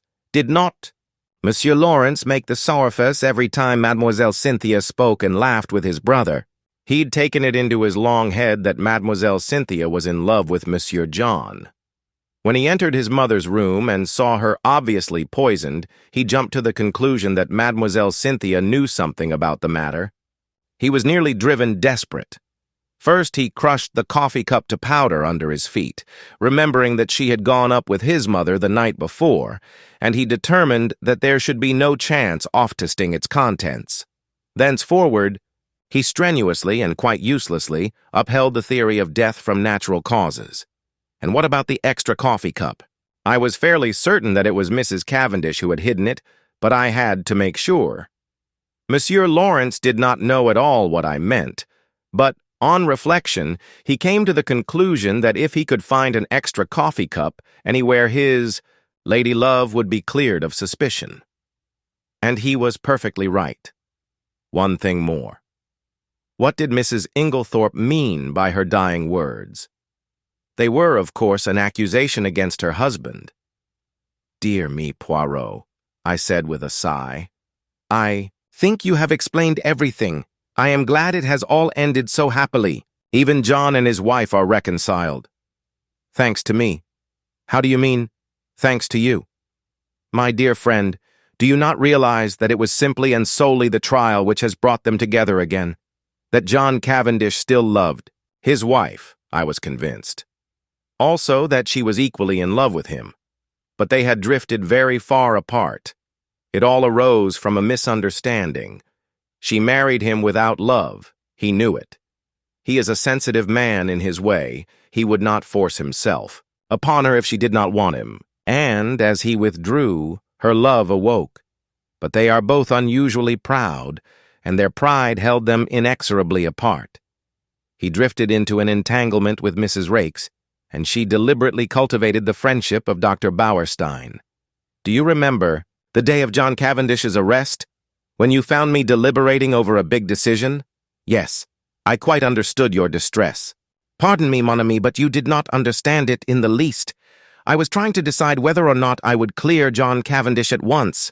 I could have cleared him, though it might have meant a failure to convict the real criminals. They were entirely in the dark as to my real attitude up to the very last moment, which partly accounts for my success. Do you mean that you could have saved John Cavendish from being brought to trial? Yes, my friend. But I eventually decided in favor of a woman's happiness. Nothing but the great danger through which they have passed could have brought these two proud souls together again. I looked at Poirot in silent amazement, the colossal cheek of the little man. Who on earth but Poirot would have thought of a trial for murder as a restorer of conjugal happiness? I perceive your thoughts, mon ami, said Poirot, smiling at me. No one but Hercule Poirot would have attempted such a thing, and you are wrong in condemning it. The happiness of one man and one woman is the greatest thing in all the world. His words took me back to earlier events. I remembered Mary as she lay white and exhausted on the sofa, listening. There had come the sound of the bell below. She had started up. Poirot had opened the door and, meeting her agonized eyes, had nodded gently. "Yes, madame," he said. "I have brought him back to you." He had stood aside, and as I went out I had seen the look in Mary's eyes as John Cavendish had caught his wife in his arms. "Perhaps you are right, Poirot," I said gently. "Yes, it is the greatest thing in the world." Suddenly there was a tap at the door, and Cynthia peeped in. I only— "Come in," I said, springing up. She came in, but did not sit down. "I only wanted to tell you something." "Yes?" Cynthia fidgeted with a little tassel for some moments, then suddenly exclaiming, dears," kissed first me and then Poirot and rushed out of the room again. "What on earth does this mean?" I asked, surprised.